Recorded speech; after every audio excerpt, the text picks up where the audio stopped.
Chapter 1. Hert's Castle, Undercroft. Of all the ways the Morholts tortured Redmayne, he hated starvation the most. They had been doing so for a week now, and his cell, not by coincidence but intentional malice, sat adjacent to the castle kitchen and larder. Throughout the day he smelled vegetables and fruits and aromatic herbs, perfectly seasoned roasts turning on spits, drops of their fat sizzling as they dripped onto the hot coals beneath them.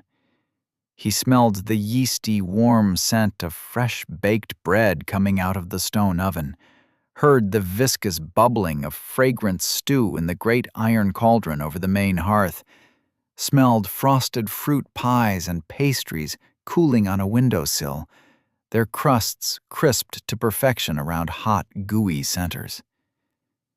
Deprivation had a way of making his senses keener. The first few days and nights were a blur of pain, as they always were. Every fiber of his being wanted to spend them reaching through the bars of his cell, the manacle carving a burning groove into his ankle, its chain pulled taut, crying out for a scrap of something, anything. With the muzzle on his face, they wouldn't be able to make out his words, but it wouldn't have mattered. The cooks and kitchen maids acted on strict instructions. Even the kind ones had to force themselves to ignore his pleading. But he didn't do any of those things. Instead, he sat in the deepest shadow, the corner of his cell farthest from the door, and suffered in silence. He didn't want to give the cruel ones the satisfaction of seeing him beg, and he didn't want the nice ones to be troubled by it either. In the dark and quiet, anger sustained him. He could bear it because he knew that after the initial days and nights of agony, the intensity of his hunger would begin to fade, as it had a tendency to do. In its place came listlessness, weakness, a dulling of the mind. Even his scrawny limbs felt like they were made of lead. The dark stone of his cell grew colder against his emaciated frame. Redmayne did not know why they kept him in a cell, chained to the wall. Simple sadism, he supposed. But he knew precisely why they kept him muzzled. His skill. Omnivore, bloodline skill, monstrous, rank 0, evolution, possible. Passive, the monster derives sustenance from anything, and its digestion produces no waste. Its teeth and jaws can chew through most substances with sustained effort. They weren't sure if Redmayne could eat his way out of captivity, and they didn't want to take the chance. He'd been their prisoner so long, he'd lost count of things like seasons or years. So long, the concept of time lost all meaning. It seemed that his memories began in this cell. Nothing before it existed. If he had a life, or a home, or a family outside this awful place, it was so far gone in time, he couldn't remember a single detail of it. To the Morholts, he was a curiosity, a freak to show their guests, a living trash disposal. His diet consisted of scraps, bones, and stinking guts. Redmayne didn't mind it so much, since his meals tended to come when the kitchen was alive with pleasant scents he could focus on while eating whatever offal they threw at him. He ate quickly, but he always saved a little for the rats. Aside from one or two kind cooks and kitchen maids, they were his only friends. But sometimes the Morholts fed him things for a different reason. Sometimes they fed him their mistakes, to dispose of the evidence. Redmayne recalled the night he heard the Lord's nephew Eric quarreling with the head cook about this latest one. He and the senile Lord Morholt had been out fishing at the banks of the Bear River behind the castle when it washed up on the shore. At least, that's what Eric told the cook. It wouldn't be the first lie he'd ever told, nor the first time he'd starved Redmayne so that he would eat a corpse. "It looks Numantian," said the cook. "All the better to make it go away, then." "Does my kitchen look like a sepulchre to you?" said the cook.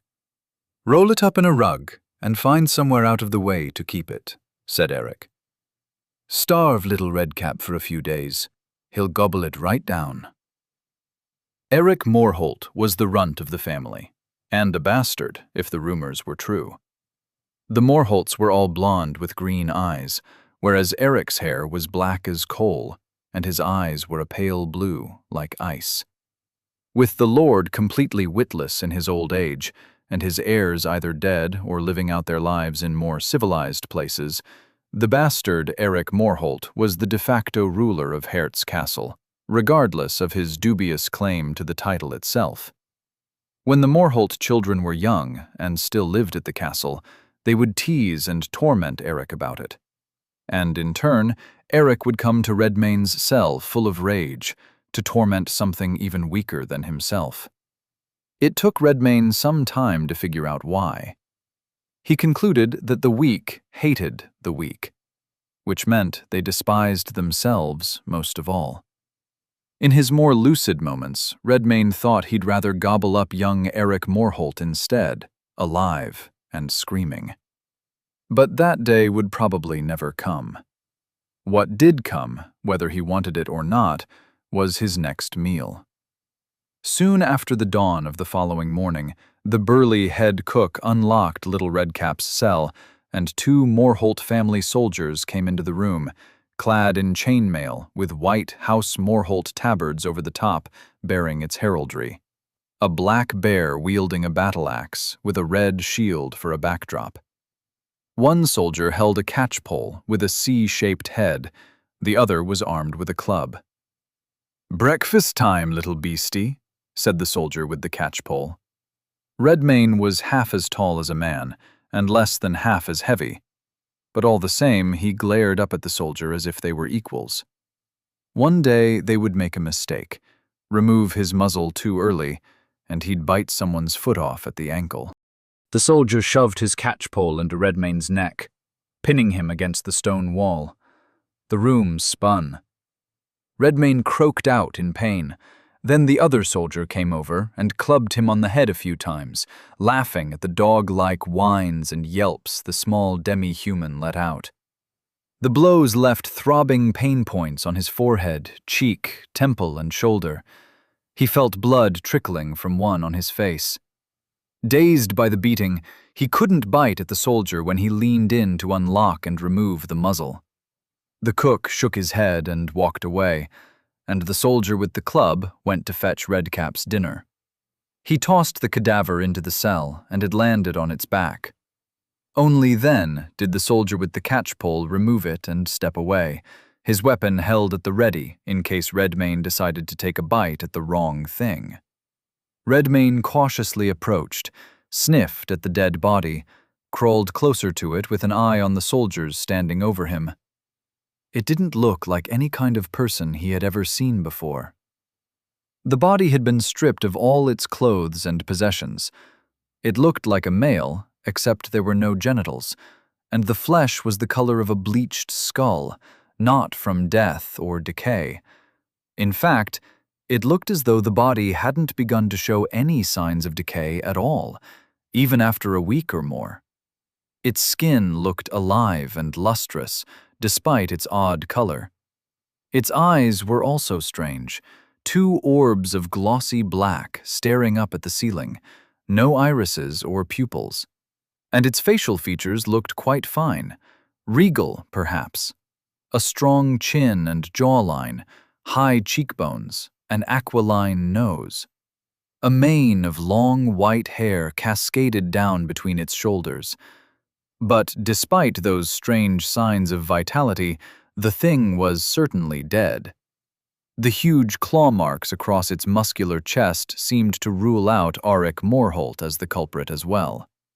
Redcap sniffed it some more. No stench of decay. Perhaps this meal wouldn't be so foul after all. His stomach rumbled at him powerfully, and he gave in to it. He grabbed hold of the corpse's sleekly muscled arm and bit into its shoulder. The meat was cold, but it tasted good. Better than good.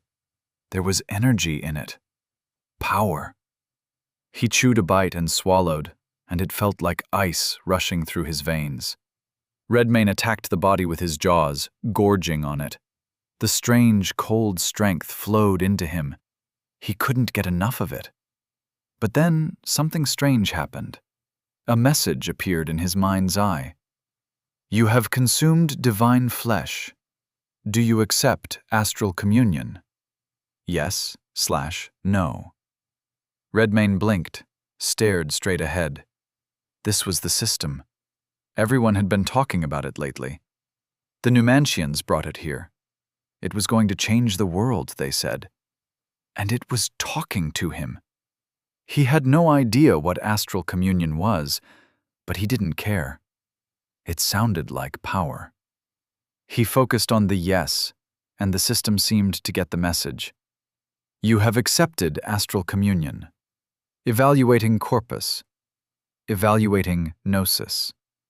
Redmayne felt a strange sensation, the cold fingers of some spell scanning over his body and mind. The room began to spin again, but not from a soldier's club this time. The two Morholt soldiers looked at each other, confused. One jabbed at Redmayne with his catchpole. Oi, little redcap, you dyin'? He said. Little redcap. Arek Morholt was the first one to call him that. How he hated that name. Maybe the meat's poison, said the other. The first soldier shrugged. One less shit job on our list, then. Redmayne's vision blurred.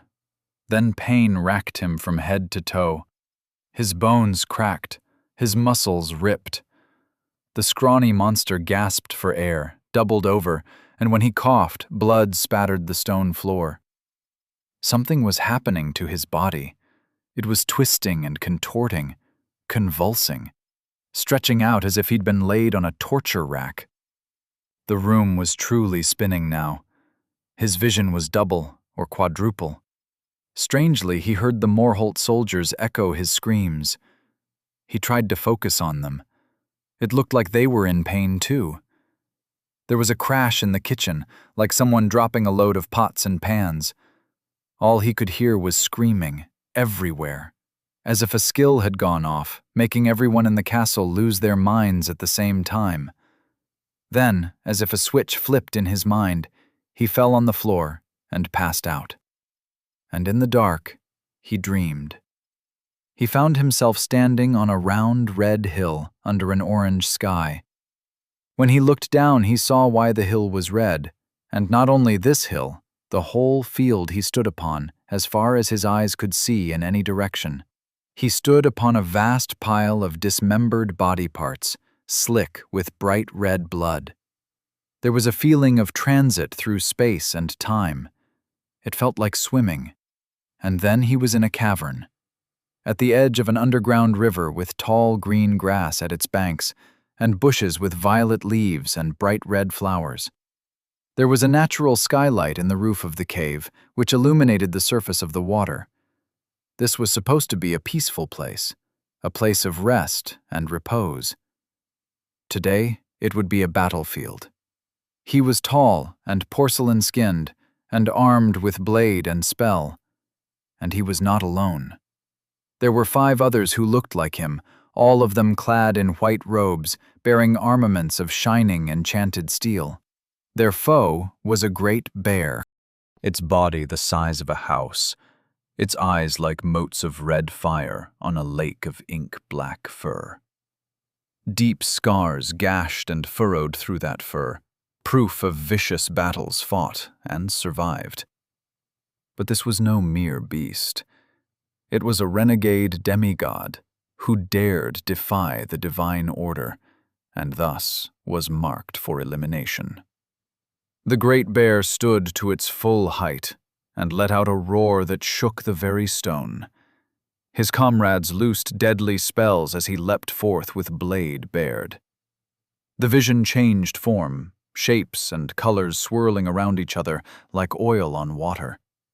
He was in the hall of a great old castle.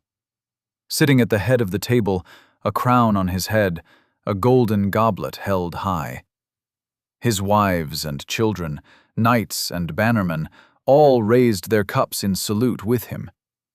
Upon the center of the table sat an immense silver platter, bearing a roast of crimson meat.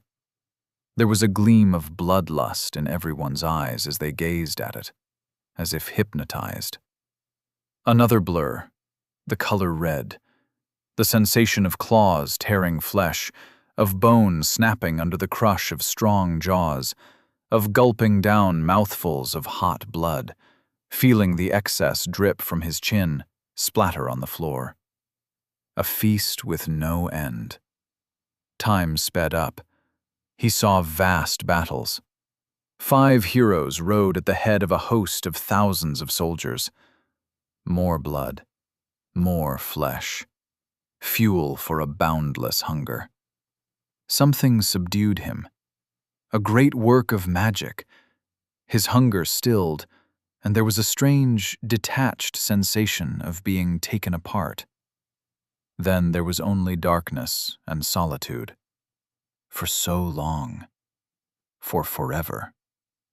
Redmayne awoke from the dream slowly, found himself sprawled on the cold stone floor. It was nighttime now.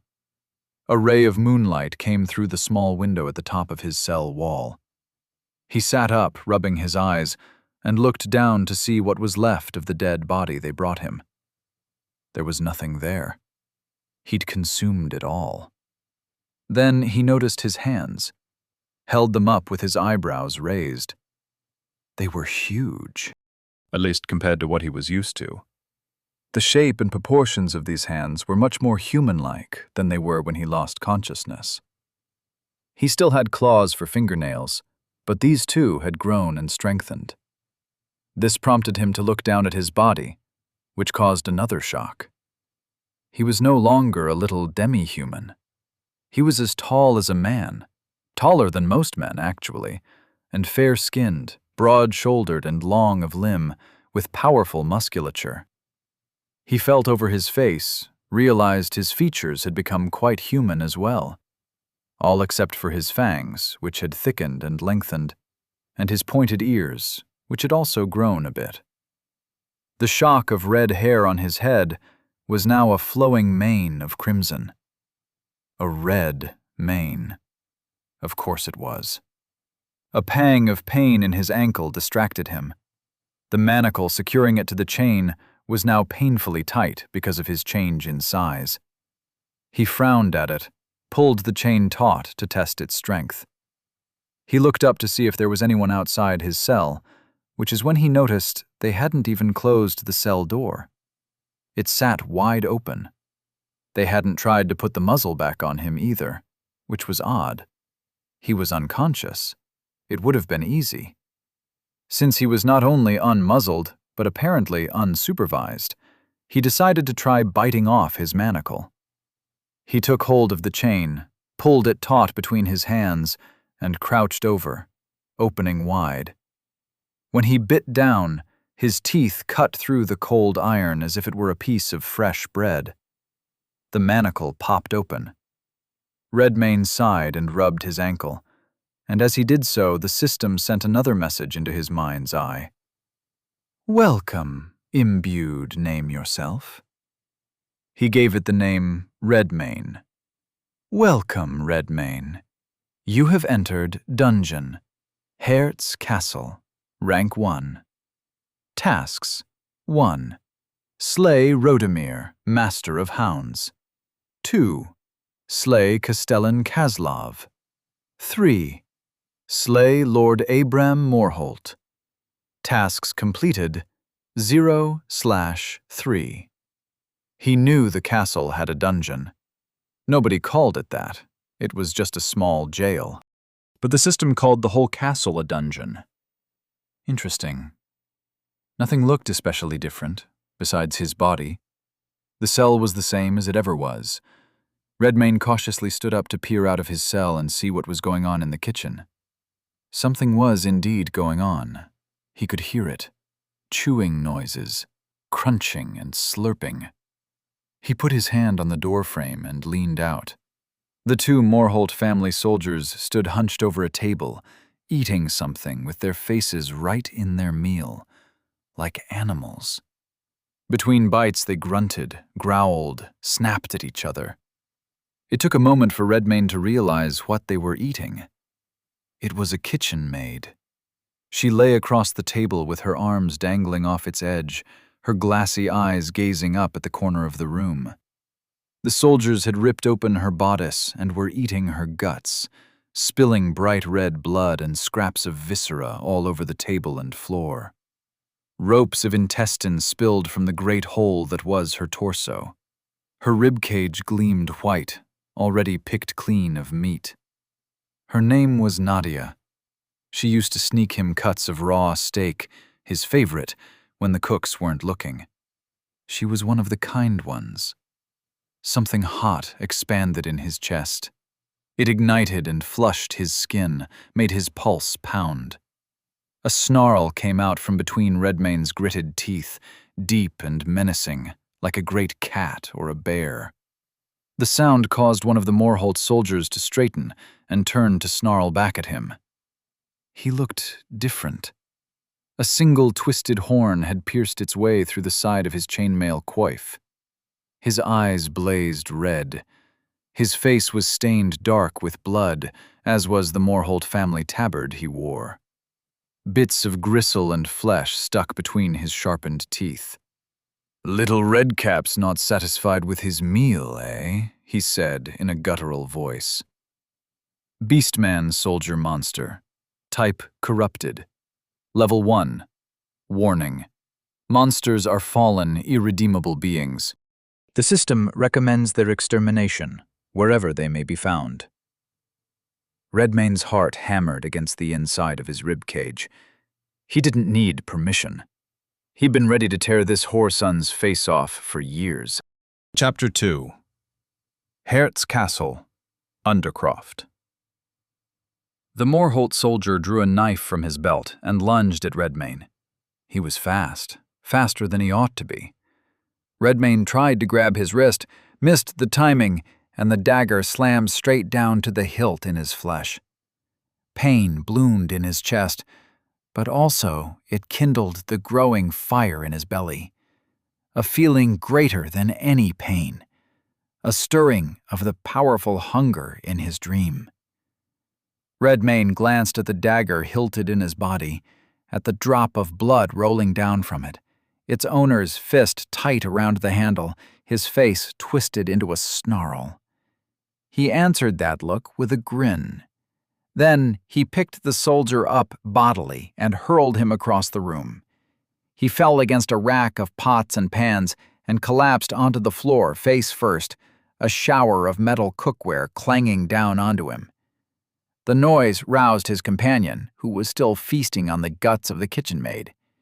He looked up suddenly. Like his mate, his eyes were ablaze with fell energy, and his face had undergone a feral transformation. Beastman, Soldier Monster. Type Corrupted. Level 1. The soldier brandished the same club he'd used to abuse Little Redcap this morning. He snarled and lunged.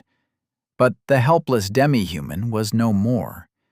In his place stood a warrior with a frame of solid, defined muscles, a lordly gaze, and a heart full of fury. A swipe from that club clipped Redmayne across the chin. Such a blow might have knocked him unconscious before. Now it felt like a child's slap. There was a clamor of pots and pans as the first soldier got to his feet. In the meantime, the others snarled and swung again. Redmayne had a moment now to adapt to his newfound strength and speed. He caught the end of the club, even as it sped at his face, and held it firm, despite its wielder putting every ounce of his weight into the swing. The soldier growled like a dog and put both of his shaking hands on the club's handle to try and bear down on Redmayne. It didn't work. He stood firm, his hand unmoving, his grip like iron. He made the soldier watch him reach for the handle of the dagger stuck in his chest with his free hand, grip its handle, and slowly draw it out. Then, faster than the soldier could react, Redmayne stabbed him through the face. The soldier's grip on the club went slack, and his arms fell to his sides. He stood there, twitching, crossed eyes gazing up at the dagger sticking out from between them. When Redmayne pulled the dagger out, the soldier fell to the floor with a thud. His comrade had just risen to his feet. Evidently, the curse that had overtaken them had not bestowed them with courage, because his red eyes were wide with fear. He turned around to flee, and Redmayne threw the dagger at him. It slammed right down to the hilt in the nape of his neck, and that soldier also fell. Motes of silvery dust rose from the corpses. They flowed through the air into Redmayne's body, suffused him with the same kind of sensation he'd felt when he consumed that strange corpse they'd fed him this morning. Only this time, the feeling was much milder. Level up. Name, Redmayne. Level, 2. Class, none. Qualities, might, 4. Grace, 4. Fortitude, 4. Corpus, 100. Gnosis, 100. Armor, +0. Evasion, +0. Quality points awaiting allocation, 1. The system was showing Redmayne the faculties of his own body and mind. He had 1 quality point to spend. So, the power he claimed from fallen foes could be transmuted into greater strength for himself. The thought made him eager to find more things to slay. Skill rank increased. Omnivore monster. Skill rank 1. Evolution possible. Passive rank 0. The monster derives sustenance from anything, and its digestion produces no waste. Its teeth and jaws can chew through most substances with sustained effort. Rank 1. The monster's consumption of flesh restores its corpus, and consumption of mana restores gnosis. Flesh or mana consumed beyond the maximum shall be stored, and will cause corpus and gnosis to regenerate as they are expended, until the surplus is exhausted. And the skill he'd been born with increased in rank as well. Its description seemed to explain that the more he ate, the more vitality and power he would have in reserve. Level 2, attained. Select a common class. Common classes constitute the foundation of the ranks of the imbued. All classes in the Imperium system arise from these 4. Warrior, frontline combatants who train in the arts of arms and armor in order to slay with brutal efficiency and shield their comrades from harm. A warrior's might is the backbone of the coterie. Hunter, wanderers of the wild, hunters stand between civilization and the untamed world. Regardless of their chosen fighting style, all hunters specialize in navigating the wilderness and tracking prey. Magister, students of the divine arts of spellcraft.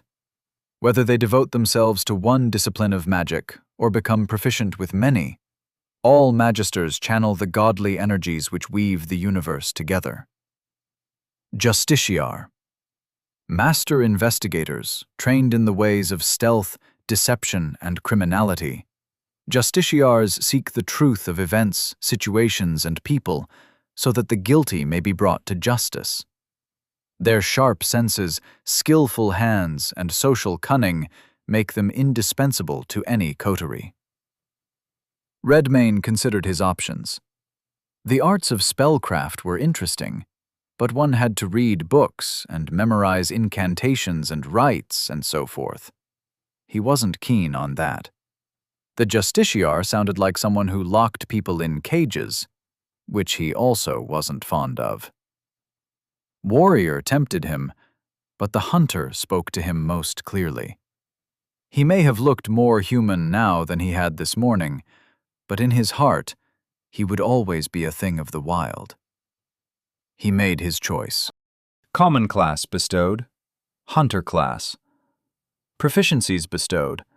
Armed combat, unarmed combat, archery, alertness, animal ken, wilderness survival, stealth, lore of land and water, lore of herbalism. Class skills bestowed: Hunter's Mark. Common class skill, rank 1, evolution. Possible. Sustained, no gnosis cost. The imbued selects a single creature or type of creatures in an area to be marked as prey, which confers an advantage to the imbued when attacking and defending themselves from creatures thusly marked. One creature or creature type may be marked as prey at a time, and changing this designation requires a second use of the skill. Tracking. Common class skill, rank 1, evolution. Possible. Passive. The imbued is capable of following subjects through the wilderness, using the subtle physical signs of their passage and his higher senses as a hunter. Any corporeal being may be tracked, but a creature or creature type marked as prey by the Hunter's Mark ability is especially easy to follow. Redmayne carefully read these descriptions. He looked down at the 2 dead Morholt family soldiers at his feet and nominated their type as prey. Type chosen as prey. All of a sudden, Redmayne sensed presences all around him, throughout the castle, 30 of them or so. A peacetime castle garrison. Unfortunately for them, this night wouldn't be so peaceful. He took another look at the tasks the system had presented to him when he awoke. Tasks 1. Slay Rodemir, Master of Hounds. 2. Slay Castellan Kaslav. 3. Slay Lord Abram Morholt. Tasks completed 0/3. The Castellan would be in the keep or the gatehouse. Lord Morholt himself would probably be in his private apartments or the Great Hall, and Rodemir and his kennels were inside the outer bailey on the right-hand side of the yard, which meant he'd be the easiest one to get to. But before he left the kitchen, he spotted one more item to attend to. A quality point to be spent on one of his 6 qualities. He gazed at the list for a moment, selected Might, and allocated the point to it. Might 4 to Might 5. There was a swell of energy in his body. He felt his muscles, bones, and tendons warm for a moment, as if he briefly stood before a healthy fire. Nearby, there stood a human-sized statue of Pasha, small god of cooks and kitchens. Redmayne walked over to it and struck it across the neck with his right claw. He expected his claws to furrow the stone. He didn't expect to swipe Pasha's head and shoulder clean off. Flecks of masonry and dust sprayed to the left like shrapnel from a bomb. Pasha's head flew across the room with such force that it shattered on the wall to Redmayne's left in a second spray of pebbles and fine powder. He held up his hand, stared at it. He felt his heart beating faster and faster. Gods! It was the first word he'd spoken in this new form, and the sound of his own voice startled him. It was deep and resonant. It sounded regal. Whatever had happened to him, whatever had happened to this place, these were surely gifts from the heavens. Such things could not be cast aside or disregarded. He was a new being now, and he had been given a purpose: to slay all these bastards. Redmayne set off from the kitchen with vigor in his stride. On his way, he noticed more evidence of what had transpired while he was unconscious and dreaming. Cooks and kitchen maids lay about the place, mauled, dismembered, disemboweled, not in the kitchen and larder, but throughout the castle undercroft. It seemed that the Morholt soldiers had undergone the opposite of his own transformation. He became more like a man, while they became more like beasts. Strange. What could it mean? The sound of soldiers' boots made him stop a moment, press himself against the stone wall, and peer around the corner. A trio of bestial Morholts chatted as they patrolled down the hallway. At its end sat the staircase out of the undercroft and up into the castle yard. They all had that gleam in their eye, and their faces were feral and stained with dried blood.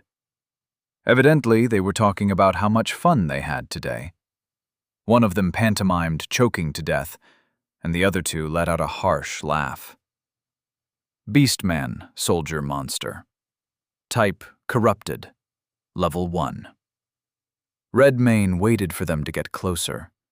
He kept perfectly still and quieted his breathing.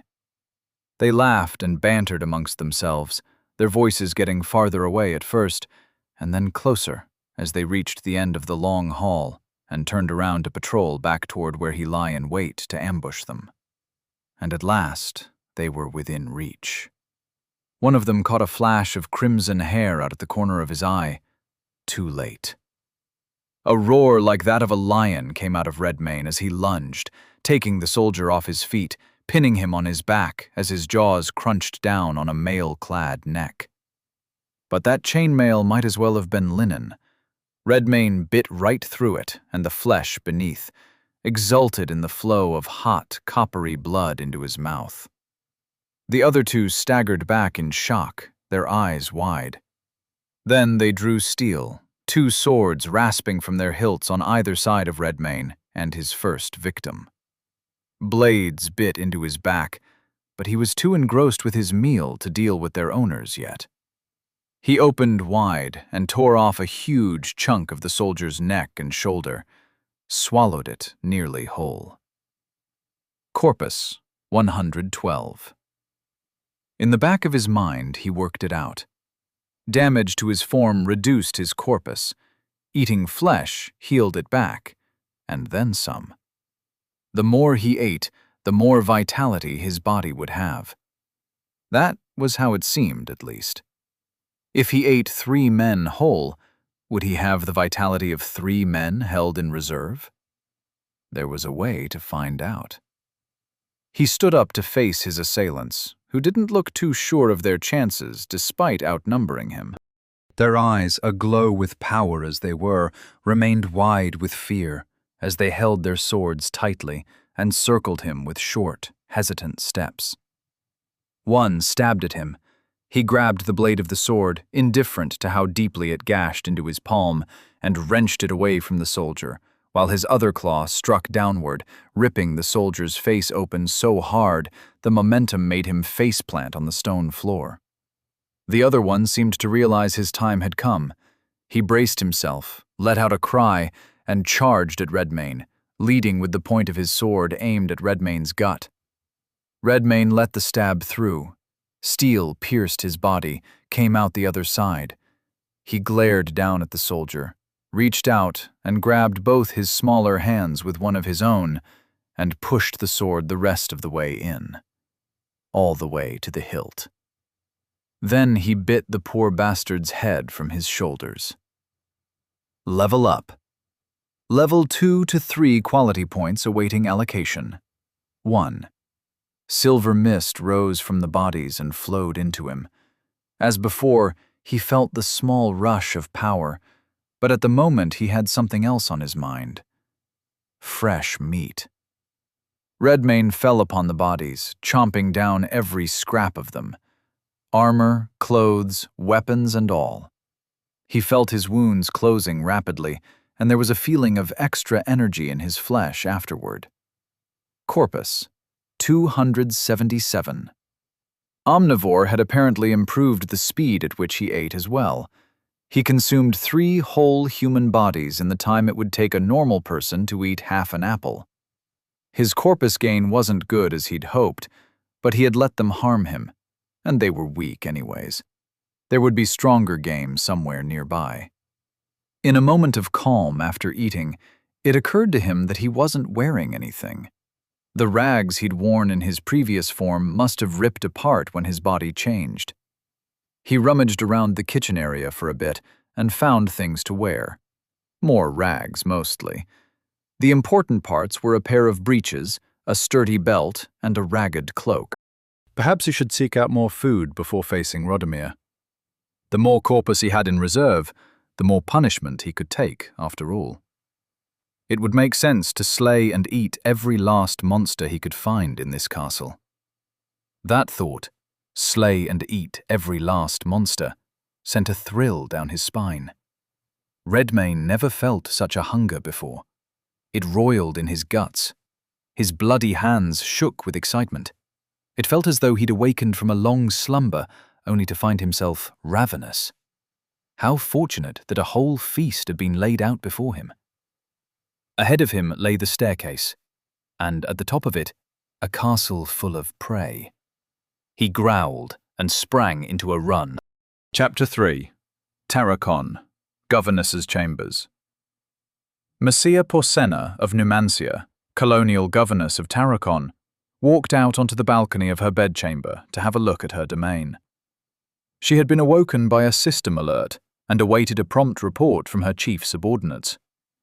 In truth, she could let the system inform her on its own, but she preferred to keep her lessers sharp, remind them of their places. She admired the view while she waited. Slate-grey mountaintops pierced the bed of clouds beneath them, which stretched off to the horizon in all directions, like an ocean of mist. Above the peaks lay the starry sky and Volos's 2 moons, one red, one blue.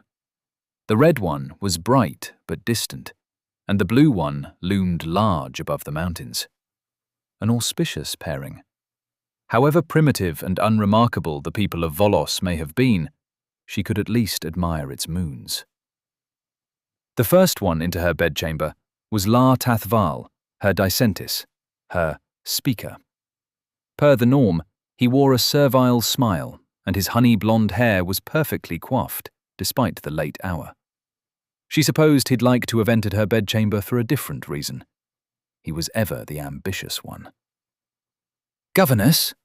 He bowed floridly. She side-eyed him, then returned her attention to the scene outside. "We'll proceed when your colleagues arrive," she said. The next man through her door was her praetor, Jarell Craith, the one in charge of the colony's security interests, and the personal safety of the governess and her attendants. He had an ill-humoured look, but that was the norm. It was his features. The ponytail he wore accentuated his widow's peak. His face was narrow, with a sharp, angular brow and nose, and his thin mouth wore a permanent frown. The last, who was the latest by a noticeable margin, was Arnth Turan, her artifacts. The man in charge of Tarracon's engineering, both physical and arcane. But Arnth had the countenance of an artist, more so than an architect.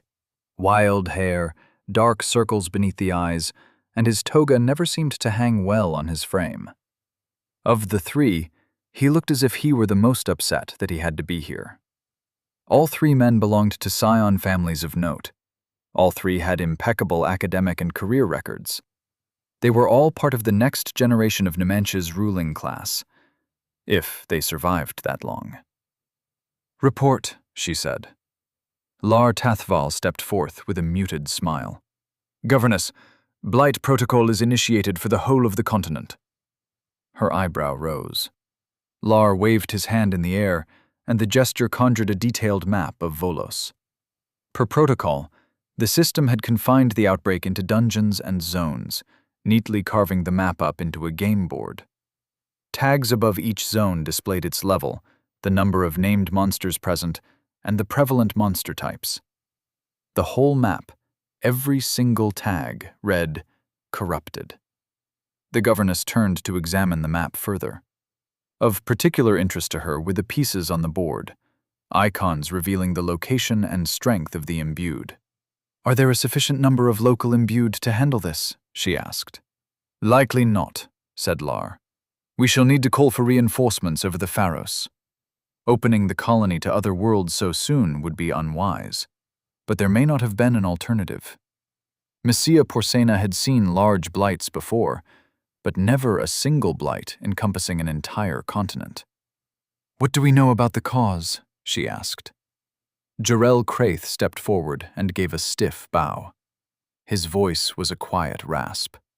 "It is too early to be definitive, Governess, but at first glance, it appears to be related to the heredity of the people. Most of the population have taken on the corrupted type and have degenerated both mentally and physically." "I see the effects, Praetor," said the governess in a caustic tone. "I am inquiring about causes." "Apologies, Governess. We will begin our investigation without delay." "See that you do," she said. "I expect a thorough report at dawn." She dismissed them. Arnth Turan sighed dramatically and shook his head, but all it took was an icy glance to wipe the offended look off his face and make him meekly file out with the others. As Redmayne barreled up the stone staircase, running on all fours like a beast, he allocated his second quality point. Might 5 to 6 warmth infused his muscles and sinews, strengthening them, filling them with vigor. Up ahead, the staircase stopped in a square stone room and switched directions, a landing which would take him up onto the castle's battlements if he continued to climb. His next foe awaited him in this room. Beastman Knight, monster type, corrupted, level 5. There stood a Moorholt knight in plate mail, with a long tabard bearing the family crest belted at his waist. He could see the gleam of feral eyes in the slit of his steel helm. The knight held a stout spear and a tall shield, and at the sound of Redmayne's rapid ascent up the stairs, he'd turned and braced it, readied his weapon. The knight's level gave Redmayne a moment's pause. Not enough to make him stop charging up the stairs, however. A level 5 might be strong enough to best him. He was about to find out, one way or the other. But it didn't matter. If he died free. Even this brief breath of savage freedom would have been worth it. He roared and lunged.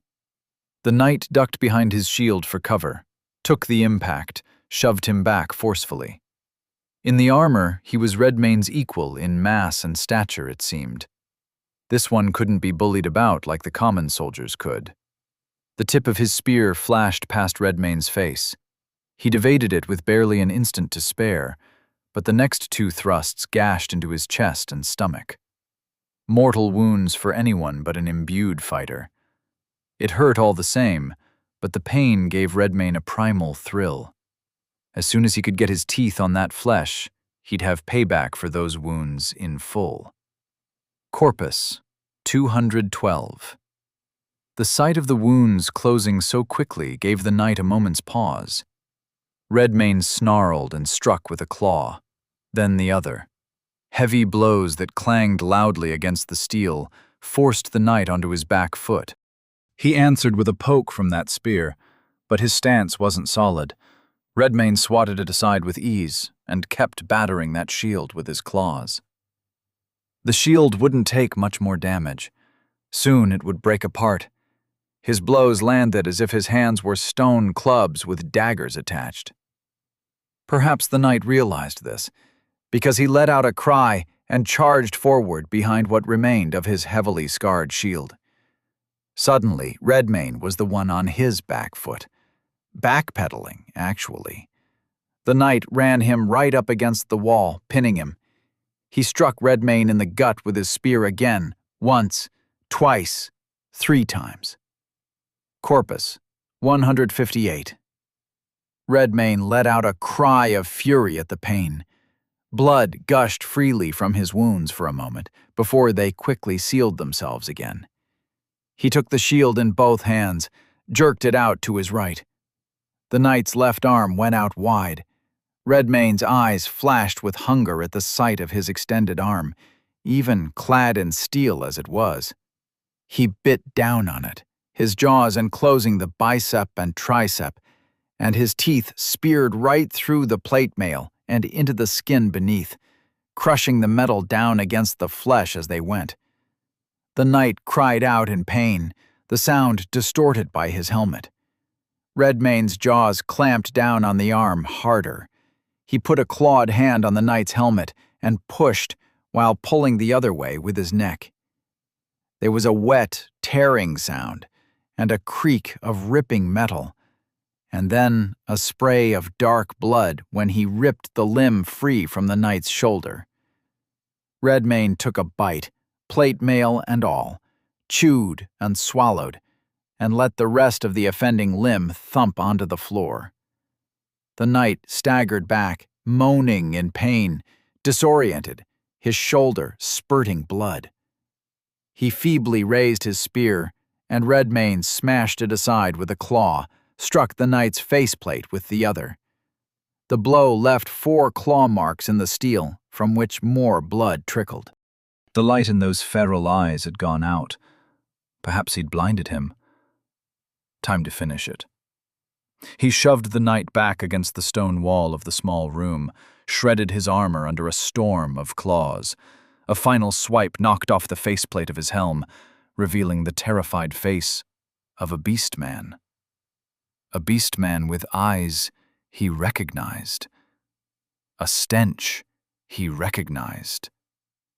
This one used to watch Arik Morholt torture him. He'd stand at the door to the cell, munching a pastry he'd taken from the kitchen, laughing. Redmayne gazed into the knight's terror-filled eyes, drinking in the fear. Who are you? Look carefully, said Redmayne in an icy tone. He waited. Only when the light of recognition shone in the knight's eyes, and they began to widen, did Redmayne tear his throat out and crouch over the remains to replenish as much corpus as his flesh would allow. He took his time with this one. Corpus, 291. Level up. Level 3 to 4. Quality points awaiting allocation. 1. Might seemed to be serving him well, so he took more of it. Might 6 to 7. When his snack was finished, he sat up, wiped some of the blood from his face with the back of his hand, and considered what to do for a moment. There would be a few more knights around the castle, and Rodemir, Kaslav, and Lord Morholt were certain to be strong opponents. He should slay and eat all the common foot soldiers first to bolster his corpus, then the knights, then the 3 masters of the castle. Redmayne's lip twitched at the thought, baring his canines. He couldn't think of a greater pleasure. But he'd have to be careful with the knights. They could hurt him. He was more than a match for one of them, but it would pose a problem if they were accompanied by soldiers. Best if he could ambush them, begin and end things with a single killing bite. He glanced up the staircase. This time he ascended quietly, making for the battlements. In times of peace, the castle garrison consisted of no more than 40 men. Even if the worst were to occur, and the Morholts found their castle under attack, even a group as small as this could defend it quite well. And the smaller number of mouths to feed would be of the utmost importance if they were to find themselves under siege. But they would not find themselves under siege tonight. Tonight there was a hunter in their midst, and they were the prey. Redmayne found his senses keener than they had ever been. He could hear footsteps, talking, any sign of life at an impressive distance. It made it a simple matter to ambush Morholt soldiers, even if they patrolled in groups of 2 or 3. For each group, he'd choose a hiding spot, lie in wait, and either pounce or fall upon them, slash them to ribbons with his claws, and quickly feast on their remains, before disappearing into the dark to hunt the next pack of them. His store of corpus grew and grew. Corpus, 497. A lone knight stood at the parapet of the wall's southwest turret. Redmayne pondered how to approach without being seen. He tried sticking his claws into the stone wall, and found that they dug in easily and also supported his weight fine. So he leapt over the wall and climbed sideways, all the way around the turret, until he was below the knight's post. The knight was not ready to be grabbed by a claw and flung from the castle walls. Redmayne leapt off the wall to go find the knight's crumpled body in the bushes, scarf it down as quickly as he could, and then scale the wall again to repeat the procedure on any other hapless soldier or knight who happened to be standing too close to the parapet. Corpus, 625. But his health wasn't the only thing accumulating. Level up. Level 4 to 5. Level 5 to 6. Quality points awaiting allocation, 2. At level 5, Common Class, Imbued may select a class archetype. Available archetypes: Marksman. The Marksman specializes in stealth and archery, combining a keen eye and steady hand with his ability to mark prey. His skills focus on killing shots from astonishing distances. Trapper. The Trapper, the most patient of hunters, is a master of preparation. His skills allow him to construct traps potent enough to capture or slay even the most powerful monsters. Beastmaster. The Beastmaster prefers to hunt with an animal companion, and as his level grows, so too does the power and intelligence of his bonded beast. Predator. The Predator is the most primal of hunters. He eschews the trappings of civilization completely, bringing down prey with naught but instinct and his natural weaponry. Note, this archetype is only available to hunters of a primordial or demi-human bloodline. The best choice was so clear. Redmayne selected it immediately. Archetype assigned: Predator, Hunter Class. Skills granted: Fang and Claw. Common Class Skill. Rank 1, Evolution, possible. Passive, increases the damage and armor penetration of the imbued's natural weapons. The unarmed combat proficiency now governs the use of such attacks, and skills which enchant both natural and man-made weapons may be applied to the weapons in question. Stalk. Common Class Skill. Rank 1, Evolution, possible. Sustained. 10 Gnosis per 30 seconds. Increases the effectiveness of the stealth proficiency when it is used to follow or close the distance on a creature marked as prey. Beast Speech. Common Class Skill. Rank 1, Evolution, possible. Passive. Allows the imbued to comprehend and verbally communicate with animals. Regardless of its natural level of intelligence, an animal may provide information about nearby locations and monsters, limited to whatever they can perceive or have perceived in the recent past. The imbued may attempt to persuade a beast to perform small favors for him, and the probability of success is modified by the hunter's level. Redmayne felt more of that cold tingling throughout his body. Receiving skills in this manner felt more like remembering than learning. It was as if a fog lifted from a corner of his mind, restoring his faculties. His jaws and teeth felt stronger. He looked at his claws. They seemed to have grown a bit and hardened, and they came to gently hooked points like the talons of a bird of prey. He found that if he flexed a small muscle within his forearm, he could retract them, making his hands look more or less like those of a human. Flexing that muscle again made them pop back out. Remarkable. The desire to test these weapons on live flesh stirred inside him. But then he caught sight of the moons overhead and took a moment to appreciate the view. It had been so long. So long he couldn't even reckon how long it had been. Had the night sky always been so beautiful? Certainly. But he'd had a tiny barred window with which to view it, and now he had it all again. He found no friends or relations in his memories. Perhaps they were too far in the distant past, lost. But the thought of that didn't trouble him. Tonight he was free. at last, free and strong and full of furious hunger. Redmayne turned his attention away from the sky and gazed downward instead, into the castle yard. He saw the kennel master, Rodemir, a lanky man with a mean scar across the left side of his face that he liked to hide by wearing his hair down in an unruly mop. He had an axe at his belt and 2 hounds at his sides, and was barking orders to a trio of hustling Moorholt soldiers.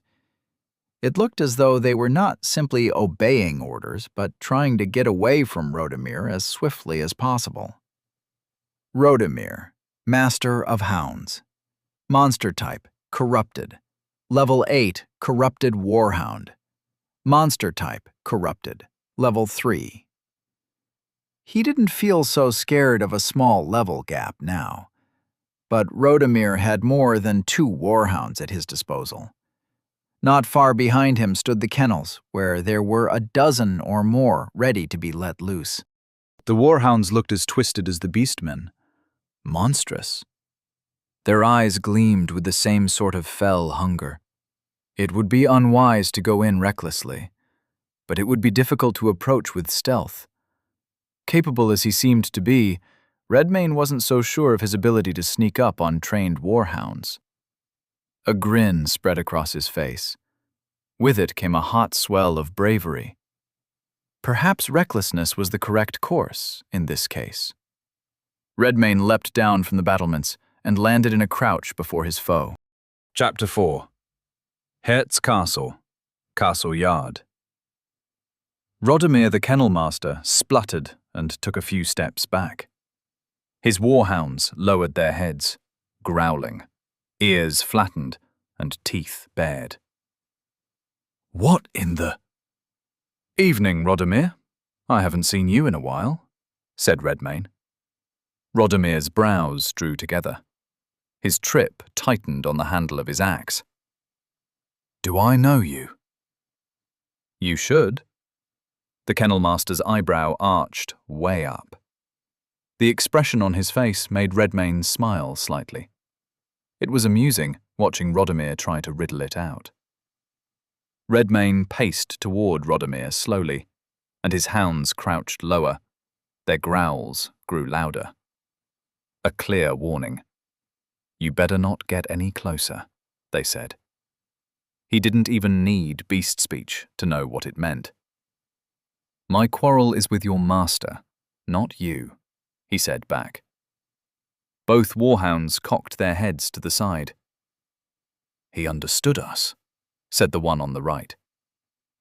He spoke to us, said the one on the left. No matter. He's an enemy. He reeks of blood. He's eaten our packmates. Do you remember bringing hounds into the larder for a snack? Redmayne said to Rodemir. Then into my cell, for a bit of fun. Do you remember letting them snap at my face?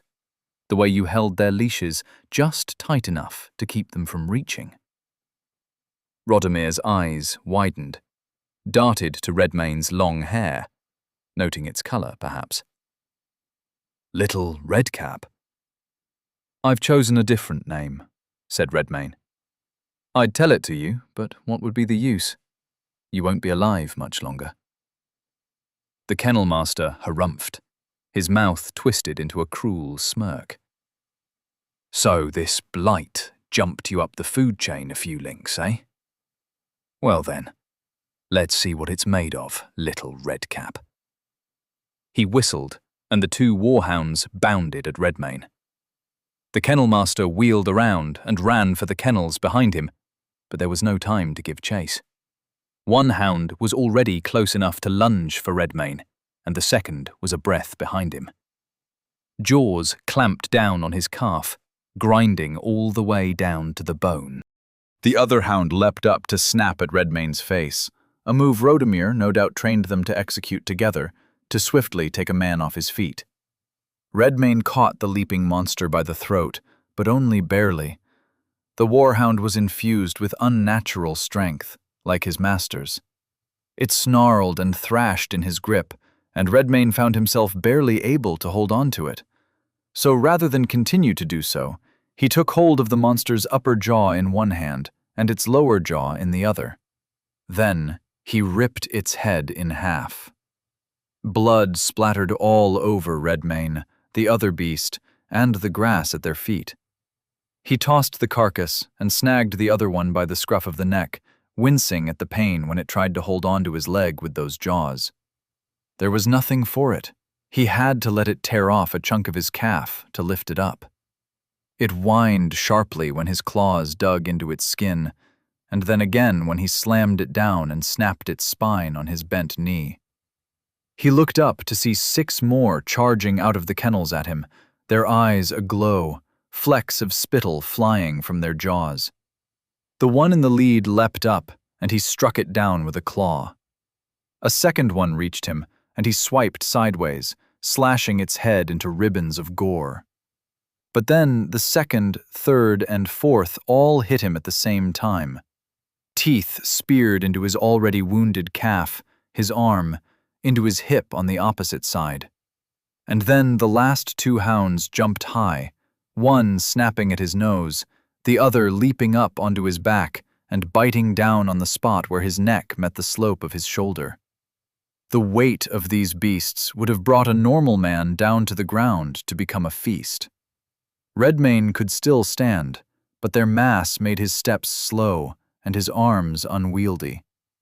They chewed through his store of corpus at alarming speed, continually mauling his flesh even as it regenerated. He'd have to maul them back. The one latched to his arm would be first. He crouched over and bit the nape of its neck with all the strength he could muster. The hound yipped and convulsed, its own blood spraying out its mouth. With a hand free, he could reach up and snag the one attached to his back. He ripped it free, got down on one knee, and slammed it to the earth a few times before giving it a killing bite as well. Now he could get the upper hand, go after Rodomir. But apparently his foe had the same thought, because he looked up in time to see the kennel master right on top of him, his axe flashing in the moonlight as it sped down at Redmane's face. He canted his neck to the side so it missed, struck his shoulder instead. A fresh bloom of pain to match the bite on his other shoulder. Redmane clawed across Rodomir's middle, shredding his leather jerkin. Blood flowed freely from the deep wounds.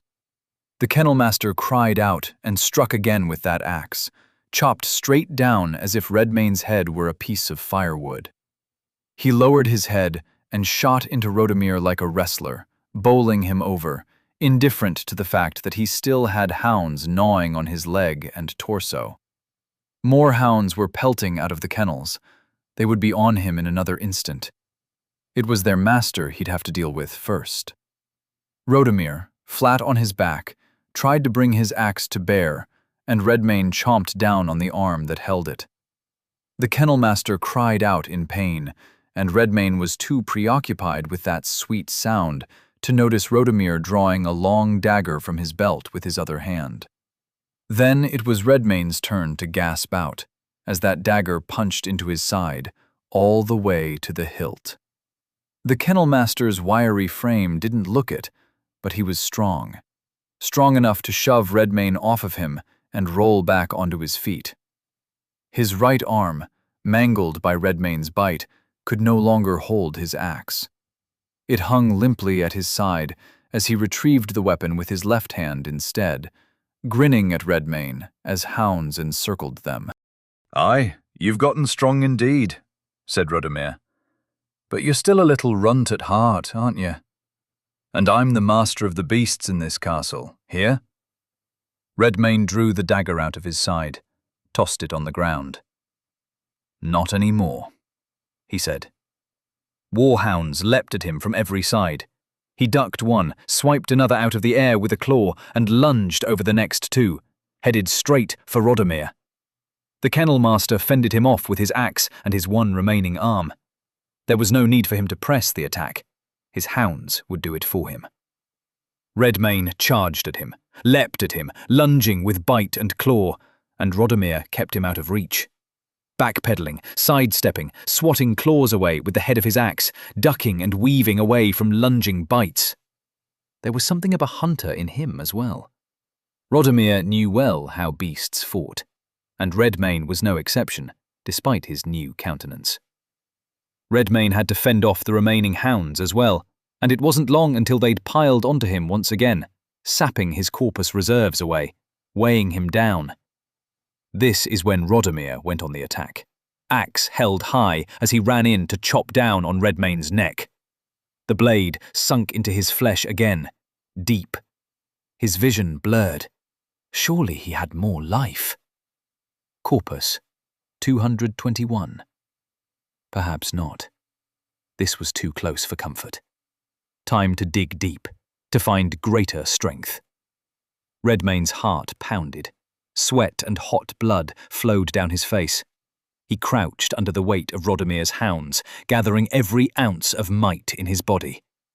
The moment he lunged, Rodomir's facial expression shifted from a cruel smile to a look of wide-eyed fear. The hounds yelped as they flew off him, shrugged away like a heavy fur cloak, thrown in every direction. The last thing Rodomir saw was the abyss at the bottom of Redmane's open mouth. His leaping bite caught him square in the face. Jaws clamped down on his neck instantly and twisted, snapping it. Redmane's leap came to a graceful end, with the kennel master's limp body in tow, crouched like a wolf with a fox in its jaws. He crouched over the corpse and feasted on it with no hesitation. The remaining warhounds, now masterless, cautiously approached to try to get a bite of Rodomir, sniffing at the bloody grass with their snouts low. But a glance and low growl from Redmane kept them all at bay. Rodomir, Master of Hounds, has been slain. Tasks completed. 1/3. Level up. Level 6 to 7. Level 7 to 8. Quality points awaiting allocation. 4. Wait. 4? He'd forgotten to add to his qualities last time. Unfortunate. Fighting Rodomir should have been easier. As he chomped down the still warm corpse of the kennel master, Redmane considered how best to spend them. Might was serving him well still, but if he'd been faster off the mark, he could have spared himself unnecessary injuries. Rodomir kept dancing out of the way of his attacks, which was vexing. And on the topic of injuries, it would be good if he had more resistance to them. So much of that surplus corpus went away too quickly. Perhaps a split was in order. Grace, 4 to 6. Fortitude, 4 to 6. He felt his skin change texture slightly. It seemed to harden, but not so much that it became taut, restrained his movements. He also felt as though his sense of balance had suddenly improved, and his sinews gained some tensile strength and elasticity. The feelings blended well with the power in his muscles. Altogether, he'd be a more effective fighter in every sense. Killing Rodomir seemed to have made the hounds docile, or at least less hostile. Perhaps he'd been holding their leash with a skill of some kind. One of them sniffed his way close again, making Redmane glance up at him. It whined. "Are you going to eat all that?" "Yes," said Redmane. "Leave him be," said another hound, who had come up next to the first. "There's food aplenty in the kennels." "Yes, but I'd like some of that," said the first. "It smells so fresh." Redmane bared his fangs. "Back off, or you're the next meal." The hounds backed off without another word. Rodomir's body had more vitality in it than his lessers, as it turned out. He replenished a good amount of corpus. Corpus, 322. The hounds were already sniffing at the carcasses of their dead packmates. Redmane shooed them away and devoured those for dessert. Corpus, 425. Not quite where he started, but it would have to do. Redmane stood and wiped his mouth, looked around the castle yard. With the battlements mostly cleared of soldiers and knights already, there was no one to raise the alarm that something had happened down here. No soldiers came running. None were in sight, even. Perhaps they did see what happened now, and cowardice got the better of them. It wouldn't have surprised Redmayne, given how they had acquitted themselves in combat so far. The hounds came up to him, sniffing the air, looking around. Redmayne glanced down at the one nearest to him. It stood right at his side. "Aren't you mad I ate your master?" he said. The hound side-eyed him. "Will you feed us?" "When I've eaten my fill, you can have the rest." "Good enough for us," said the hound. "Do you know where the rest of them are?" The dog raised its snout in sort of a nod, pointing it in the direction of the small chapel at the other end of the castle yard. It was a squat building of stone, adjacent to the keep, but separate, big enough for perhaps a dozen people to fit inside. The warm glow of torchlight shone in its window. Redmayne didn't remember there being a chapel out here before, but then again, it had been a long time. "There's a bunch in there," said the hound, "but they don't smell like the master did. They smell like people used to smell. They're all frightened, too. That whole area stinks of fear." "I see." He could go speak to them now, but there were still enemies about. It would be better to clear the castle before exposing any innocents to danger. And there was always the chance the folk inside would look at him and see an enemy.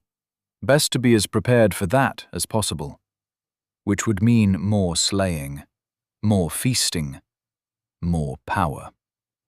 Redmayne glanced between the gatehouse and the keep. The keep he'd save for last. There was also the castle barracks, which might have some leftover soldiers to cull. That would be his next meal.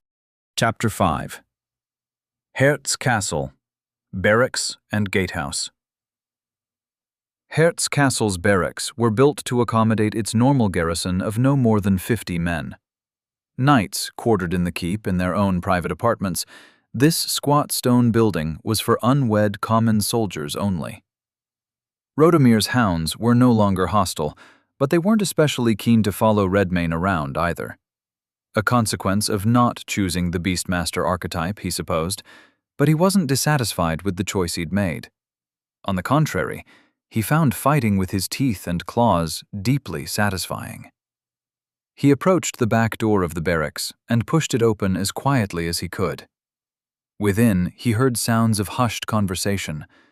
No doubt the soldiers knew by now there was an enemy in their midst.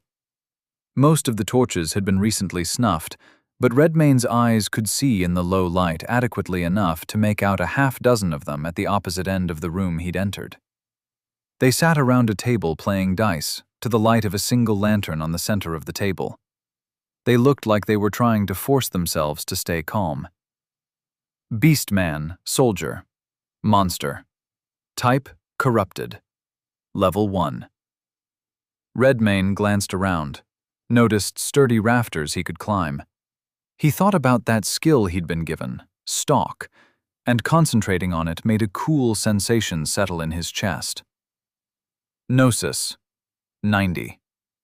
Quiet as a ghost, he scaled the wall and crouched on a sturdy beam, walking across the length of the barracks upon it until he stood directly above their table. Gnosis. 80.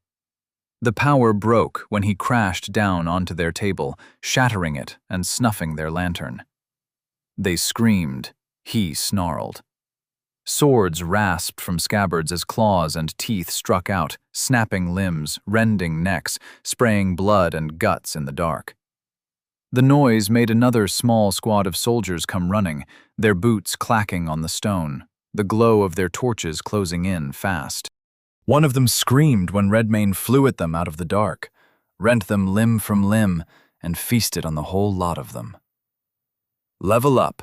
Level 8 to 9. Quality points awaiting allocation. 1. Corpus, 777. As he ate, he placed his next quality point into Might. Keeping it his strongest quality felt appropriate. Being stronger than everyone around him was most useful. Might 7 to 8. There weren't likely to be many of these foot soldiers left in the castle, but they weren't providing good sustenance anymore, so it mattered little. 10 beastmen perished now, but it was only enough for a single level. He would need stronger game to continue gaining, which meant the gatehouse was next. He'd find knights there, and Castellan Kaslov, more likely than not. Redmayne checked over the rest of the barracks for signs of life, found none, and crept out of the building and toward the well-lit gatehouse, climbed up onto the roof of a nearby storage shack for a better vantage. The drawbridge was down, and 2 knights were posted on either side, for a total of 4 in plan sight. Beastman Knight. Monster type, corrupted. Level 8. No sign of the Castellan. Which didn't mean he wasn't present. He could be on the 2nd level, or in his offices, or up on the ramparts. There was one way to coax him out. He jumped down from his hiding spot and roared a challenge at them. All 4 knights turned toward Redmayne at once.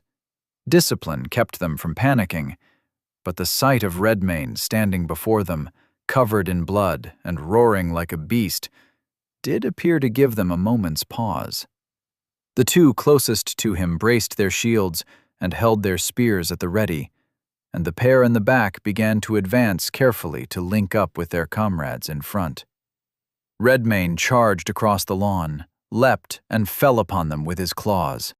10 blasts of pain ripped through his midsection when their spears skewered him, but he pushed the pain aside, grabbed hold of one of their shields with both hands. With every ounce of strength he had, he tore it from the knight's grasp, straps and all, flung it away and bit the knight's helmeted head. He screamed as Redmayne's jaws crunched his helmet down on his skull, cracking it like a nut. Blood spurted out of the eye slit. The other knight frantically stabbed him in the gut once more, twice more, as his mate twitched and then fell when Redmayne released him, first to his knees, then flat on his face. Redmayne grasped the spear belonging to the now defeated knight and ripped it out of his body, pitched it at the 2 knights closing in on him as if it were a javelin, and then turned his attention to the other one right next to him, who was carefully backing up to meet his 2 remaining comrades in the center of the gatehouse. Redmayne leapt after him with a snarl, his claws raked across the knight's hastily raised shield in time to save him.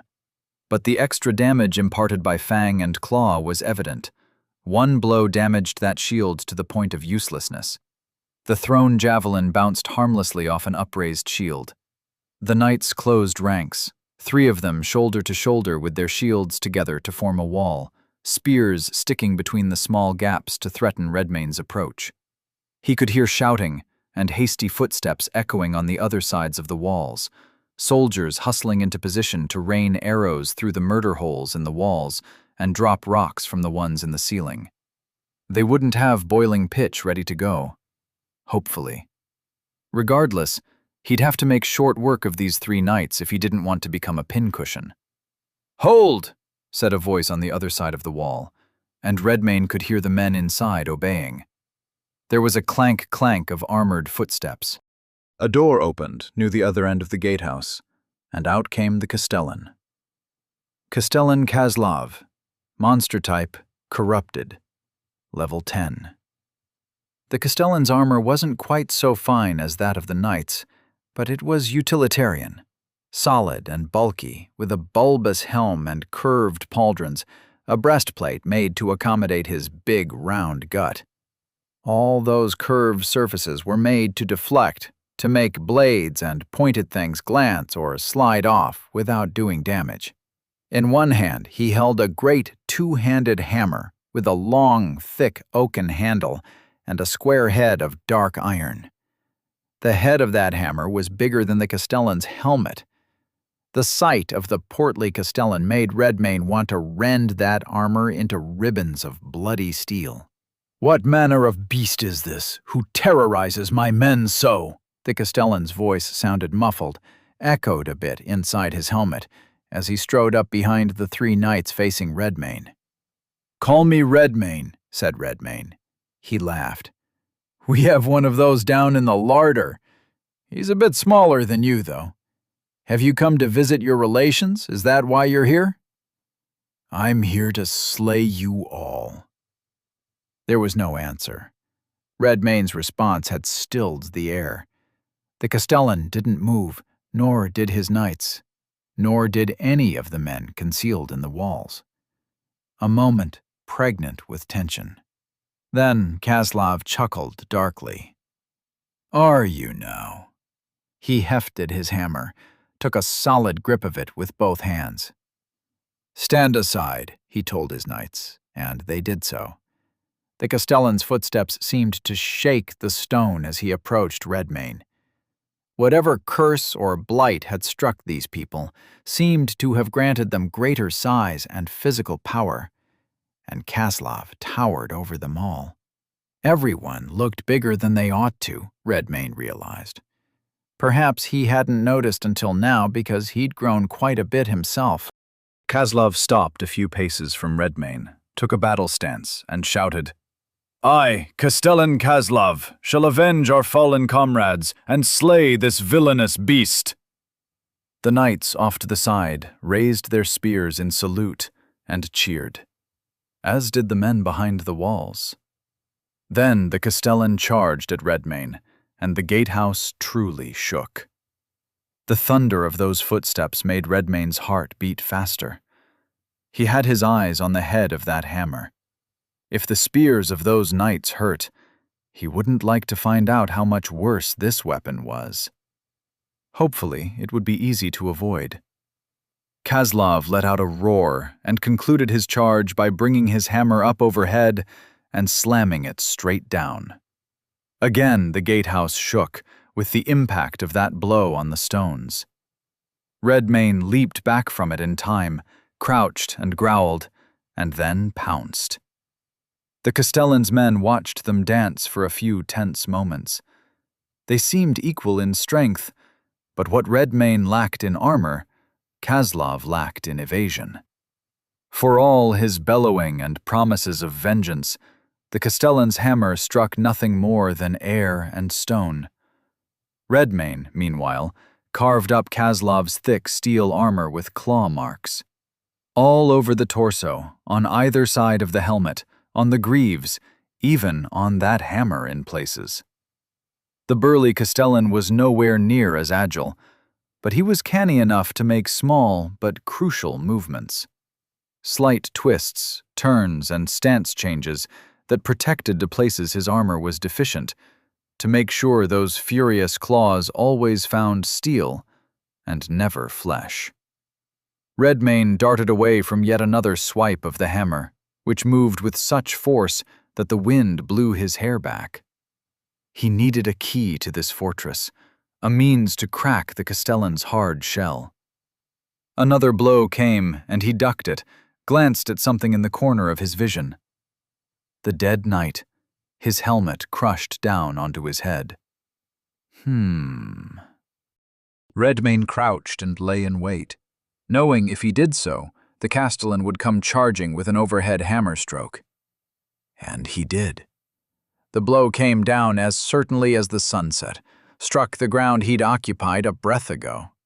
Redmayne avoided being crushed by leaping straight up, narrowly avoiding hitting his head on the ceiling, and came down behind the Castellan, landing on his back. His claws scrabbled against that armor for a panic-laden moment, but at the last second before sliding off, they found purchase by hooking underneath the plates.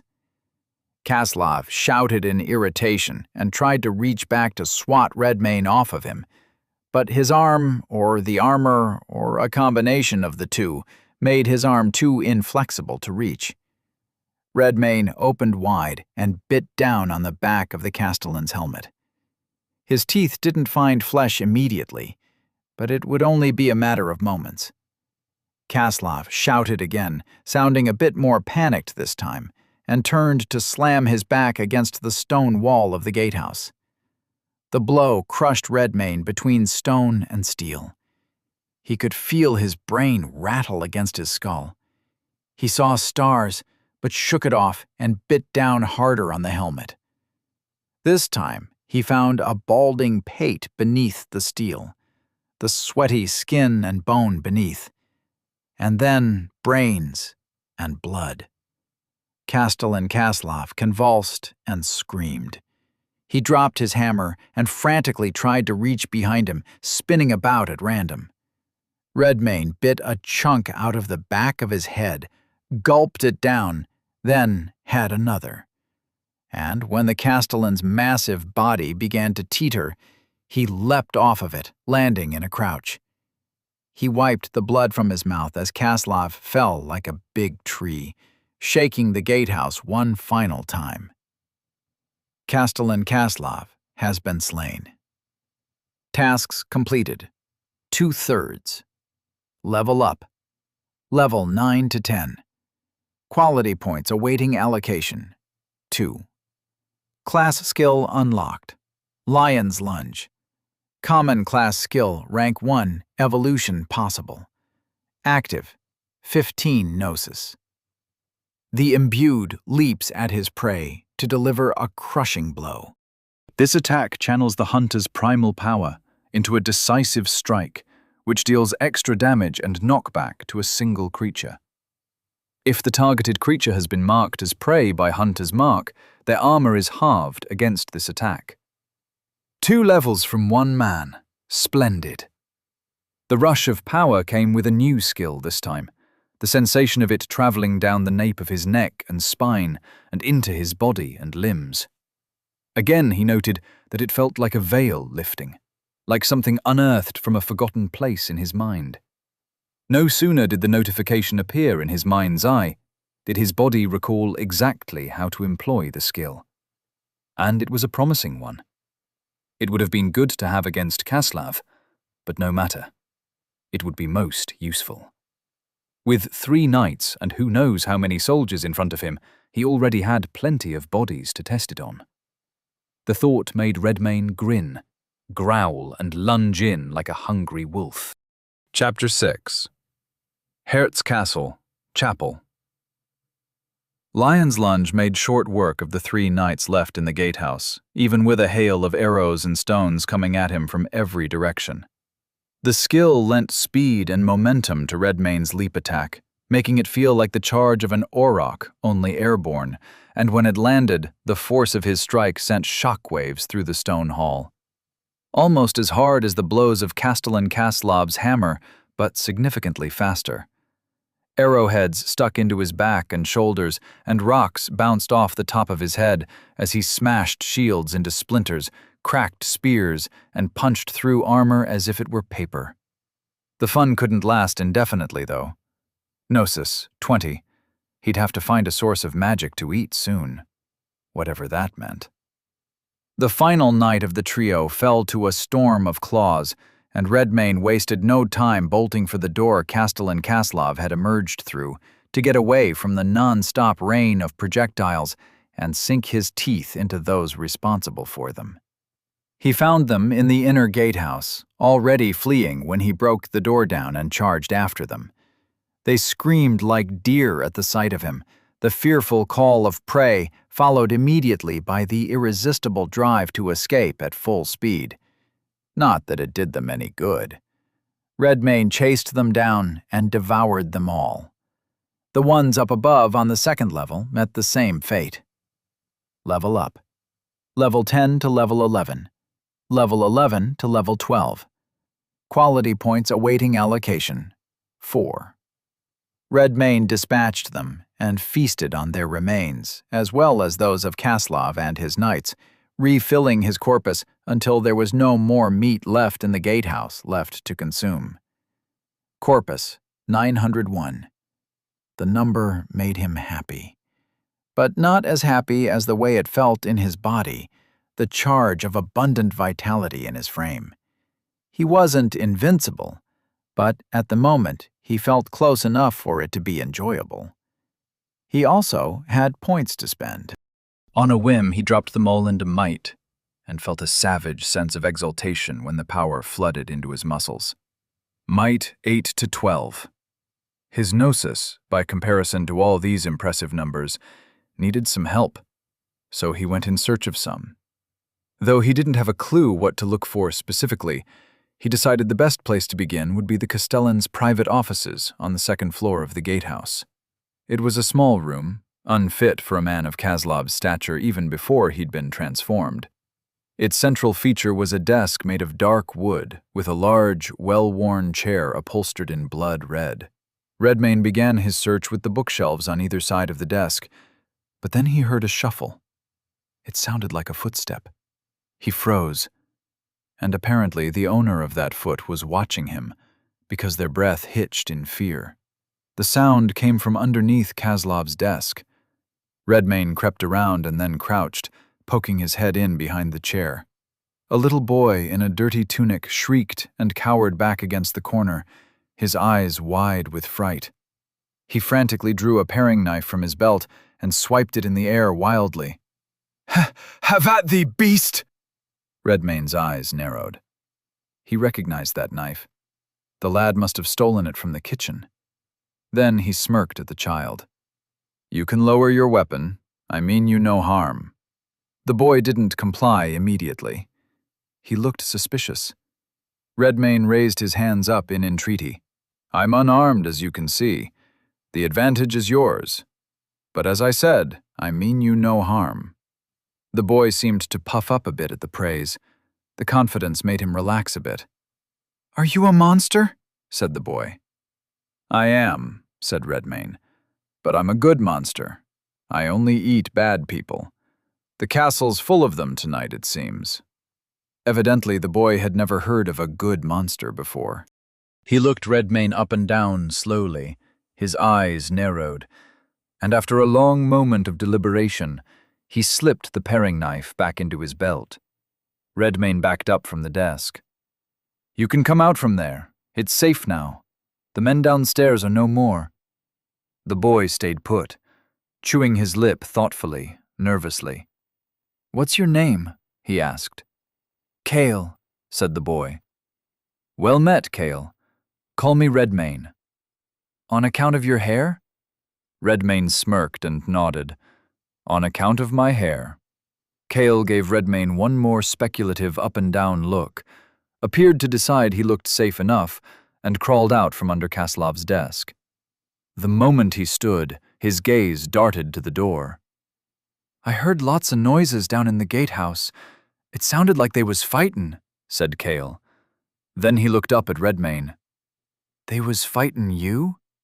Redmayne nodded. "All of 'em?" Redmayne nodded again.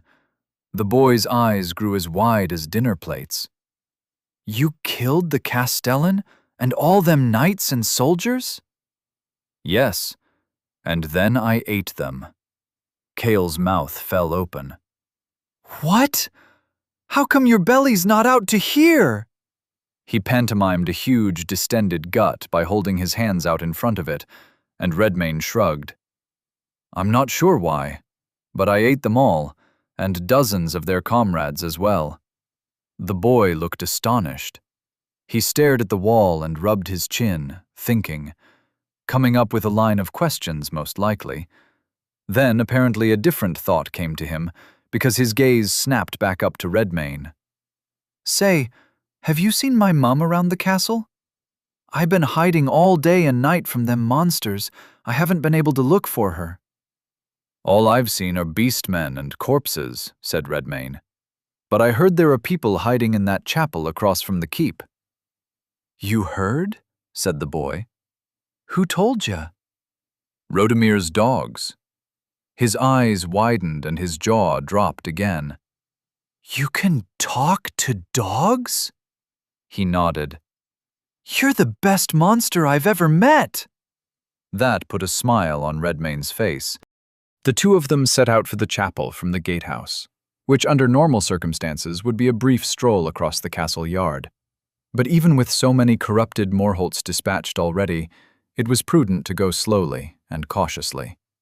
Redmayne took Cale and put him up on his shoulder, crouched low as he stalked along the side of the castle's south wall toward the chapel. In the distance, on the other side of the yard, Rodomir's hounds milled around in the area in front of their kennels, sniffing at the bloody grass and stopping to nibble at whatever scraps of their master's remains they could find. When Redmayne reached the heavy oaken door to the chapel, He removed Cale from his shoulder, set him down, and knocked with the backs of his knuckles. No answer. There was noise inside. It sounded like conversation, but it was too muffled to make out what was being said. Redmayne knocked again. The talking paused for a moment, then resumed. He took a long breath, vented it from his nostrils. Some of his mounting frustration went with it, but not all. Redmayne put his face closer to the door and cupped his hand next to it, in the hope that they could hear him on the other side. "I have a child with me," he said. "A boy named Cale. He seeks his mother." "It's really me," Cale shouted. "It ain't no monster trick." Immediately he heard footsteps coming toward the door. Someone called out behind them. It sounded like, "Wait!" But the owner of those feet wasn't listening. There was a heavy scraping sound behind the door, a muffled grunt. Then a woman's voice. "Someone help me move this cursed thing!" There came another few footfalls, and then there was a thud, a clink of an iron lock opening, and the door flew open, revealing a young woman in a housemaid's dress. She had wide, fearful eyes. "Ma!" said Cale. He flew into her arms, and she crouched down and hugged him tightly. Her eyes closed, tears forming in their corners as she rocked side to side. "Thank the gods," she muttered again and again. Redmayne thought Kayla's mother looked familiar, and a moment's thought made him realize from where. She worked in the kitchen, when things were especially busy or they were short-handed. She was one of the kind ones. The head cook liked to put her in charge of cakes, pies, tarts, and pastries, and so forth. Evidently, Lord Moreholt was particular about the way his desserts were decorated, so she'd take the imperfect ones and slip them into little Redcap's cell with a grin and a wink. She'd done it more than once, enough times for him to remember clearly. Her teary eyes opened, and she looked up at Redmayne, as if she were about to give him an impassioned thank you. But the sight of him made her freeze.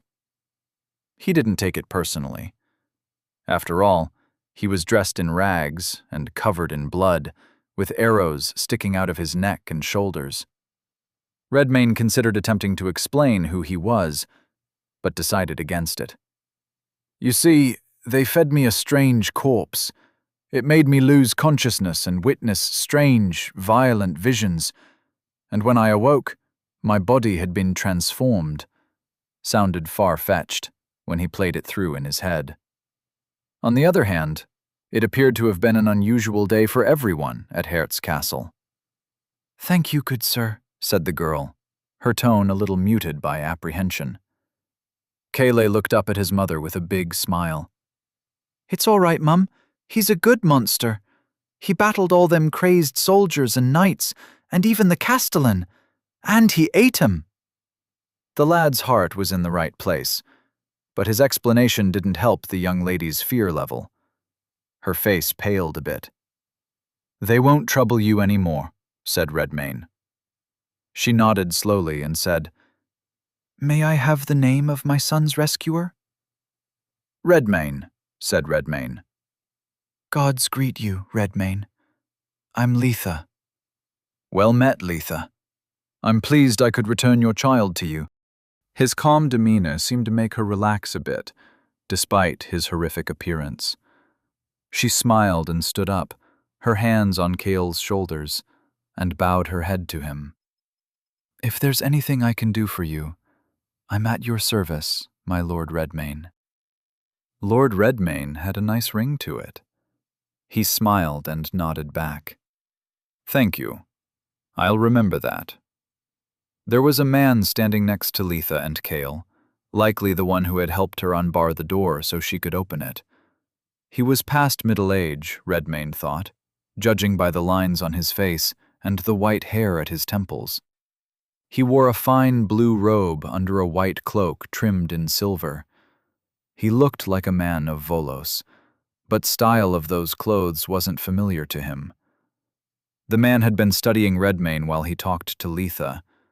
He looked worried, upset at the sight of him, but when Redmayne turned his attention to the man, he smiled a strained smile and bowed as well. "Hail and good evening," he said. "Helmold is my name." There was something different about Helmold. Redmane's eyes narrowed. An icon of some sort floated next to his head. His gaze focused on it, and a message from the system appeared. Helmold Brecht. Class, Magister. Archetype, Tutelary. Faction, None. Level, 6. You're... Helmold smiled and nodded. Imbued, like yourself. But I don't know you, nor have I heard of such a mighty hunter in the area. If I may ask, where did you receive astral communion? Down in the larder. Helmold's eyebrow popped up. Eh? Perhaps it wouldn't be a bad idea to explain after all. So Redmane went ahead and described the events of the day, beginning with what the head cook and those 2 soldiers fed him for breakfast. As he explained, Redmane noticed that Letha and Helmold weren't the only people in this chapel. There were 2 more in the back. One of them Redmane knew immediately. Auric Morholt, the Lord's nephew, sitting at the far end of the chapel by the lectern. He looked about as aghast as Cale's mother had when she flung open the door, and was tensely looking out of the open door at the castle yard as if expecting beastmen to come running in any moment.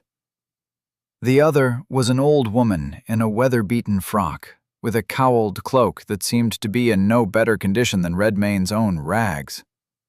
She sat, quietly listening. Under the shadow of that cowl, she seemed to be smiling. By the time Redmane completed his explanation, in as much detail as he could provide, Helmold and Letha stood there with wide eyes. "So you're... Little Redcap?" said Letha, her voice a bit breathless. Redmane nodded. "I've never heard of such a transformation happening before," said Helmold. "You say the system accepted you after a meal of divine flesh, but a whole body? In astral communion, we partake of a small wafer." "I don't know anything about your customs," said Redmane. "All I know is what happened to me." No, I'm not accusing you of sacrilege. It is as you say, this is simply what was done to you. But," Helmold shook his head, let out a sheepish laugh. "Some tutelary I am, if I can't explain the how and why of it." "I care not for either," said Redmane. "Your God freed me from my chains, and for that I'll gladly perform whatever services it asks of me." Helmold blinked. "It has you on a quest?" "Yes, I have tasks to complete, 2 out of 3 of which are done. The last awaits me in the castle. I must slay Lord Morholt." Letha and Helmold looked at each other, eyebrows raised. Auric Morholt's eyes had gone wide. Redmane could see the fear and the fury in the boy battling for dominance. The old woman grinned. Chapter 7. Hertz Castle. Jail. Redmane took note of the reactions of the strange old woman and the Lord's nephew. He half expected Eric to raise some kind of objection, but the young nobleman was too craven to even stand up from the pews. When Redmane looked him in the eye, Auric Morholt looked away. All well and good. He'd settle up with that one later on. Redmane returned his attention to Helmold, and a question came into his mind that the Magister might be able to answer. "Do you understand what's happened to this place?" he asked. Helmold cringed a bit at the question. "In part, but I don't know the whole of it. I've been here with these few survivors, holed up in the chapel." "Tell me what you know." "If you've been given tasks, it means we're in a blight," said Helmold. "A blight?"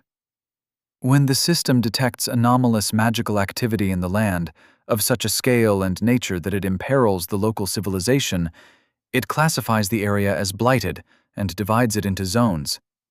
Hertz Castle would be such a zone. Beyond the castle lie Midva Forest and the town of Barograd, which will be distinct zones as well. Zones can simply be called zones, but sometimes they're classified as dungeons or lairs, if they're either enclosed spaces like this castle, or they are home to especially strong monsters for their area. What causes a place to be blighted? Many things can. In our case, it appears to be some kind of a plague of beasthood, but an outbreak of wild magic, of undeath, of magical plague, the opening of a large dungeon, or the awakening of an especially powerful monster, any of these things and more could cause a blight. Redmayne rubbed his chin. So what does the system do after it makes this declaration? Imbued are dispatched to the blighted area to eliminate the disorder. Any gains in experience, power, and territory are theirs to keep, so there's usually quite a rush to clear as much of the blight as possible, as quickly as possible. Redmayne's eyebrow shot up. Did you say territory? Helmold nodded. Zones become the possessions of the imbued, who cleared them, or their factions. Redmayne was imbued. He'd been given a task. Slay Lord Morholt. If what Helmold said was true, when he did so, he'd become the Lord of Hare's Castle. Lord Redmayne sounded good. Redmayne, Lord of Hare's Castle, Midva Forest, and Barograd, sounded even better. One more question, he said. You're a magister, yes? Helmold nodded. Do you have any magic I could eat? I'm sorry, what? Redmayne explained how omnivore worked, which led to a second bout of raised eyebrows from Helmold. I've never heard of such a skill. I'll demonstrate it for you. Use a magic skill. Helmold scratched his head, pondering which skill to use, perhaps. He seemed to come to a decision. Then he held out his hand, palm up, and Redmayne could feel a tiny dot of gnosis gathering in the air above it. The dot swelled, gathering gnosis from Helmold's spirit, becoming an incandescent ball of light blue energy. A lamp to light the way in dark places. Or perhaps more. To Redmayne it felt solid, tangible. It wasn't, really, but it felt that way.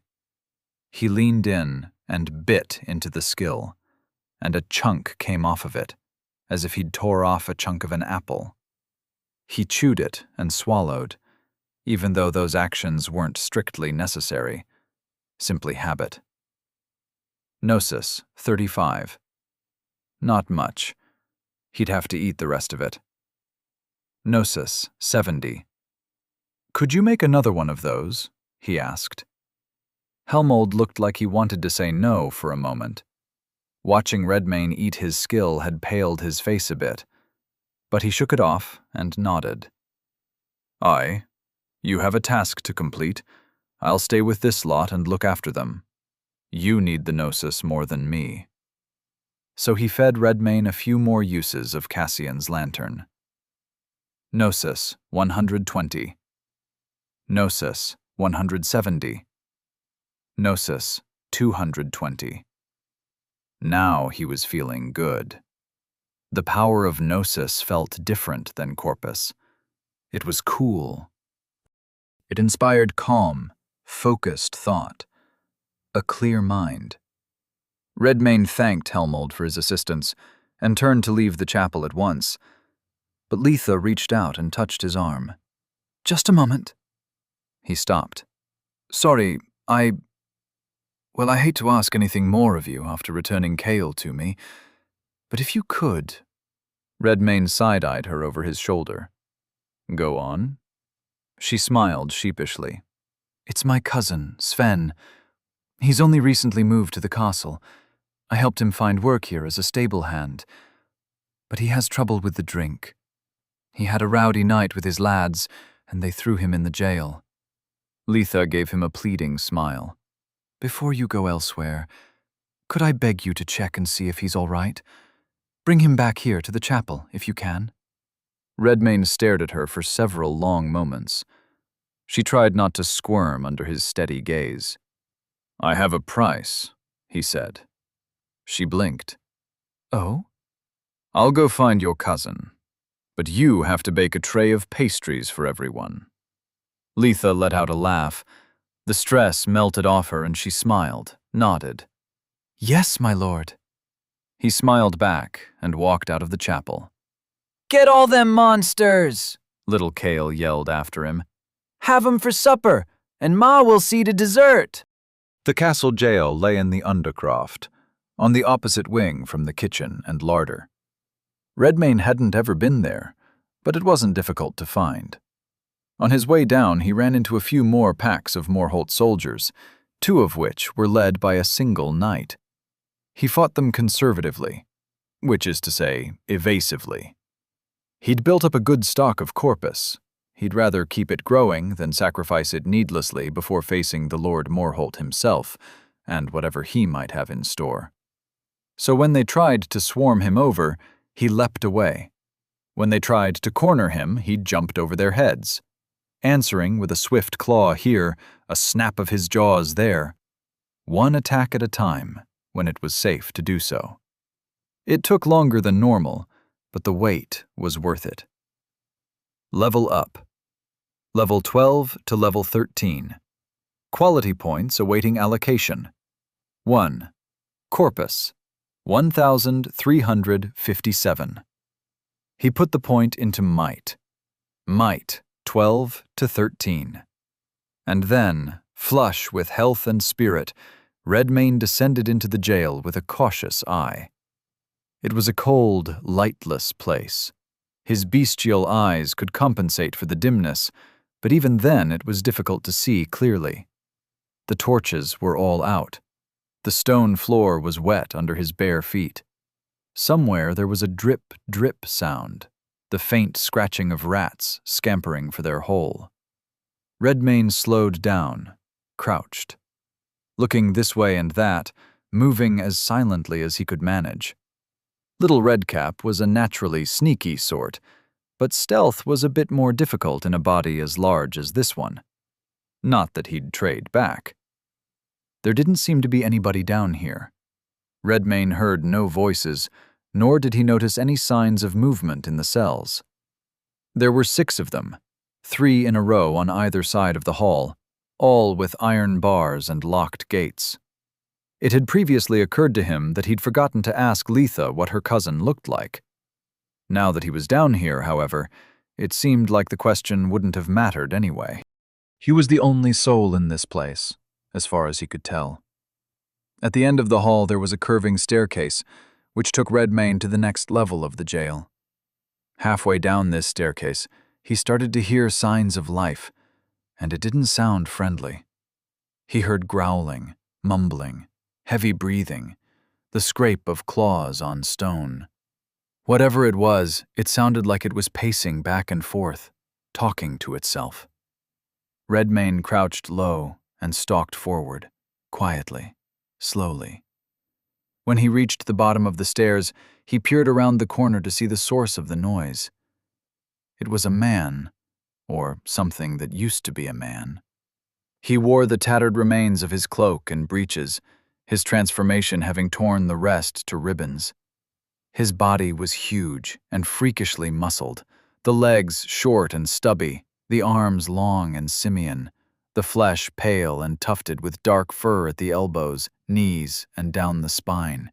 His hands ended in vicious claws, like those of a great bear. "Can't eat any more. No. It's not right. It's monstrous." He walked on all fours, back and forth across the ruin of the huge cell that lie in this room. At some point he'd broken open the bars, creating a huge impromptu entryway framed by bent iron, but he hadn't made his escape. There was a pile of dead bodies in the corner of the cell with him. Not a haphazard one. They were carefully stacked on top of each other. A few Morholt soldiers lay with the group as well, and a knight. Those ones sat at the top of the pile. As Redmayne took the images in, the system sent a message into his mind. Optional task: slay Lugoi the Lurker. Tasks completed, 2 out of 4. Lugoi the Lurker. Monster type, corrupted. Level 17. Redmane hadn't moved, but the thing suddenly stopped and looked right at him. A single, twisted horn poked up through Lugoi the Lurker's head of lank black hair. His eyes burned red, and his once human face looked like it had been stretched out into a demented parody of a horse, with jagged, pointed teeth. "You've come to eat, haven't you?" There was a guttural rumble behind Lugoi the Lurker's voice. "That's why they all come, drawn in with ravenous hunger. But I won't let you have them." Lugoi struck the floor with his paws. He roared and charged. Redmane didn't think he'd get a chance to explain his purpose here, but it didn't matter. The beast's challenge stirred his battle lust, kindled it in his belly like fire. He roared back and met Lugoi's charge with one of his own. The force of their mid-air collision shook the walls. Lugoi had the advantage in mass, however. Redmane bounced off of him while the pale beast continued forward, catching him in one of those huge paws and pitching him at the iron bars of the big cell. The bars dented from the impact, and Redmane rolled off of them onto the ground face first, the room spinning. But there was no time to recover. Lugoi was bounding straight for him. He rolled backward and sprang away at the last second, before Lugoi himself collided with the bars and made an even bigger wreck of them. The pale beast roared his frustration, a shrill, unhinged sound, and then he pulled one of the bent bars free to swing it around as a makeshift cudgel. The thing was 10 feet of forged iron, and he whipped it around as if it were a willow switch. "I'll protect them from you," Lugoi screamed as he struck at Redmane with the bar again and again. You monster!" Redmane flattened himself against the ground to duck a low swipe of that bar, growled, and lunged straight forward. He caught Lugoi's ankle in his jaws and tore off a chunk on his way by, prompting another wild shriek and a swing at the space Redmane occupied a moment ago. Lugoi turned around to square up with the retreating Redmane, only to stumble and almost fall, righting himself by grasping the wall with his free paw. Those red eyes burned balefully, and he snarled. Redmane thought he was going to say something, but instead the beast let out another shrieking roar. He answered with one of his own, and charged again. Chapter 8. Hert's Castle, Jail. Redmane and Lugoi clashed, retreated, circled each other, and struck again. He tried not to use Lion's lunge, satisfying as it was to feel his claw strike with such force. There was no telling if Helmold the Magister would be willing to feed him more Gnosis, and if he couldn't, or refused to, he didn't know where else he could acquire any.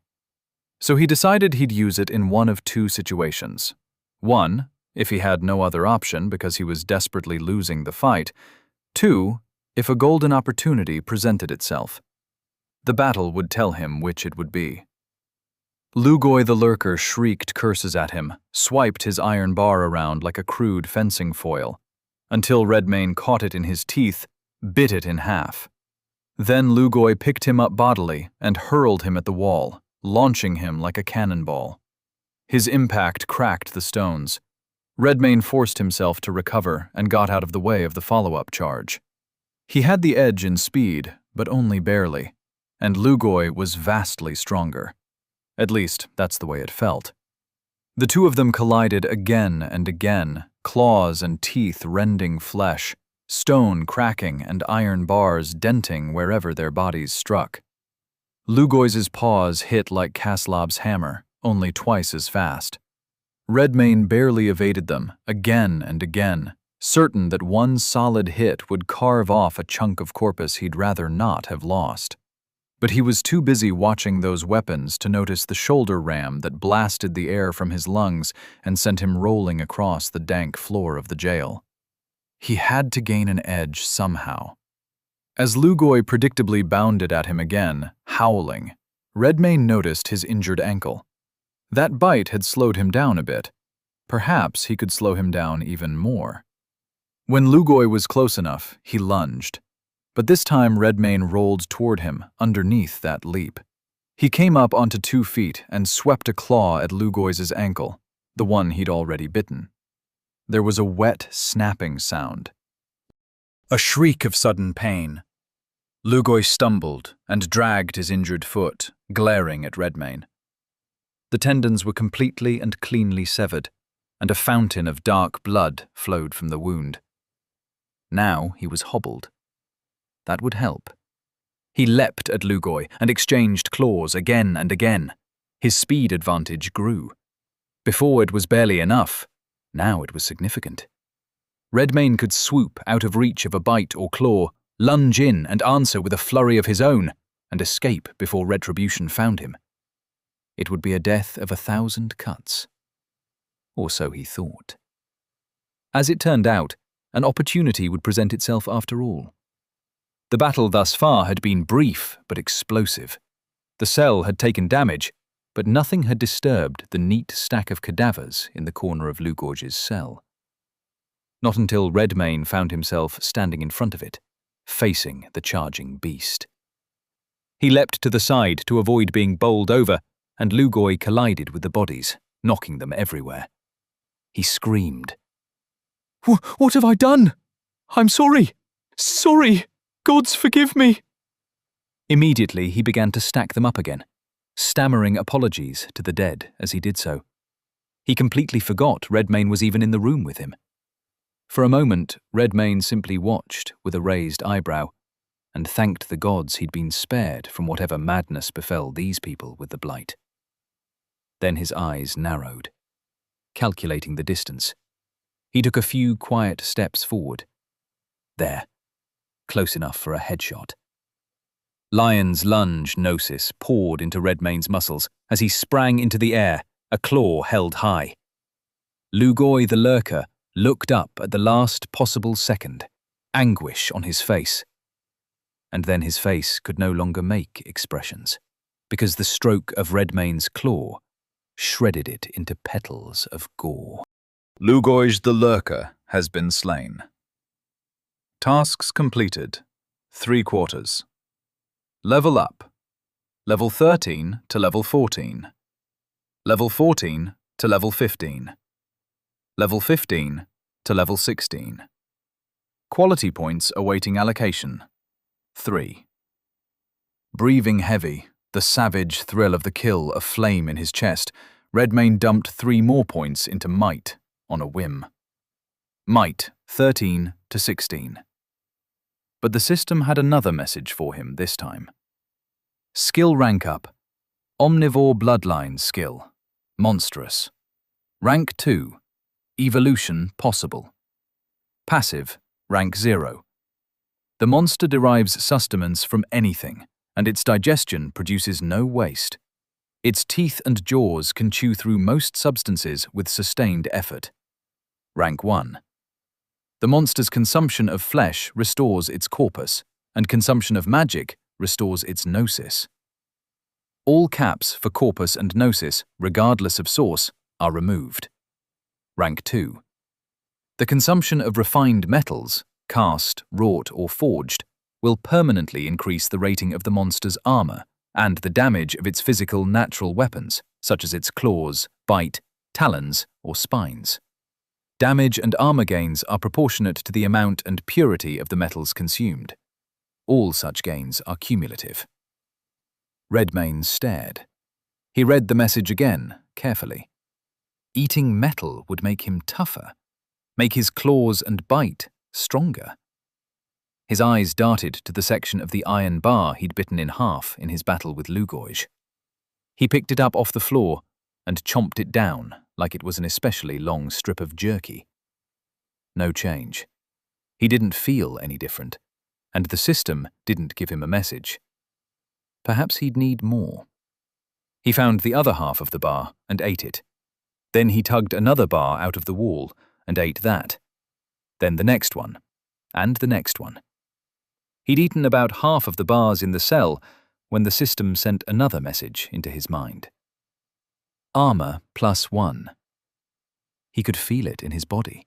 A cold durability in his bones, his teeth, his claws. He didn't feel any heavier, fortunately. Tougher. Without hesitation, he ate the rest of the iron bars on the cell, and then the ones upstairs on the smaller cells lining the hallway. Armor +2. Armor +3. After munching down the last iron bar, his mind raced around trying to think of the nearest place he could get his hands on more metals. His claws felt like hooked steel daggers. His skull was a helmet on the inside. Redmayne chuckled to himself at the thought, but then he shook his head to clear it. He was down here for a reason. Find Letha's cousin, Sven. He frowned when he realized where he ought to check first. The pile of corpses Lugoi the Lurker had been so carefully tending sat there, freshly restacked. Redmayne frowned at it. Since he didn't know what Sven looked like, he couldn't say for sure whether he was here or not. But being that the only bodies down here at all were dead ones, it would be safe to assume he was one of these cadavers. Unless there was some other jail in the castle he didn't know about, which didn't seem likely either. He'd better not eat these, in case. Lugoi the Lurker himself, however, was fair game. Corpus, 1,250. Redmayne rose from his crouch, wiped his mouth clean of blood. He would go and tell Letha to come down here and have a look at these bodies herself, once it was safe to do so. But first, he had to find the castle smithy. Or even better, the armory. There would be more than one of the latter. The keep had its own armory for sure, but there was another in the cellar beneath the barracks. Redmayne went to that one first, since he happened to know the barracks was already clear of enemies. Underneath, he found a room lined with weapon racks bearing swords, spears, hammers, mail shirts, steel bassinets with mail coifs, iron and steel in every shape relevant to the killing of men. A feast. Armor +4. Armor +5. Armor +6. He ate tirelessly, and as quickly as possible, though he was a little dismayed at how much more metal he seemed to have to consume to get from 4 to 5, and then 5 to 6. The gap was widening quickly, but he felt incredible.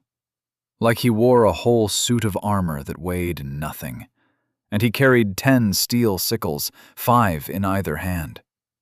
He was about to leave the now empty armory behind, but on a whim, he decided to rummage through the quartermaster's desk and cabinets in case there was anything of value. In the bottom drawer, all the way in the back, Redmayne found a small pendant on a silver chain. No sooner did he hold it up to look at it, did the system helpfully describe his find. Charm of Saint Alexia, talisman, neck. Passive, increases evasion by +2. Aged bronze medallion depicting Saint Alexia, one of the first imbued. Alexia was a dancer before her land was blighted. She took up the sword and received astral communion, and her natural grace was the last thing many a monster would behold. Redmayne carefully unclasped the chain and put it on. The moment he reclasped it behind his neck, he felt a subtle tingle of power.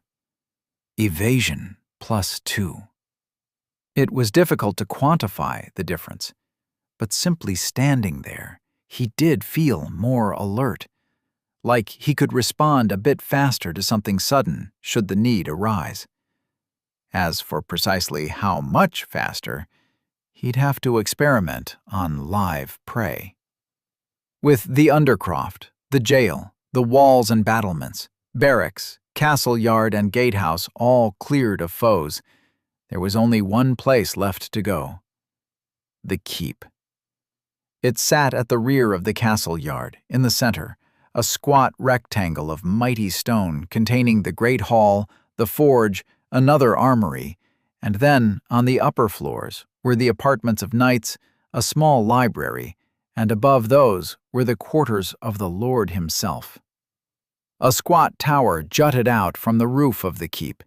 He'd been told it was built as a study for a prior lord, but hadn't been used in some time. Redmayne felt a little surprised that he remembered all these things. He hadn't seen beyond his cell in so long, let alone the rest of the castle, let alone the rest of the world outside.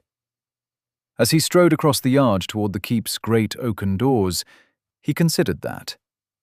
It would be a fine thing to be a lord, but it meant one would have to stay put, to rule and administer, to look after one's possessions. He found a competing instinct stirring inside him, however. It wanted him to walk through the gatehouse, across the drawbridge, and into the dark of Midva Forest. And never come back. To live like a wild thing, wandering, slaying and devouring as he pleased. The strength of those simple drives roiled in his belly. The drive to mate, feed, kill, rest and repeat. Could these things be reconciled? Redmayne didn't know, but the question wasn't relevant yet anyway. He still had to confront Lord Morholt and prevail. It would be a shame if he failed. But even if he did, this one night of bloody freedom had been divine. A kingly gift from the strange god of the new mansions. Their system. If he could, he'd throw a banquet for it in gratitude. But it didn't seem like the feasting type. It would be a bigger disappointment if the Lord didn't put up a good fight.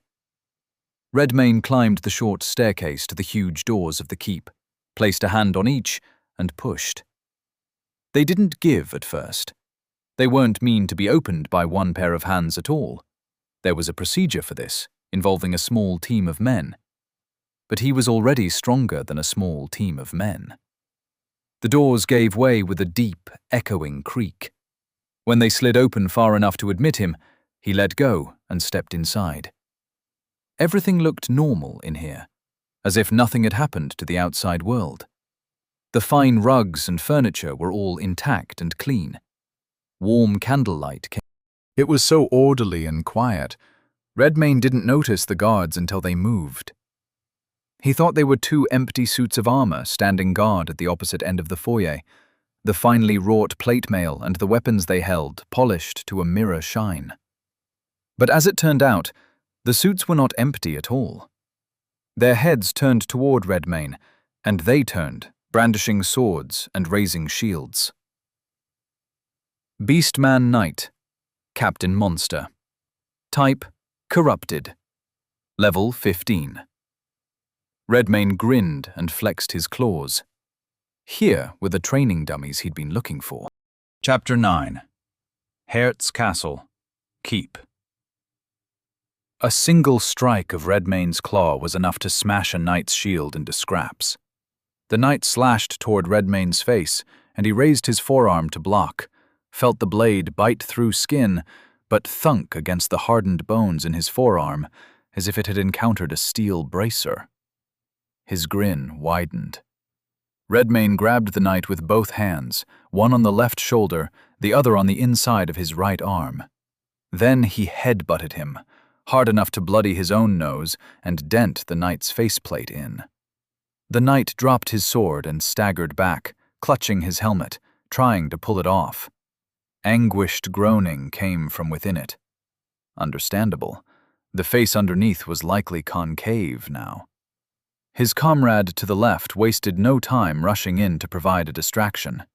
His sword flashed in the candlelight, thrusting and cleaving the air as Redmayne dodged this way and that. It seemed the charm of Saint Alexia was worth wearing. He could feel it in the sharpness of his perception most of all, a subtle sense of knowing where that sword was going to strike next. It didn't evade for him. The enchantment simply gave his primal brain a useful warning beforehand. It was fun. A joy to feel the magic in sync with his mind, and to notice the frustrated grunts of the knight trying to chase him. He tried to press Redmayne with his shield, hide the point of his blade behind it, and then sneak a thrust in with a subtle change of position. Redmayne let him. The knight ran him through, gasping with exultation, until 10 claws dug into his armor, punching through it as if it were a maiden's linens. The knight stiffened, cried out in pain. The scent of blood made Redmane's lip curl, drew him closer to the source instinctively. After the killing bite, one could see a cross-section of the knight's helmet: hairline, skull, brain, face, and throat. It would be a shame to make a mess of the rugs, but there was no helping it. Redmane crouched over his kills and had a hasty meal. Level up. Level 16 to level 17. Quality points awaiting allocation. 1. Corpus, 1,624. He'd hoped these fine arms and armor would get him close to another point, but alas, it wasn't enough. As for the point, he put it in might again. Best to trust in strength. Might, 16 to 17. Beyond this foyer lay the Lord's audience chamber and the great hall. Redmane checked the former, found it empty, and proceeded. The great hall was where the Lord would spend most of his time anyway. It was where announcements were made to the small folk, where feasting and revelry took place, where he held council with his knights and important retainers, merchants, farmers, and freemen of all stripes. It was an expansive room with high ceilings. Huge tapestries covered the walls on the left and right, depicting the history of the Morholts. 3 elk-horn chandeliers hung in a row over a long banquet table, and at the end of the hall, at the head of the table, sat the Lord's chair, with the Lord sitting in it. Lord Abram Morholt, monster type, corrupted, level 20. Abram Morholt looked different than when he'd last seen him, but so did everyone, including himself. He didn't look so senile anymore. The Lord had grown in stature, beyond even the image of him in the days when he was at the peak of his fighting strength, which were depicted on the wall behind him in portrait form. Plates of bestial muscle stretched out his tunic. His hairline was still receding, but his face was hairier, had pointed, feral features, and the gleam of red eyes. He wore a fine red cloak trimmed with a mantle of black bear fur and clasped in front with a thick gold chain. At his flanks stood 4 more Beastman knight captains, silently guarding Lord Morholt while he ate his supper. Redmane glanced at his plate. There were grapes, a hunk of bread, an eyeball, a few human fingers, and a raw, half-eaten heart. Lord Morholt paused to suck the blood off of one of his fingers and sip from his goblet, which was full of either red wine or blood, he couldn't tell which. Morholt gave Redmane a glance and a grin as he entered the hall. "Little Redcap," he said as he wiped his mouth with a napkin. "Welcome. How you've grown." Hearing that voice again made Redmane snarl. He walked toward the Lord as calmly as he could, though his face betrayed the wrath boiling in his guts. It didn't seem to bother Lord Morholt in the least. His grin widened, and he gestured at the seat next to him. "Hungry?" he asked. "There is food aplenty in my hall, but you knew that. After all, I've kept you fed for many a year, haven't I? You kept me chained." Lord Morholt's lip curled as he licked a bit of gristle off one of his canine teeth. Some of the mirth left his expression. "For your own good. But I don't expect you to understand. Not that it would matter. You've slipped your leash. I expect my fool nephew had something to do with it." "I haven't come for an explanation," said Redmane. "I've come to slay you and devour your corpse." Morholt let out a wicked laugh. He nodded. "Aye, that's what I speak of." The Lord rose from his chair and grasped the long handle of his 2-headed battle-axe. He casually rested it against his shoulder as he rounded the corner of the table and sauntered toward Redmane as if he were going for a leisurely stroll. The 4 knight captains behind him silently followed, in 2 ranks of 2. "You don't understand any of this, do you?" said the Lord. "Only what I need to," said Redmayne. "That you're about to get what you deserve." "What I deserve?" Morholt laughed, a big belly laugh. "I kept you safe. Put food in that bottomless pit you call a stomach. I deserve a show of thanks for what I've done for you. I deserve you down on a knee, swearing loyalty to your gracious lord." The fire in Redmayne's chest swelled. "You and your nephew deserve everything you inflicted on me, with an extra helping," he said.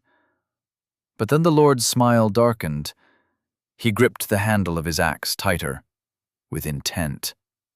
"You don't even know what you deserve," Morholt said. "Well, I'll tell you. You deserve torture. You deserve anguish and despair and sorrow, suffering until the end of days. You deserve so much more than a cell and a chain and a muzzle. Oh, if only I had the power to give it to you. Perhaps I do now." Redmayne set his jaw. He'd heard enough. He growled and leapt in with the swiftness of a wolf. The 4 knights behind Morholt opened ranks, fanning out to encircle Redmayne. The Lord himself smirked and brought his axe to bear, striking downward, a blow that would swat Redmayne right out of the air and cleave him in 2 if he didn't change course. He had to stop short, let the great blade of that axe slice through the air in front of his face, and lunge in again. Then the knights harried him, swords thrusting in from 4 angles, while the mighty axe of Morholt whirled about, glinting in the light, and struck again. The charm of St. Alexia kept him alive. There was nowhere to run to already. He had to duck and weave around. There was a spray of blood as he whooshed past, and that knight also staggered and broke formation. Now they had to chase him, try to trap him again, only with 2 less men. Redmayne retreated, batting aside sword thrusts with his claws, watchful for an opportunity to deal lethal damage while keeping on the move, Lord Morholt casually advancing behind them, with a wry smile on his bestial face. The great hall was an oblong room, with the table dividing it in 2, so the only ways to go were forward and back, unless he wanted to jump across to the other side of the table and flee, which wouldn't happen under any circumstance. Redmayne would slay these men and their lord, or be slain himself. The knight captains weren't taking any chances with him. They made no daring moves. For the most part, they stayed behind their raised shields, swords thrusting out to harass all that armor he'd gained, only to be carved like a turkey. Redmayne's blood went cold for a moment, considering how much worse it might have been had he not been able to raise it. Morholt pulled his axe free to ready another blow, a sideways swipe that would have cleanly struck Redmayne's head from his shoulders had he not hopped backward from it at the last possible instant. "You don't even know who you are," said Morholt. "You don't know what you are, or what you've done, or why you're here, or what you're truly capable of." That axe flashed by again, too close. Redmayne's heart sped up, his face slick with blood and sweat. "You don't even understand how merciful I really am," said Morholt, with a caustic laugh. Redmayne reached the end of the room. To his right, a corner. Chapter 10. Hert's Castle, Great Hall. Redmayne flew at them like he'd been shot from a catapult, a claw held high, his frame propelled by an unseen force. Lion's Lunge Morholt and his knight were close enough to take the hit together. The Lord's eyes widened and he stepped back at the last second, but the knight wasn't so quick. Redmayne's claw blew his breastplate and ribcage open like a cannonball, spraying blood and bits of steel and viscera all over the tapestry on the wall. Lion's Lunge Redmane roared again, long and loud. Morholt raised the haft of his axe to block the next blow, and his defense barely held. Now he was the one walking backwards. Lion's Lunge too slow this time. Claws found. Lord Abram Morholt has been slain. Tasks completed. 4 out of 4. Level up. Level 17 to level 18. Level 18 to level 19. Level 19 to level 20. Dungeon tasks completed. Cleared dungeon. Hare's Castle. Level up. Level 20 to level 21. Level 21 to level 22. Quality points awaiting allocation. 5. A fine reward for revenge. Too bad it was over so quickly. Redmane wiped some blood from his face, turned his attention to the system.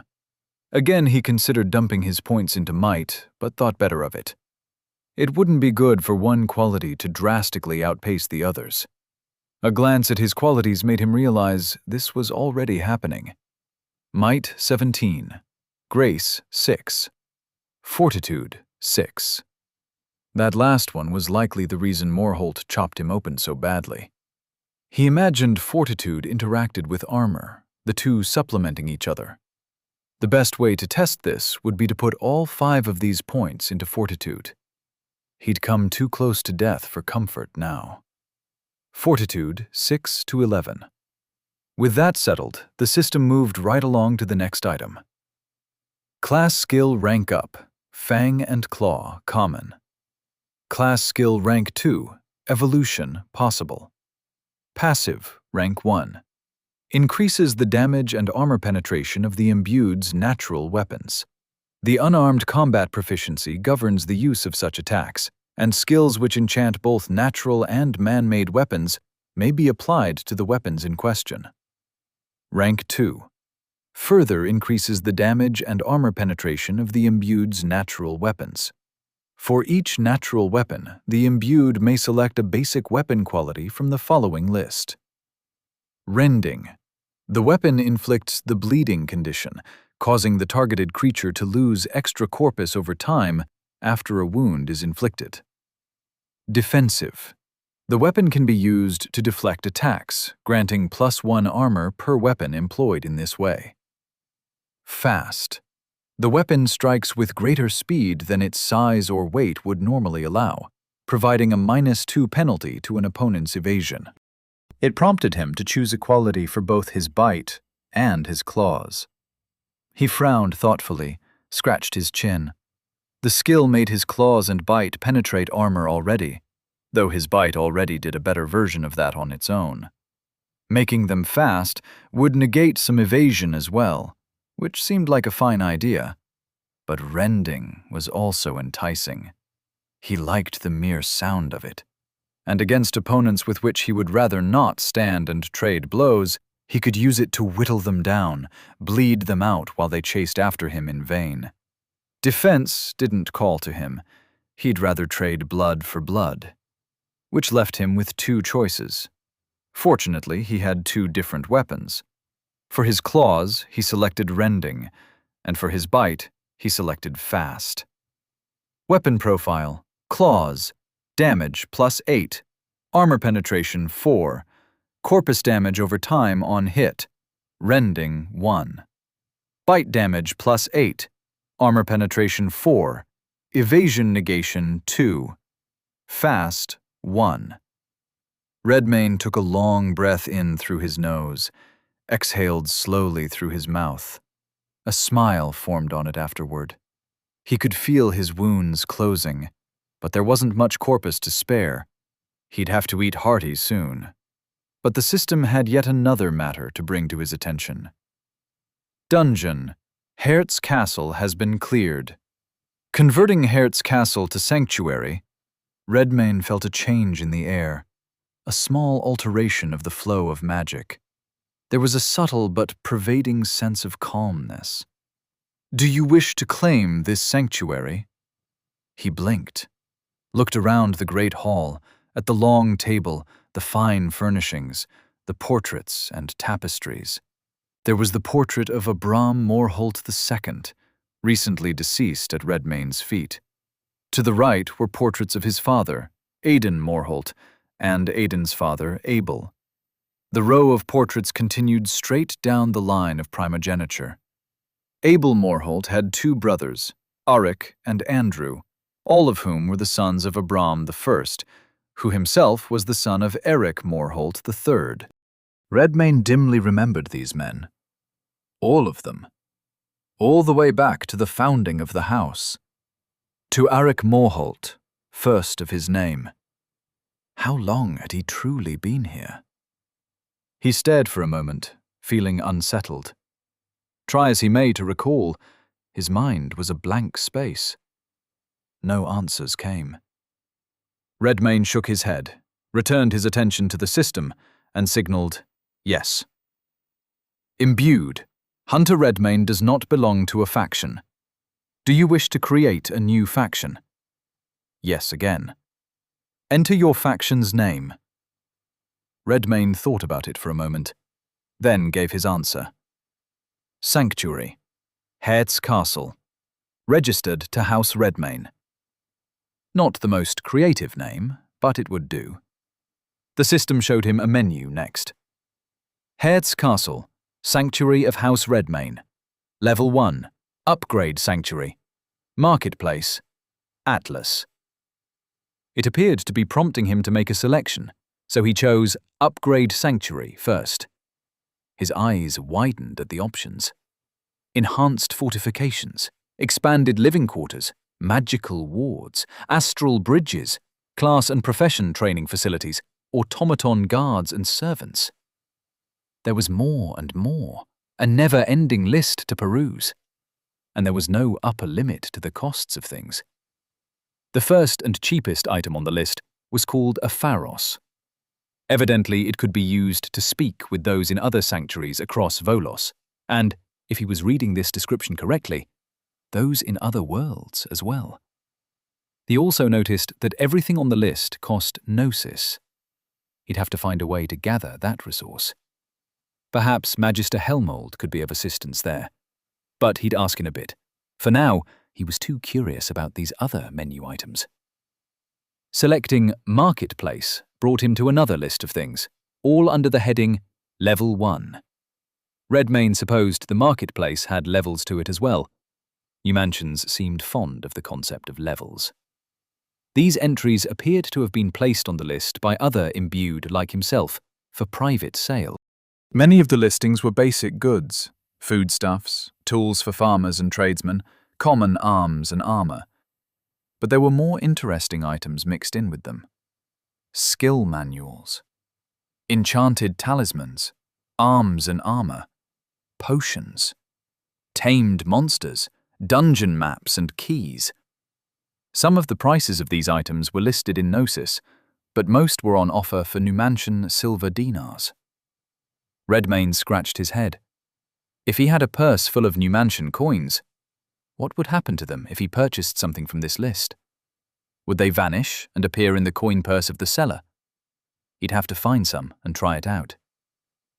The final item to select was Atlas, and when he did so, he let out a low whistle. A glowing blue map unfurled itself in the air before his face, rendered in a breathtaking level of detail. It centered itself on Hart's Castle, which was surrounded by Midver Forest. To the south lay Barograd, the town at the beginning of the Southron trade road that lazily wound through the province's long stretches of farmland. He had something to ask the system, but he didn't know how best to interface with the thing. So he simply spoke the question to the map. "Show me the extent of the blight," he said. The view zoomed out, all the way out to encompass the whole continent of Volos. Everything glowed red. Redmayne's eyes widened again. Gods! There shone a few points of soft blue light on the map. Redmayne realized Hart's Castle was one of them. There were only 3 others in the whole land of Volos thus far. The closest was on the northwest coast, the harbour town called Gull's Glut. Further south, in Asgoff, the province of the great spine of mountains that ran down the center of the continent, there was a glowing blue dot over a place called Barrow Keep. It looked remote, high up in the mountains. No doubt that made it simple to secure. The last one was all the way down on the southern coast of Volos, a district of Port Luck. Not the entire city, a small square of it. If he had to wager, he'd guess it was an enclave of Numantians. And speaking of Numantians, there was a city on the map he'd never even heard of before. It was called Terracon, and it had been built in a most peculiar location, the southwestern edge of the continent, a barren, rocky place with few natural inroads. The largest could barely be called a mule path, and it wound up and down a treacherous mountain approach for nearly 100 miles. There was no other way to reach the city except by sea, and there was nothing resembling arable farmland anywhere in the vicinity. Regardless, Terracon was the strongest blue dot on an ocean of red. It had only been a day and night, but Redmayne expected to see more blue dots. It was troubling to think so many monsters had prevailed over innocent folk.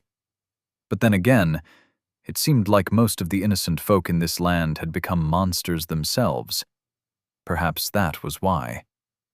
He zoomed back in to get a second look at Barograd and its surroundings. Midva Forest and Barograd had clear borders around them, straight lines in glowing red separating them from each other and Hertz Castle. The two were distinct zones, which meant he'd have to clear them one at a time. And he didn't have to stop with Barograd. He could move through all these zones and dungeons, claim each and every one. This castle could end up being the center of a mighty kingdom. The Kingdom of Redmayne. A grin spread across his face at the thought of it. Perhaps lordship and dominion would be nice after all. He could delegate, have other people do the organizing and the bean counting, while he roved his conquered lands on an endless hunt. A most satisfying thought. But it appeared that he'd seen everything of use on this menu for now. He dismissed it, and thought now would be a good time to return to the chapel to tell the few survivors it was safe. But there were one or two things left to attend to. The first was his meal. Lord Abram Morholt and his 4 knight captains. Corpus, 872. He scarfed them all down with a quickness.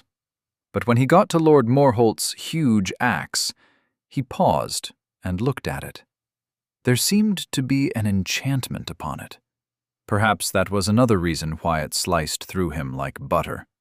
He didn't fancy the idea of fighting with a weapon, but still, such a powerful tool might come in handy some other way. As he inspected it, the system helpfully revealed its qualities to him. Bear Hunter's Great Axe. Great Axe, heavy melee weapon. Weapon profile. Damage plus 12. Armor penetration 6. Evasion negation 6. Fast 3. Armor plus 4 while blocking. Defensive 2. Attacks damage up to 4 close foes.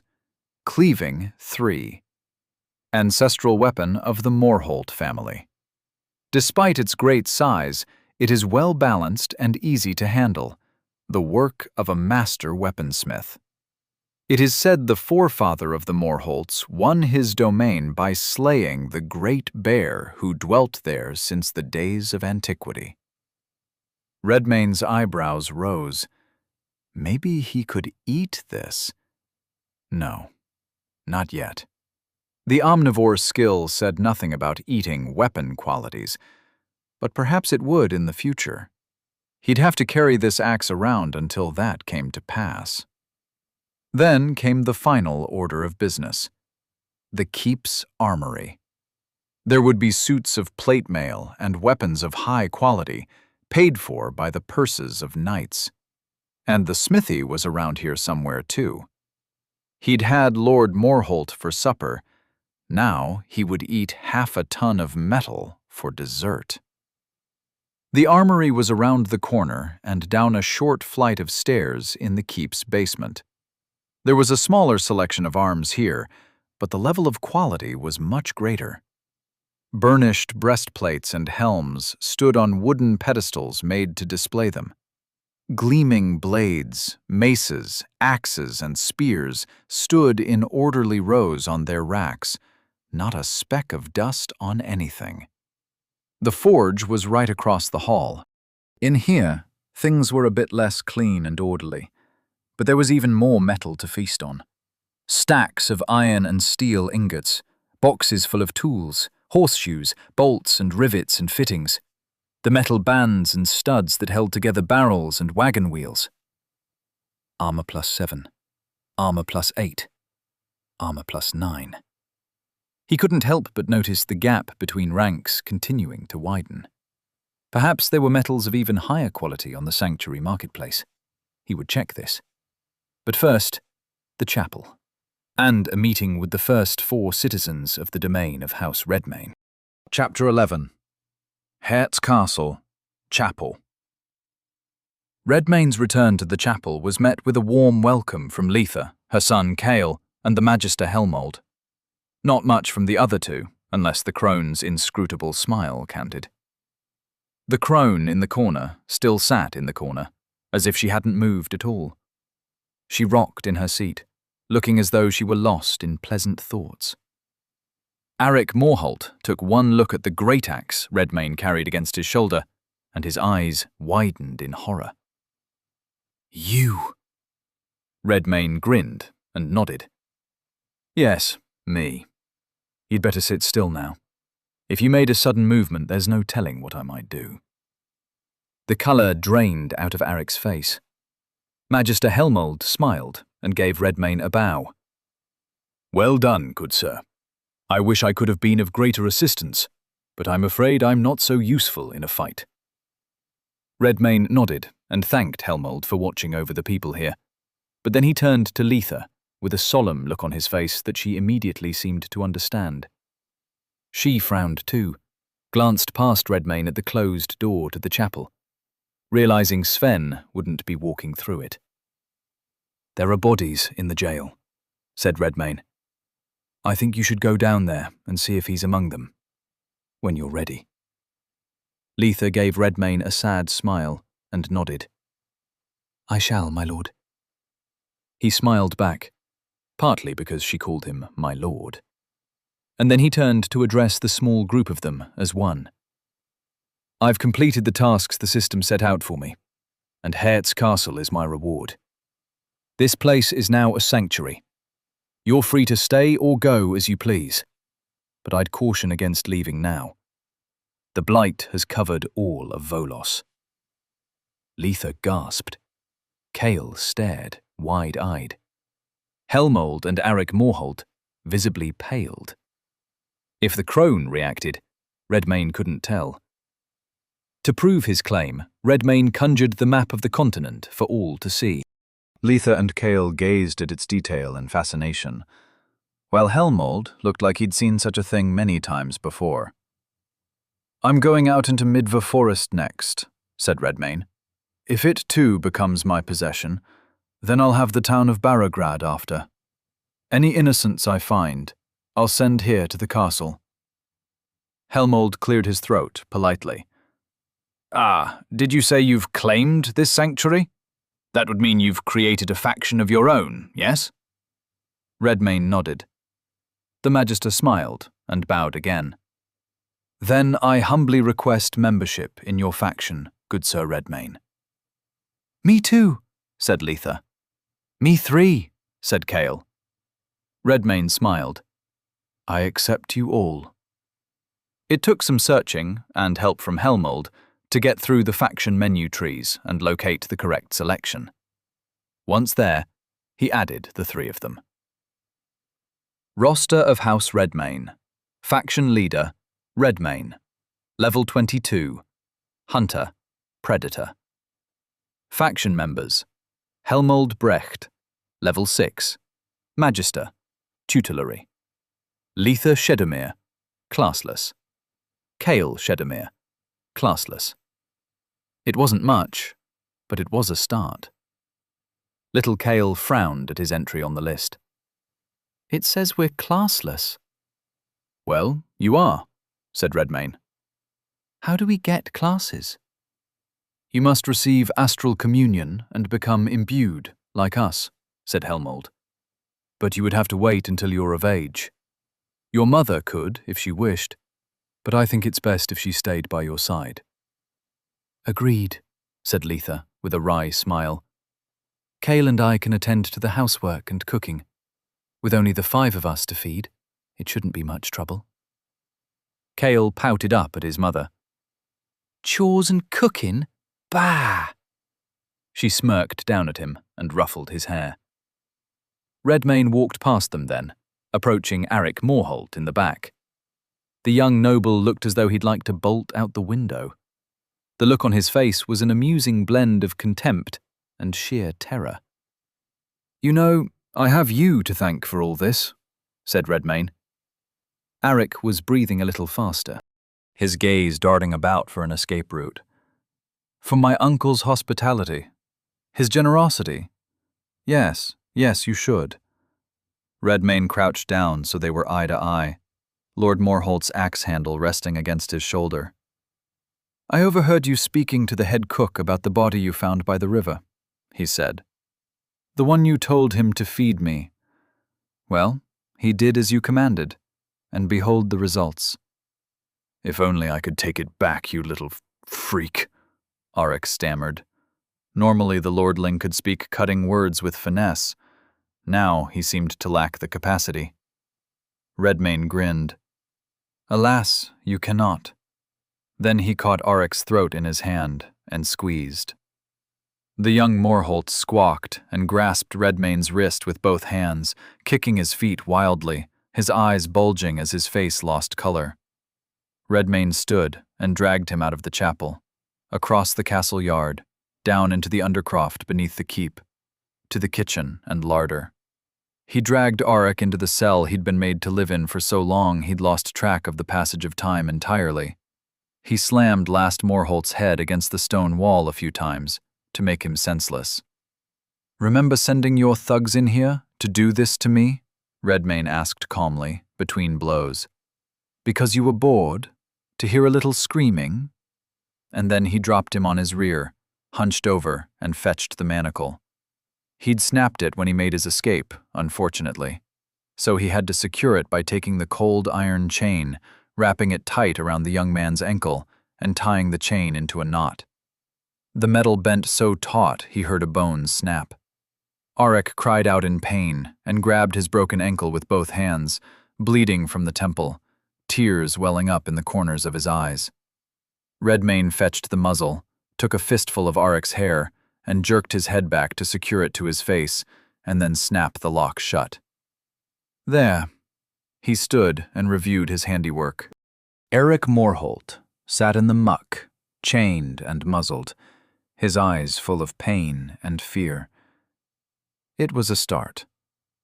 You're a monster, said Aric, his voice shaking. And you always will be. Redmayne stared at him for a short while, not saying anything. After such a long time in this stinking hole, he stood free, and the prince of his tormentors sat in chains at his feet. It felt good. But it made him think. Should he just kill the whelp now? If he were to leave him here, should he not expect vengeance? It's what Redmayne had wanted in that position, and the longer he waited, the brighter the desire burned. But the thought sat upon the assumption that Aric Morholt was capable of escape, which seemed unlikely. Letha will remember to feed you, he said, as he walked out of the cell, closed its door, and secured the lock. You should hope she does, at least.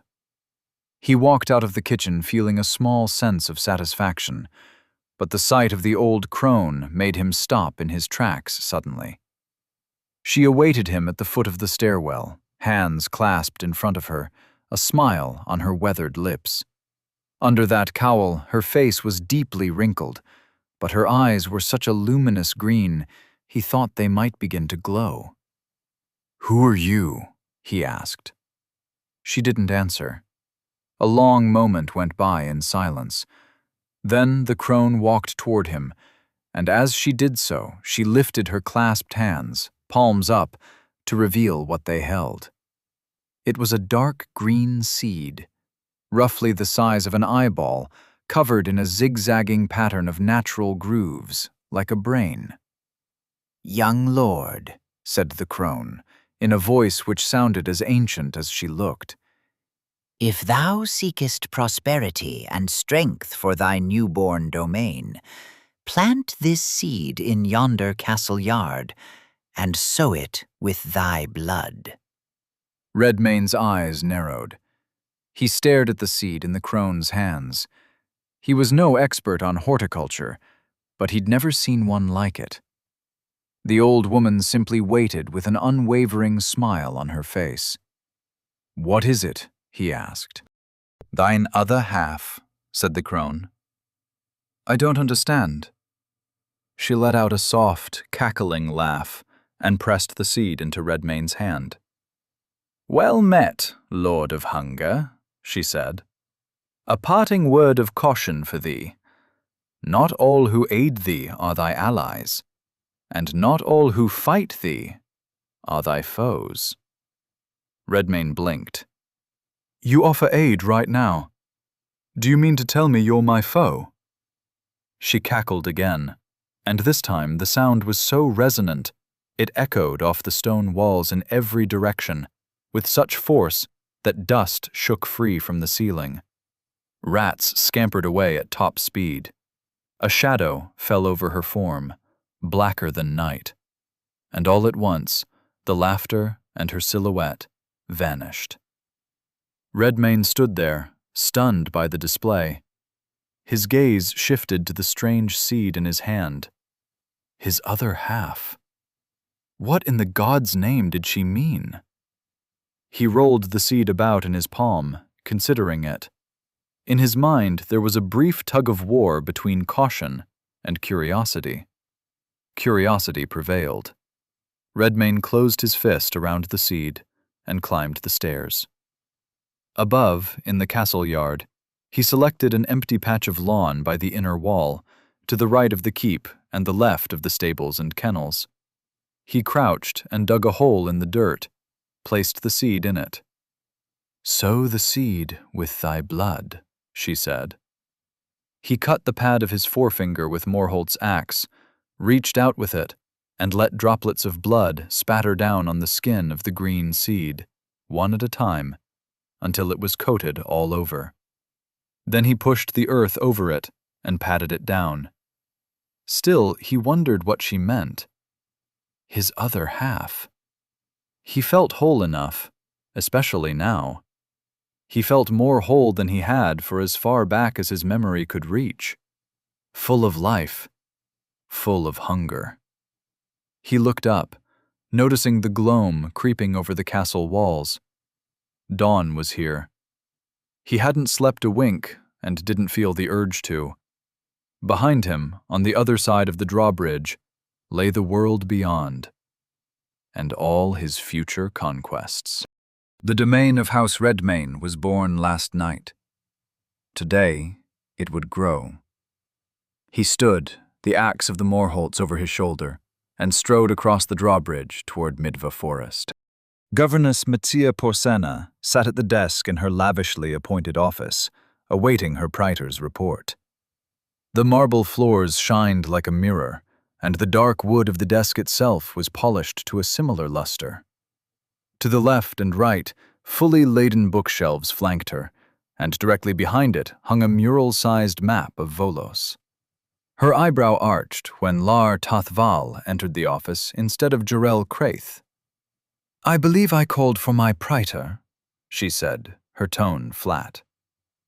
"You did indeed, governess," said the smiling Decentus. "But as he is most diligently executing your orders and working to keep us all safe and sound, I've come to impart what we've learned in his stead." Messia noted that her steady gaze didn't wilt Lar Tathval the way it did the others. She stared at him, and he smiled in answer. It was almost a smirk. She'd have to find a way to break him, else he was sure to become increasingly insufferable. We believe the blight originated in north-central Volos. Our conclusion is based on a review of the timeline of the corruption of each zone. It appears to have emanated outward from somewhere around a town called Barograd, though our method of determining such is a bit imprecise. It could have originated from an adjacent zone, of which there are two, Midva Forest and Hare's Castle. Are there any imbued in this area? There are, Lar answered with a nod. 1 coterie and 2 individuals, a magister and a hunter, all of them quite low level. Though we shall have to wait until a faction activates its Pharos to contact them, we may not have to wait over long. The system registered the creation of a new faction just this morning. Splendid, said the governess. Do we yet understand the precipitating event? Lar's smile turned wry. Not just yet, governess, but we're working on a lead. Oh? No need to be coy about it. Tell me what you're working on. Unless it's nothing, and you're stalling for time. I wouldn't dare, said Lar, though he was concealing a grin, badly. This lead is the reason Jarrell is presently indisposed, actually. He's speaking with a Sicarius coterie he'd dispatched to the area recently. Messiah's eyebrow rose again. The area where the blight originated? What were we doing there? It appears our efforts to convert a local demigod failed, and we had to resort to other measures. The governess knew precisely what he meant by other measures. It was procedure. Mortal or divine, those who refused to submit to the rule of Numantia met a swift end.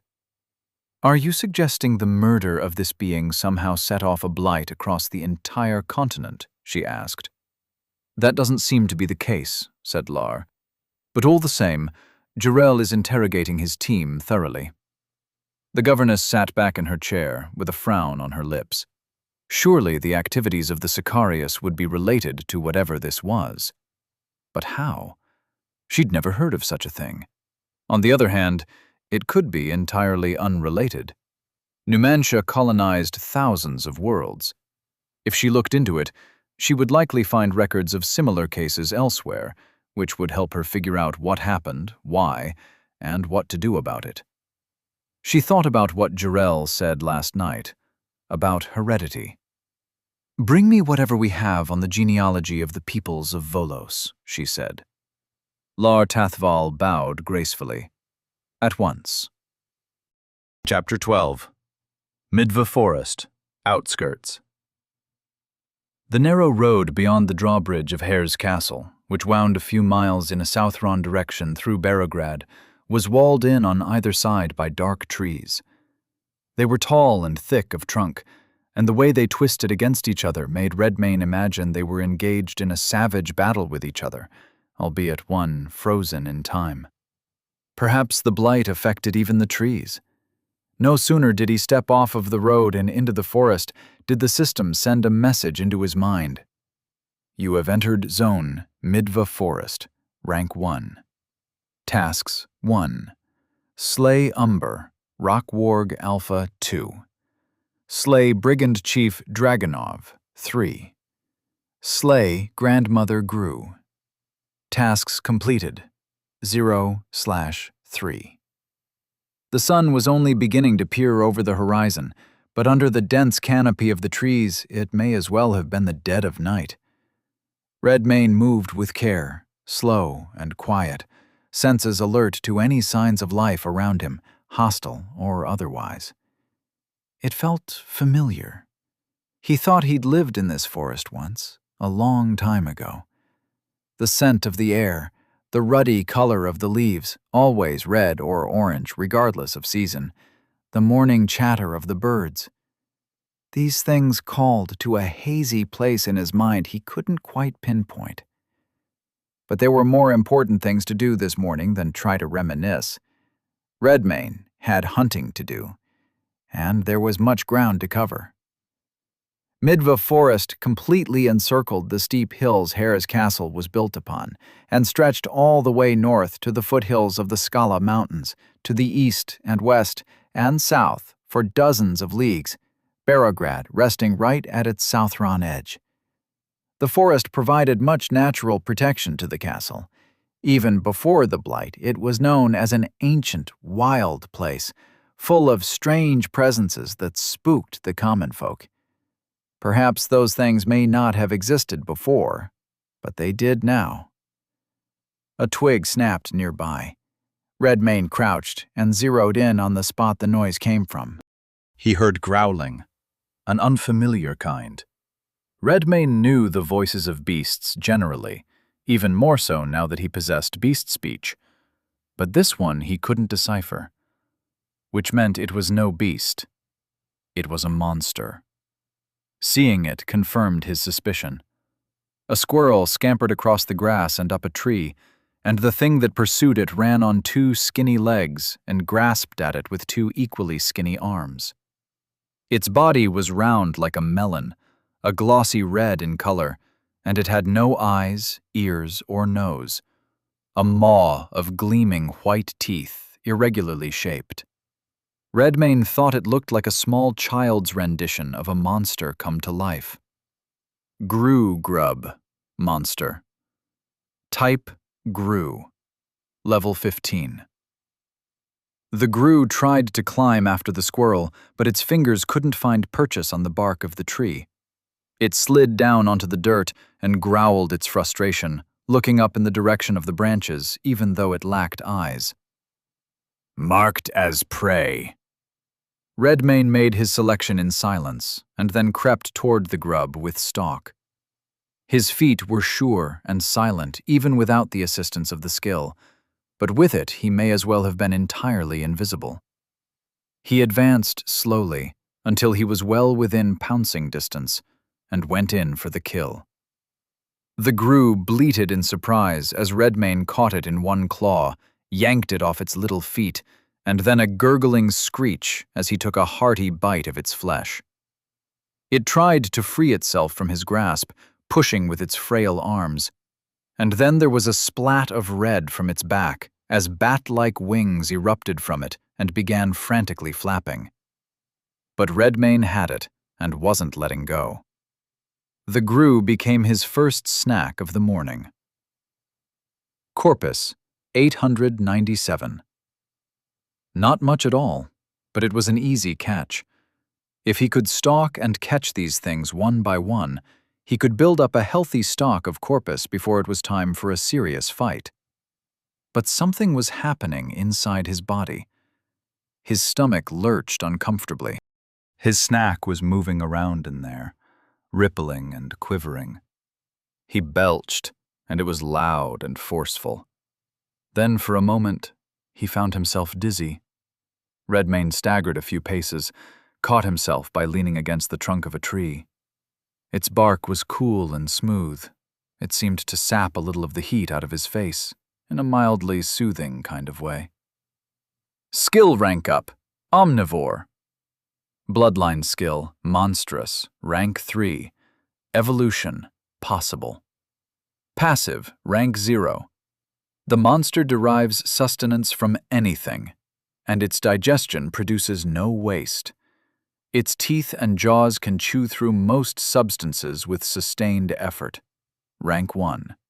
The monster's consumption of flesh restores its corpus, and consumption of magic restores its gnosis. All caps for corpus and gnosis, regardless of source, are removed.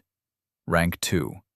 The consumption of refined metals will permanently increase the monster's armor and the damage of its physical natural weapons, such as claws, bite, horns, talons, or spines.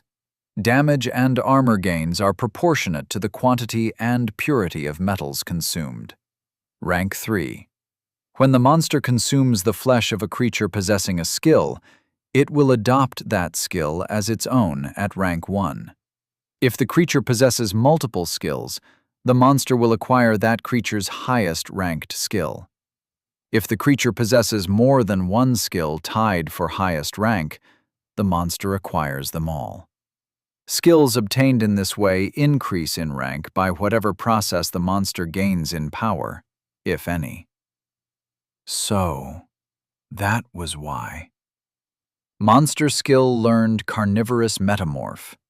Bloodline skill, Monstrous, grew. Rank 1. Active, 10 Gnosis per adaptation.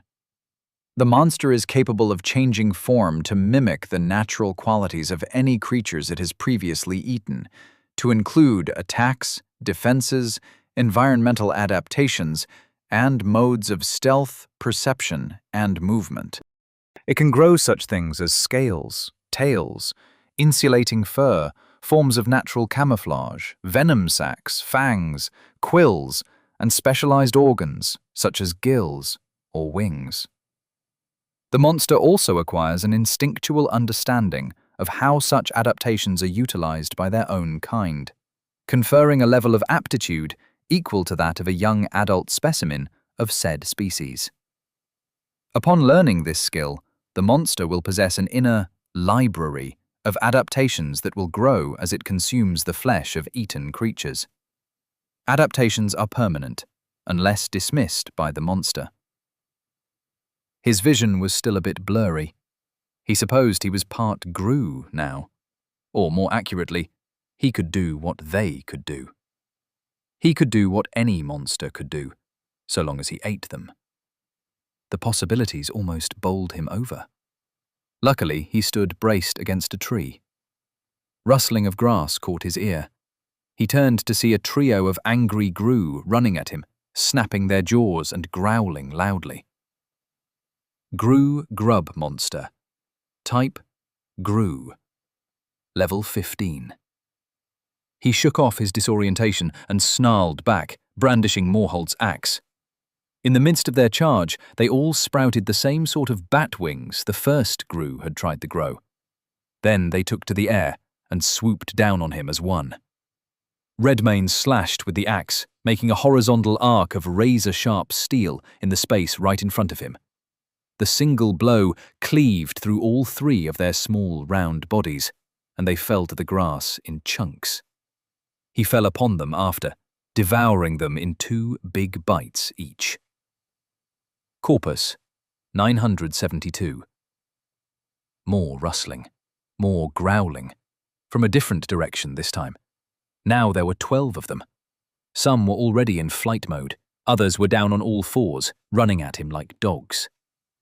Redmane noticed a few of them were slightly larger than their mates. Those ones had little clawed hands that looked like they could actually climb trees and pierce flesh, unlike the first one he'd encountered. Again, he swiped Morholt's axe across the space in front of him. Gru let out gurgling cries as the blade chopped them apart, but there were many more than he could slay in one stroke. The 8 who remained swarmed over him, biting him everywhere, the grip of their twiggy limbs surprisingly stubborn. Their bites hurt, too. A lot. Redmane staggered around, trying to flick them off his arms, kick his legs to shake them loose, to no avail. He had to drop the axe, grab hold of them one at a time, and either bite them back or smash them against the trunks of trees, or stomp on them and make them splatter like tomatoes. By the time he'd finished the whole lot of them, they had chewed off a dismaying amount of corpus, and more might be coming. He'd have to eat as quickly as he could. Corpus, 772. From the north came a cacophonous growling and trampling of foliage. How many were there this time? 18? 24? He couldn't count them fast enough to know for sure. Letting them swarm over him would not be an option this time. They would eat right through his corpus. He had to do this defensively. Somehow. He glanced at the tree next to him. Gru crashed through the grass and brush, a little horde of them, rapidly growing closer. No time to think of a better idea. Redmane leapt up into the tree. Here, on its branches, they'd have to come to him. The winged ones first. To his delight, they did as he predicted. The bat grew, flapping toward his perch before their mates could catch up. Many of the ones who followed simply hopped up and down at the base of the tree, trying in vain to climb it and growling frustratedly, seemingly ignorant of the power of their own skill. The Gru didn't seem like they were especially bright, but the ones who were capable of climbing did so. The flyers still reached Redmayne first, making him swipe at them with his axe, careful to keep himself securely balanced on the tree. He felt gratitude toward the fine smith who forged this weapon. It was light in his hands, swift and accurate despite its size. Its head cleaved Gru bodies straight down the middle, vertically, horizontally, diagonally, sending their pieces falling to the forest floor 2 and 3 at a time. The climbers reached him then. He kicked the first one off the tree, and it screamed comically as it fell. Then 2 more came after him. He caught one with a kick, the other latched onto his leg and bit hard. Pain flared in his calf, making him growl. 3 more climbers were close to reaching him. Redmayne snatched the Gru off his leg, pitched him off into the forest, and it, too, screamed off into the distance. Before the next group reached him, he looked for the nearest neighboring branch, spotted it, and leapt. He landed, but it cracked alarmingly under his weight. He looked and leapt again, an instant before the branch lurched and fell, and the new branch held him. For the moment. Which began a running battle across the treetops. Redmayne stopped and struck Flying Gru, or Climbing Gru, once or twice, and hopped to the next landing spot, one after another. Fortunately, there were an abundance of tree limbs with which to traverse this gnarled old forest. The horde scrambled after him on the forest floor, composed of those Gru either too weak or too simple-minded to transform themselves. But if he fell to the forest floor, it wouldn't matter how simple they were. He'd be easy meat. Wearing a suit of metal armor didn't seem like such a bad idea then, unless the Gru could eat through that, too. With the way Redmayne's own skill worked, and the look of that sea of jagged, toothy maws below him, there was no telling. This mobile skirmishing kept arousing more and more packs of Gru from all over the area. Redmayne found that he could fend off the flyers and the climbers easily enough by remaining on the move, but eventually he would have to find a way to deal with the growing horde below him.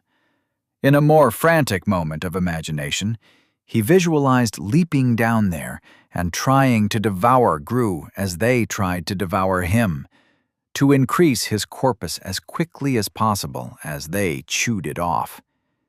He'd likely lose that race. It was one mouth versus hundreds. And then came a stomping, and a growl much louder and deeper than he'd heard before. From around the trunk of a mighty tree came an 8-foot-tall Gru. Its crimson body was humanoid in shape, its limbs long and powerful. A strong tail flicked behind it, and great draconic pinions extended from its back. Its head was a veiny sphere dominated by one single facial feature, a maw of jagged, shiny teeth. Great Gru monster. Type Gru. Level 24. Oh, hells. Chapter 13. Midva Forest. Outskirts. The great Gru stretched out its wings and took flight, and Redmayne realized in an instant of alarmed clarity what it intended to do. It was going to pick him up and drop him into that mass of Gru below. He fled from it, turning and leaping to the next tree limb that would support his weight, and the next one. Not every guess was correct. Some branches split or cracked the moment he landed upon them, but he was quick enough each time to find another before careening down onto the forest floor with it. Thus far. Redmayne began to feel like it would only be a matter of time. As he leapt and ran, bounding from tree to tree fast enough for the wind to blow back his hair, he focused his mind, tried to find a solution. Then it hit him. The skill. Their skill. He'd eaten some of them. More than one could grow wings. which meant he could grow wings too. Redmane's mind reached into his body for the skill. There was a small cost to pay. He felt it, fed Gnosis into his form. Gnosis, 135. Carnivorous metamorph wings exploded from his back. Redmane gasped at the pain of the sudden transformation. They were huge and strong, big enough to bear his form aloft. At once he could feel their strength, the air flowing over their surfaces. He gritted his teeth, made those wings beat the air. They blasted leaves and twigs down at the forest floor and launched him from the treetops and into the early dawn sky. And not a moment too soon. The great grue bore down on him. It had closed the distance between them and was about to swoop in to catch him. Now it had to flap up over the treetops in pursuit, the claws on its hands gleaming as white as its teeth, its mouth contorted into a perpetual snarl. He'd equalized one advantage. Now it was time to see who had the upper hand in a fight. The great grue flapped its wings frantically, climbing to close the distance. Redmane gripped the haft of Morholt's axe near the base, the better to take advantage of its reach. When his foe was close enough, reaching out with one of those claws, Redmane struck downward. The blow cleanly severed its arm at the elbow. A clawed red hand tumbled for the treetops, disappeared with a rustle of leaves. But the grue didn't scream in pain. It didn't even flinch. It roared, spittle flying from its teeth, and a fresh new arm shot out from the bleeding stump to instantly replace it. Redmane realized the grue might be his siblings or cousins or something. This foe would not be beaten swiftly. He'd have to move, find a place where he could engage with it by itself without the added peril of a sudden fall to the forest floor. The smaller grue down there wouldn't be so fast as to swarm over him if he touched down somewhere far from where they had amassed. Even if they had some higher sense with which to locate their own kind, it would take them time to reach him. So he turned to the north and flew as fast as his wings could bear him. The great grue gave chase. Redmane raised his arm to block the rays of sunlight shining in his face over the silhouette of the Northron Mountains. Below him he spied the peak of a small hill cresting up over the canopies of taller, older trees standing around its base. A perfect landing pad. He angled his wings to descend, trusting the instincts in his body to do so properly. True to the description of the skill, he didn't even have to think about how to do it. It came naturally.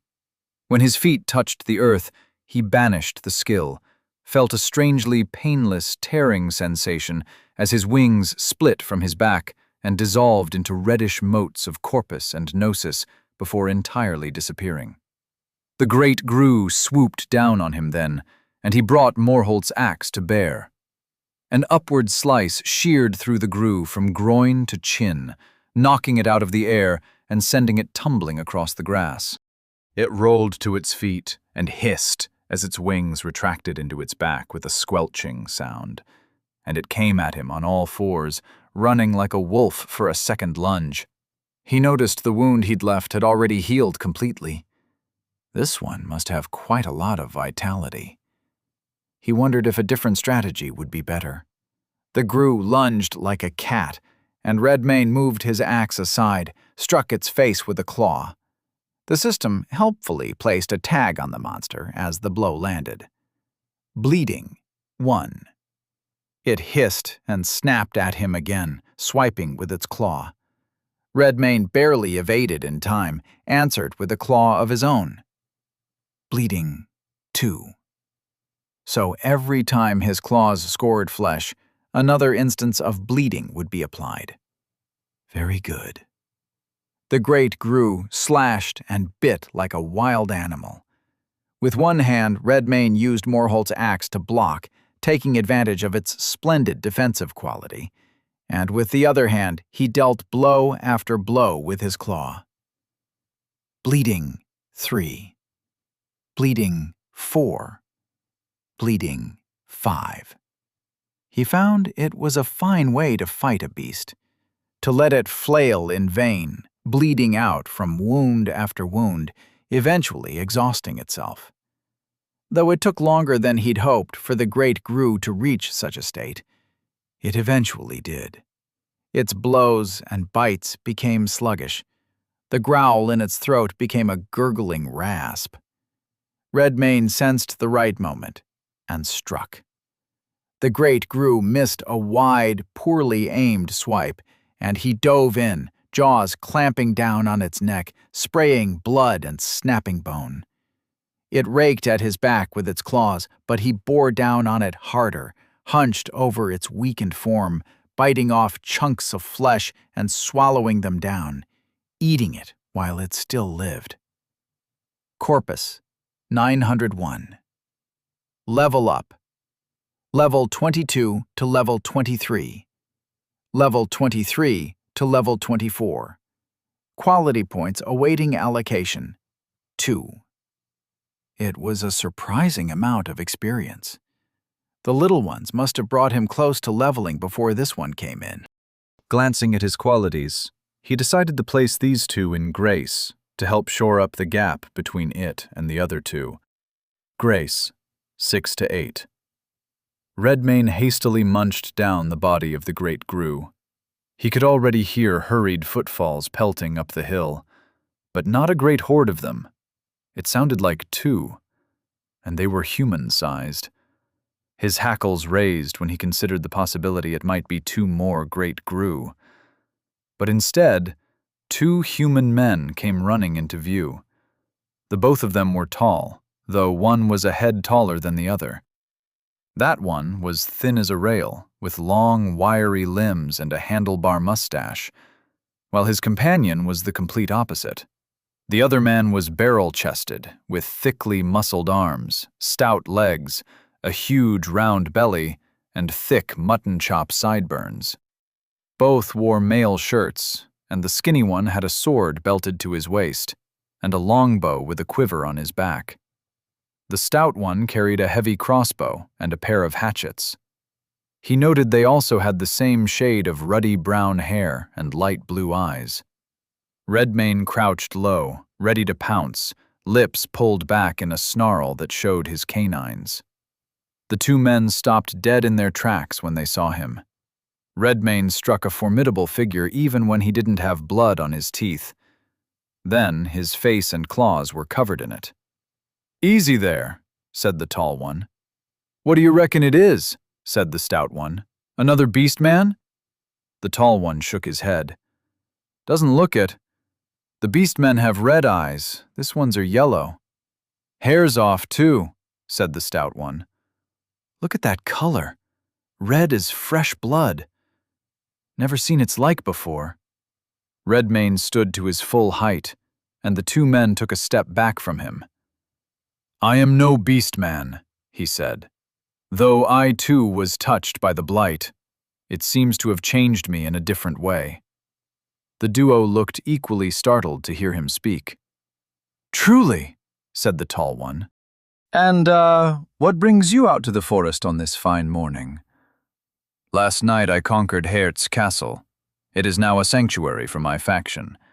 Today I hunt the monsters of Midva Forest to claim it as well." Both their eyebrows raised. The tall one said, "I see," and then he seemed to be looking at an object over Redmane's shoulder. Redmane realized both of these men had one too. He'd seen it before when he met Magister Helmold. There was a small, glowing sigil in the air by their heads, a mark of the system. He opened them both. Valtr, Cazador. Class, Hunter. Archetype, Marksman. Faction, None. Level, 20. Vengarl, Cazador. Class, Hunter. Archetype, Trapper. Faction, None. Level, 20. "Well met, Valt and Vengarl," said Redmane. "Redmane is my name." Valt's handlebar mustache stretched out over his yellow teeth as he smiled. Vengarl folded his burly arms and nodded his approval. "A fellow hunter," said Valt. "Aye, and one with a fine archetype," said Vengarl. Hadn't seen this one yet. Predator. Sounds fearsome. Did you know there were 4? He said, as he side-eyed his brother. There's more than 4, said Vault. It doesn't show you the ones you can't pick. Vengarl grunted. I've told you why I'm here, said Redmane. Now I ask the same of you. Why have you come to this forest? Vault nodded. Then he turned and pointed to a spot to the southeast. Down the way, there's a camp of brigands. When the blight struck, they all became beastmen, like most of the folk in this land. And they've got a load of hostages caged up, the ones who didn't transform. The tall hunter had a stricken look on his face when he turned back to Redmane. Word is, they've been using those hostages for food, eating 'em alive, making the others watch. Ghastly stuff, it is. No one deserves to go out like that. Vengarl nodded. We came to free 'em, bash some heads in, and level up. Except we came in on the wrong end of the forest, and we've been neck-deep in grue. I appear to have made the same mistake, said Redmane. Vengarl let out a hearty laugh. Aye, we heard all that commotion and came running. If you aren't careful, these little buggers will mob right over you, said Valter. So I've noticed, said Redmane. He glanced between the two hunters, thinking. You say you've come to free the folk of Barograd, said Redmane. Did you also mean to clear this zone of foes? It would take some care and patience. Midva's a mighty big place, said Valter. But such things aren't impossible. We 2 imbued could likely do it, if we took our time. How about we 3 then, said Redmane. I help you free them, you help me with my tasks. This zone will become a part of my domain, and you'll be free to come and go as you please. Valter's mustache twisted thoughtfully. You have territorial ambitions, aye? Redmane nodded. Would there be space in your sanctuary to host the survivors until another safe place can be found?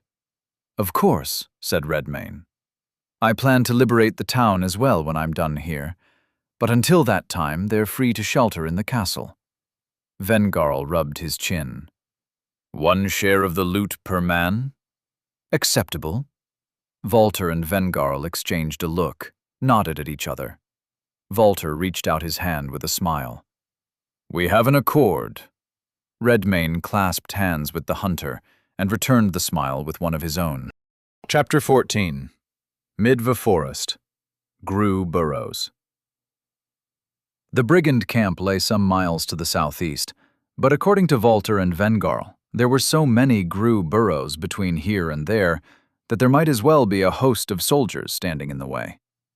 Soldiers would be preferable, said Vengarl. At least they only come in one size. Redmane could take wing and fly over them all, but he'd be leaving his new comrades behind if he did so. And finding Grandmother Grue was one of his 3 tasks anyhow. I say we slay the grandmother before proceeding, said Redmane. Valter stroked his mustache.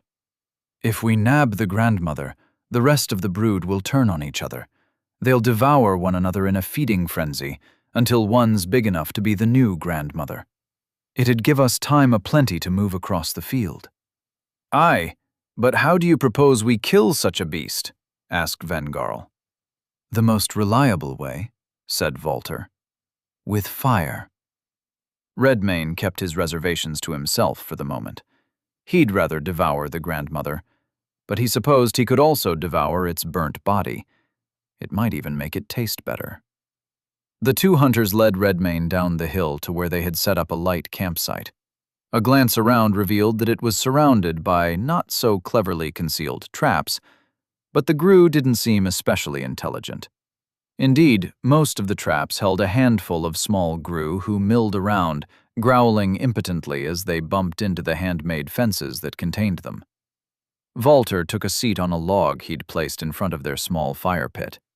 Can I offer some breakfast? He asked. We've got sausages, jerky, dried berries, some real skunky Carovian cheese that'll put hair on your chest. But Redmane was already gazing at the traps. Between them all, there must have been a dozen small Gru. No, 15. He walked over to the nearest one and opened the crude hatch on top, reached in and snagged a Gru who immediately began screeching and clawing at his arm. Redmayne ignored its pleas. He chomped it down in 2 bites and reached back into the trap for another, and another, and another. Corpus, 926. Corpus, 953. Corpus, 978. Corpus, 1002. Corpus, 1027. Walter and Vengarl sat at their campsite, staring in shocked silence, their eyes wide. Redmayne went from trap to trap, emptying each one of Gru, devouring them all as quickly as possible. 1 Gru didn't count for much, Corpus by itself, but together they made a hearty breakfast. Corpus, 1318. When Redmayne was finished, he wiped his mouth and came over to the campsite. "I'll have some of those berries," he said. "Do you have any water?" Walter silently handed over the pouch of berries and a water skin. Redmayne thanked him, had a mouthful of the former and several gulps of the latter, then sighed with satisfaction. "You've got an appetite on you," said Vengarl. Walter slowly nodded in agreement. Redmayne grinned. "It's a skill I was born with. It's been evolving quite fast." Walter's eyebrows shot up. "A skill you were born with? Before you took communion?" "Aye, I'm demi-human." Vengarl whistled. "Never heard of a demi-human imbued," said Walter. "Didn't think they allowed that type of thing even." "As of yesterday morning, it was allowed," said Redmayne. "The proof sits before you." "So it does," said Walter. "Must be the situation at hand," said Vengarl. "The blights corrupted most of the normal folk around. Maybe the system made an exception because it's short-handed." "Whatever the cause, this one is grateful. The system released me from a span of privation and suffering so long, I have no conception of how much time has passed," said Redmayne. Then he handed the water skin back to Walter and stood. "The hunt awaits, and I'm eager for it. Let's find Grandmother Gru and remove her from the bill of tasks." Walter and Vengarl didn't seem to share his sense of urgency. They remained seated a bit longer, finishing up their food, but then they rose as a pair, and Walter pointed due south.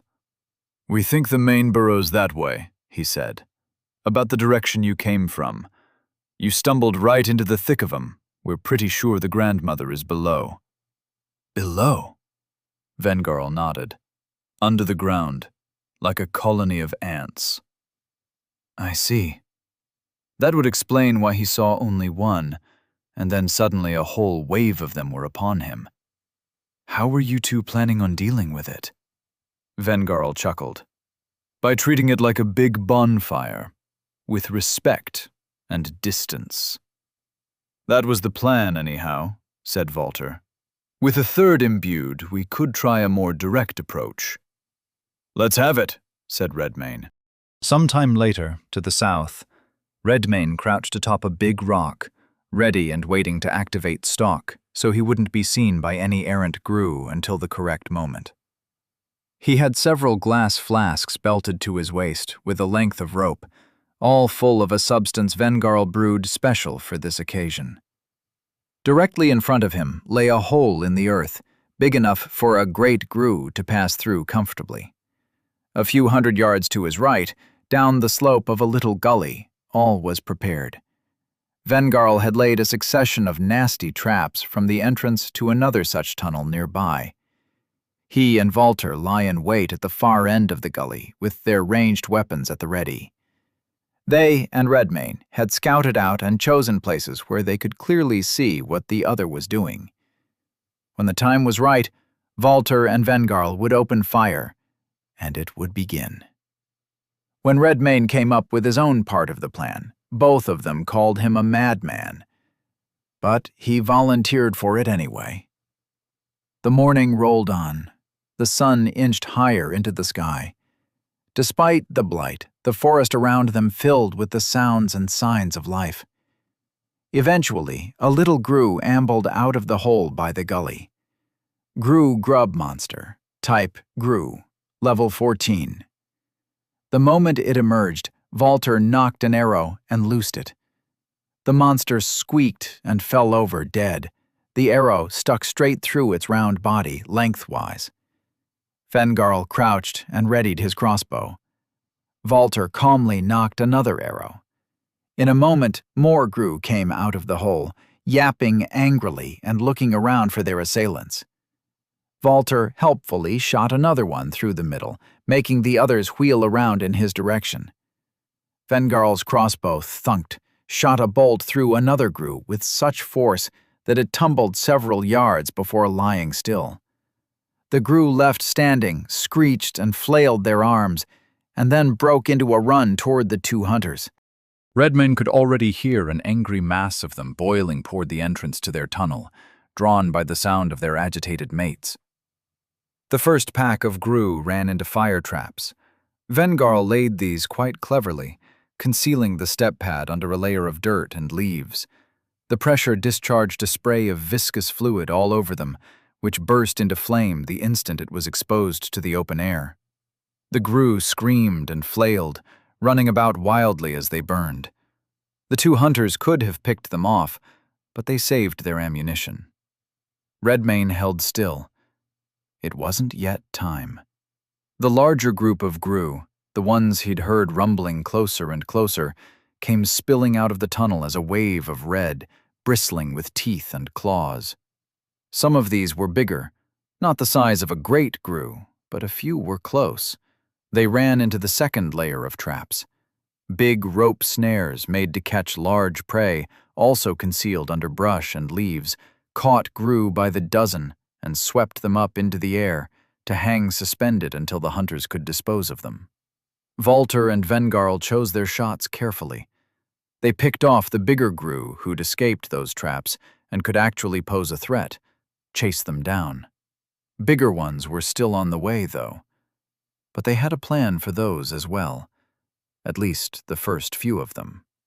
Great Grue charged out of the hole next, 3 of them, a gaggle of the smaller ones clustered around their feet.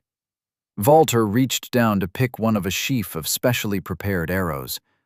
These ones had sacks of hemp cloth bound to the shafts behind the arrowheads, with fuses sticking out. The marksman already had a torch burning to light said fuses. He simply dipped the arrow down to touch the flame, and once the fuse was lit, he loosed his shot. There was something called black powder in those sacks.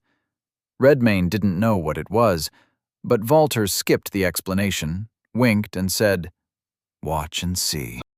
The first one took a great Grue in the chest, and it exploded.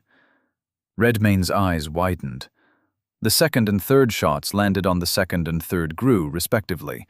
Those 2 exploded as well, and now all 3 great Grue were running around on fire.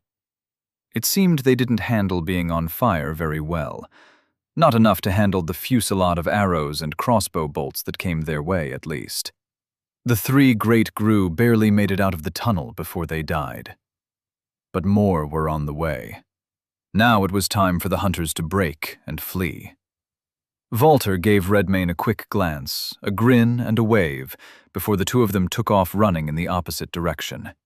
And not a moment too soon. A massive wave of Grue came bubbling out of the tunnel into the gully, filling it up completely with angry red bodies, great and small. Redmayne skulked into the tunnel entrance in front of him, crouched low. He was tempted to turn on stalk right away, but he didn't have the gnosis to power it for a long time. He still had to find a way to gather gnosis, if there even was one.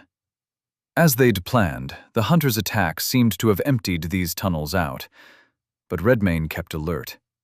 The smallest Grue weren't especially smart, but that didn't mean the big ones were dumb. Better to err on the side of caution. The tunnels were impressively large, big enough for great Gru to roam about with plenty of room to spare. He wondered if there were even larger Gru. Hopefully not. And they connected in unusual ways. It wasn't the sort of thing a human mind would build. The caves curved upward and downward at drastic angles. They came together in three-dimensional intersections, the confluence of multiple passageways through the earth. Vengarl was right to compare it to an ant colony. Redmayne wasn't sure which way to go. This part of the plan wasn't really hashed out. The important bit was that he'd made it in. But now he had to locate the grandmother. Instinct told him that down was the correct way to go. So he sought out passages that seemed to be going in that direction and avoided ones that went the opposite way. Deeper and deeper into the earth he went. It wasn't long at all until even his keen eyes were having a hard time seeing the path ahead. But then, something ahead caught his gaze. A faint red glow.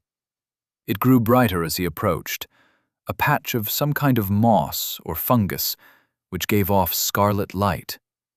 Redmayne looked ahead and found more of it. He followed it like a trail of breadcrumbs, and the intensity of its glow grew brighter as the clumps and patches of it got bigger and bigger, stuck to the walls and ceiling and floors of the tunnels. The tunnel turned a corner and opened out into a huge cavern. When Redmayne saw what lay within it, his eyes grew wide. Chapter 15. Midva Forest. Gru Burrows. The chamber of Grandmother Gru was round and high of ceiling, its walls pocked all over with the circular entrances to tunnels, great and small, the whole area illuminated in red by patches of the glowing moss that had led him here. The grandmother herself sat at the center, larger and taller than a house, her overlapping curtains of fat rolls covered in strange, bubbling abscesses. Her skin was as glossy red as that of her progeny, and the size of her maw of shiny, jagged, irregular teeth put theirs to shame.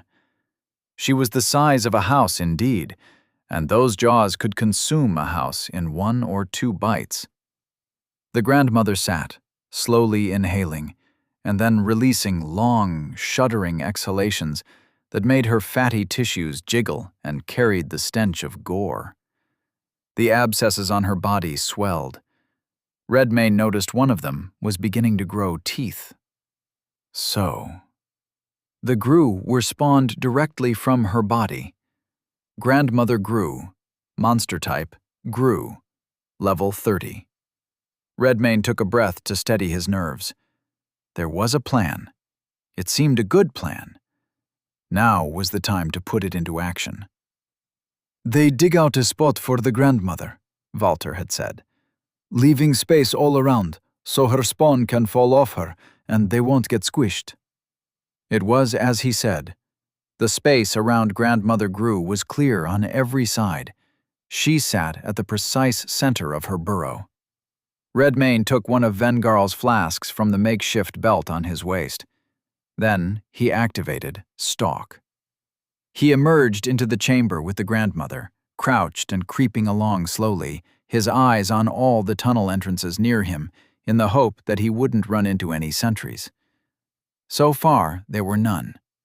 But that wouldn't be the case when he began to throw these flasks.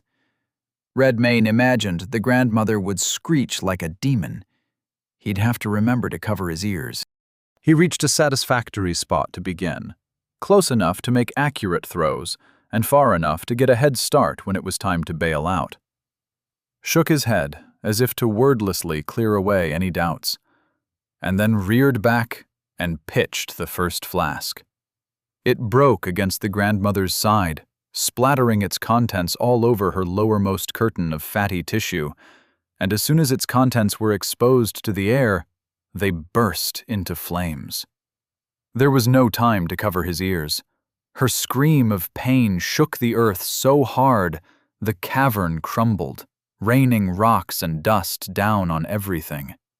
Redmayne dropped Stalk and broke into a run. He went sideways, snapping off another flask and hurling it at her. It struck, as did the next one.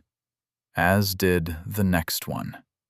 While the grandmother howled and flailed, Redmane surrounded her with a ring of fire. The reason why became evident immediately. Perhaps the grandmother didn't keep defenders by her side because she could spawn them at will.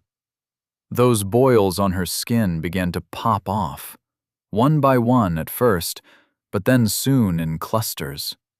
The freshly spawned grue fell into the growing fire all around her base, and as Redmane had previously observed, they did not tolerate fire very well at all. Their squeals of pain echoed hers as they flailed and burned like dry leaves. This did nothing to improve her mood.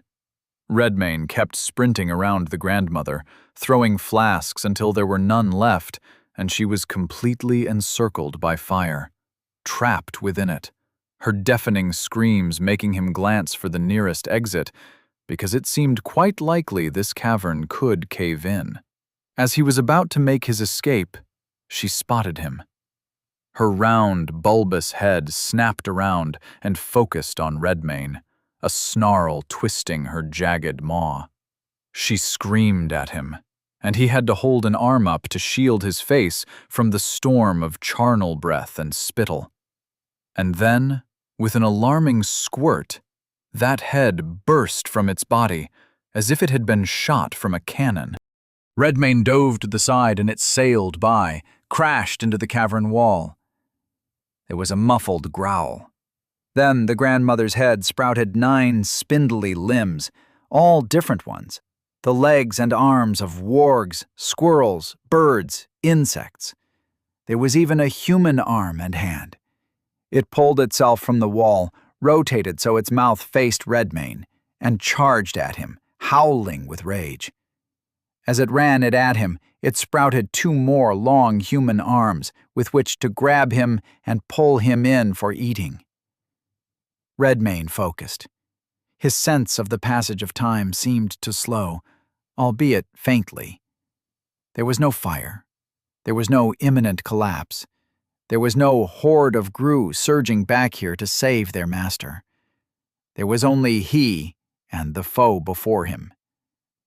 Grandmother Grue howled and grabbed at him, and the axe of the Morholts cleaved off her arm.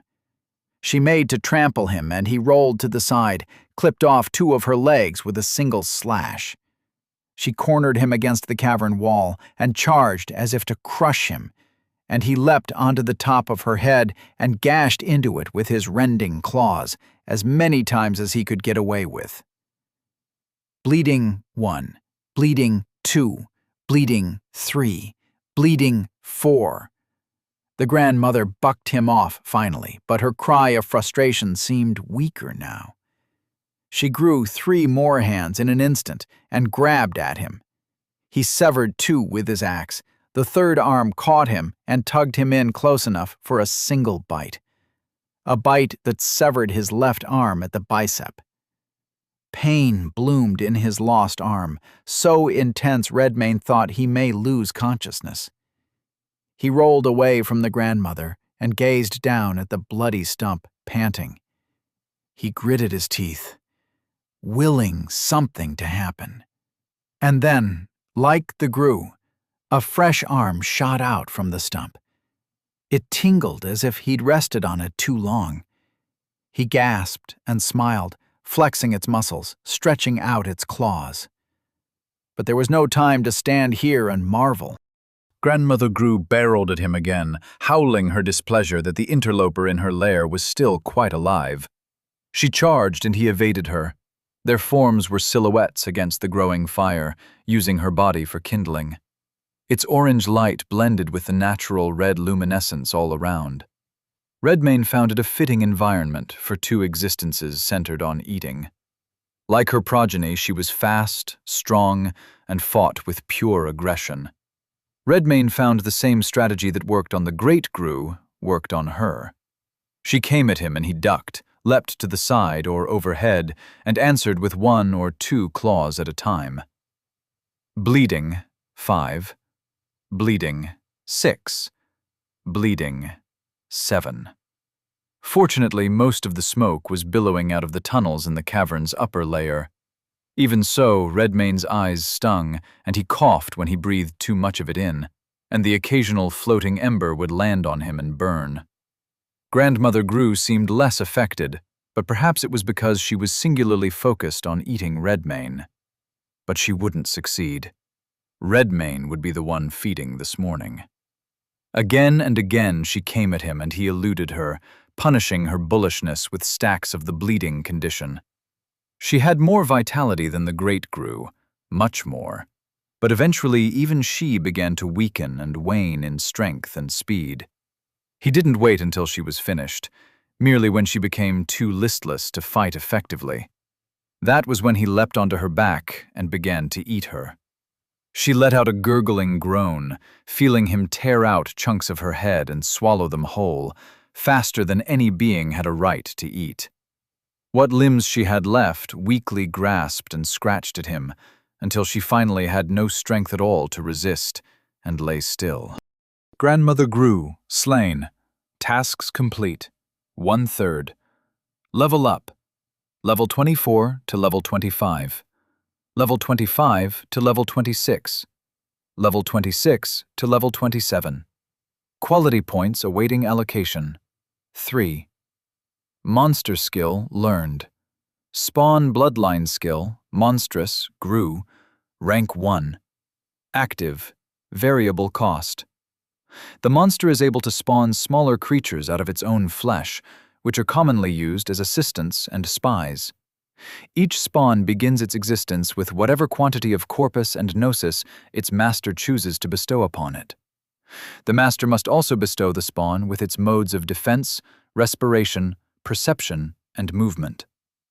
The monster may utilize any traits it has gained from use of the carnivorous metamorph skill for this purpose. The spawn may also be granted any skill the master knows, at a cost of 50 additional corpus per skill. If the skill bestowed has a gnosis cost, the monster must bestow it with a supply of gnosis with which to activate the skill. The monster may give the spawn simple commands, which it will carry out autonomously to the best of its ability. At will, the monster may borrow the senses of the spawn, seeing through its eyes as if it were the monster's own. During this time, the monster is insensate with regard to its own surroundings. The spawn remains under the monster's absolute command at all times and can be called back and reabsorbed into the master's body, at which time the master will regain whatever corpus and gnosis the spawn possessed at the time of reabsorption. Remarkable. But there was time enough to consider the possibilities later. Right now, he had to get out of the fire pit, fast. The frenzy of the Gru was a sight to behold. When he'd gone down into the burrows in search of the grandmother, the bulk of the horde had run off to chase after Volter and Vengarl. Now they were concentrated in an angry mass above the general location of her former lair, swirling around like a whirlpool of red, devouring themselves as quickly and savagely as they could. Smoke continued to pour from various holes in the ground nearby, like chimneys. Redmane had met up with Volter and Vengarl upon the rock he'd used as his first vantage, and the two hunters stood there with smirks on their faces. Volter had his arms folded. Vengarl dropped into a seat to witness the spectacle. "Quite a show, eh?" said Volter. Redmane grinned and nodded. "Aye." As Gru ate each other, they grew in mass. Eventually, the bodies would get larger and larger until there were only a few contending for supremacy. In the end, there would be a new, singular Gru, the next grandmother. But the hunters weren't going to let that happen. More fire traps had been laid out in the area by Vengarl. He could get quite close to the roiling mass of Gru now, since their focus had changed so inexorably. They waited and watched for a short while, because one didn't get to witness such a thing very often. But before the eating competition could come to a conclusive end, Vengarl stood and picked up his crossbow. Volter did the same with his bow. One by one, they aimed for and fired at the traps they set, detonating them. The storm of blood and teeth became a second storm of fire, and it was too late for the former to escape the latter. The remainder of the Gru colony went up in smoke and flames, and a din of screams. Level up. Level 27 to 28. Quality points awaiting allocation. 4. Redmayne took a moment to consider his qualities. He decided to bring his grace up to equal his fortitude and put the last point in might. Grace 8 to 11. Might 17 to 18. Evidently, Walter and Vengarl were leveling up as well. They gazed blankly ahead, at messages from the system only they could see. "Damn good experience," said Walter. "Aye, lucky we ran into a third," said Vengarl. Vengarl turned to Redmayne after he was finished allocating his own points, nodded his head in the general direction of the brigand camp. "Fine work for a morning," he said, "but we've more business to the southeast, townsfolk to rescue. Care to tag along?" Redmayne nodded. "I have a brigand chief to slay." Chapter 16. Midva Forest, Brigand Camp. Walter and Vengarl returned briefly to their campsite to pack it in, and then they set out in a southeasterly direction with Redmayne, the trio walking along casually under the noontime sun, or what passed for it in Midva Forest. Even at its apex, the light didn't quite make it through the thick canopies of the trees, instead shining down on the grass and shrubs in scattered, concentrated rays, leaving the rest in hazy darkness. On their way, Redmayne noticed a small clearing where 5 moss and vine-covered statues, facing one another in a circle, saluted each other with weapons raised, as if the sight commemorated an important event, where they had sworn an oath to each other or some such. The statues were too old and covered in plant growth to make out their features clearly, but all the same, Redmayne found the 5 heroes vaguely familiar. So a monster took communion. Walter shook his head. "No offense, friend, but the system must be desperate. Monsters are supposed to be the enemy." Redmayne shrugged. "I know not why, but it happened all the same." "Who gave it to you?" asked Vengarl. "I don't take your meaning." The Hunter brothers exchanged a puzzled look.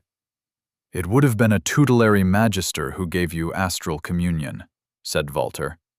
"At a church or a chapel of the 9. It's quite the affair. People travel from far and wide for a chance to become imbued." "Ah, I think I've been asked this before," said Redmayne. Then he explained what had happened to him. They looked increasingly astonished as the brief story went along. "What kind of a body?" Walter's voice trailed off.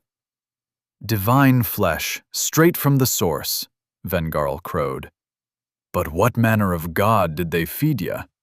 And you said it was dead, had claw marks on it? So it was divine, but not unkillable. Fancy that." Redmayne frowned and shrugged his shoulders. "I don't understand it. All I know is what happened." The words of Lord Abram Morholt came back to him then. "You don't understand any of this, do you?" Unsettling, but true. It made him wonder what Lord Morholt knew that he didn't. Perhaps there would be a clue among his possessions. He made a mental note to search through the Lord's apartments as soon as he returned to the castle. The way Morholt talked made it seem as though Little Redcap's captivity there was something more than simple sadism. He made it sound like it was something put upon him, an unwanted duty of some kind. As the 3 hunters walked, their conversation meandered to other things. Speculation about the blight, the activities of other imbued in the area, where and how they might be able to make contact. New factions would form in the face of something so widespread. By the time all was clear, however long it took, the old regimes of the land would be long gone, and new powers would stand in their place. Redmayne quietly resolved to be one of those. "You two could join my faction if you wish," said Redmayne. "Well, what are your plans?" said Walter. "Conquer as much territory as I can, as quickly as I can. If other factions come to challenge me, I'll crush them." He chuckled. "You make it sound easy." "Perhaps not easy," said Redmayne, but simple. And I prefer simplicity. Simple things endure. They're less breakable. Walter looked at Vengarl questioningly, and the stouter of the two brothers shrugged his shoulders. "We're not exactly overwhelmed with options at the moment, are we?" said Vengarl. "This one seems like he's on the level, and strong. So what if he's a little weird? No offense," he added. "None taken," said Redmayne. Redmayne didn't press them for an answer. For a short while they walked in silence, before Vengarl brought up something else to talk about. Stories from their travels in a place called Korovia, where a blight had drawn imbued adventurers from across the continent. At first, they believed it to be a scattered outbreak of dungeons, until one imbued, a solo justiciar with a knack for dungeon delving, discovered that all the various dungeon entrances on the map were connected to each other and led down to a singular lair deep underground. Redmayne half listened, but there was much on his mind already. The preoccupation ate up the time, and as the sun began to descend downward into afternoon, the three hunters found themselves at the edge of a large encampment. The system reminded him of his task here. Slay Dragonov, Brigand Chief tasks complete, 1/3. Redmayne, Walter, and Vengarl crouched down at the edge of a grassy ridge overlooking the sprawling brigand camp below them. It was quite the fortress. The ridge they stood upon dropped down sharply into a ravine that enclosed the encampment as securely as castle walls. There was only one way in on ground level, a twisting canyon which stretched off to the east under the cover of the trees, dotted all over with archers' nests high up in their branches. They were well concealed. It was the sort of thing one wouldn't see unless they knew what they were looking for. If you didn't know, it would be too late by the time you were close enough. Upon the canyon floor lay a narrow but well-trodden road which ended in a dirt cul-de-sac, surrounded by cabins and longhouses constructed of Midva's native dark wood. A tall chapel stood at the head of the cluster of buildings, as if the structure itself were their shepherd. Behind the chapel lay a makeshift complex of cages, big ones. But there were no villagers inside them. The cages were occupied by wargs, who sat sullenly gazing out at the beastmen who had captured them. And some weren't so sullen. Those ones growled and snapped out at their captors whenever they came too close. Nearby, flies buzzed around a pile of warg carcasses. There were a few dead beastmen on the pile as well, ones who had clearly suffered vicious maulings. "What in the hells?" Walter muttered. "Think they're trying to train him?" asked Vengarl. "If they are, they ain't doing a good job." As for the mighty trees surrounding the courtyard, each featured ladders and stairs carved out of their bark, leading up to a second level of dwellings and lookouts, all connected to each other by suspension bridges made of planks and rope. Some of the trees had been hollowed out in places, providing living or storage space right inside their trunks. Walter let out a low whistle. "This is a brigand camp?" asked Vengarl. "Looks like they were preparing for a war," said Walter. It looked that way to Redmayne, too. The fighting men of the camp patrolled with weapons at the ready, wearing the familiar snarl and red-eyed glare of the beastmen he'd already encountered. These ones were on high alert already, perhaps because of the Gru, or some other threat they didn't yet know about. Redmayne focused on one nearby, who paced across a rope bridge with his bow in hand. Beastman brigand monster type. Corrupted. Level 26. Strange. At that level, they could have claimed Hare's Castle if they had a mind to do so.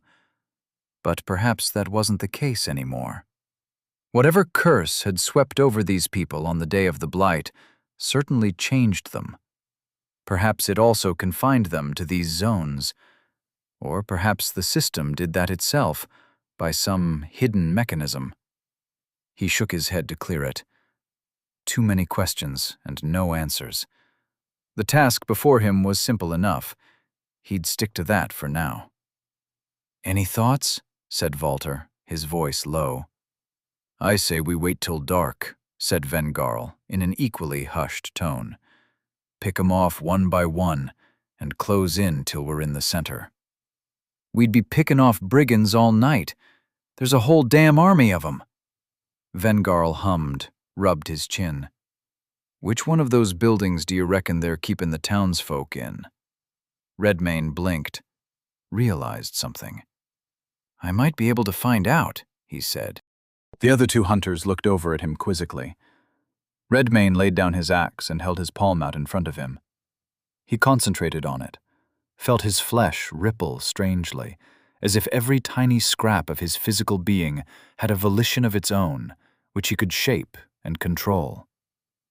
Spawn Corpus, 1218. His palm rippled visibly then, like water struck by a pebble.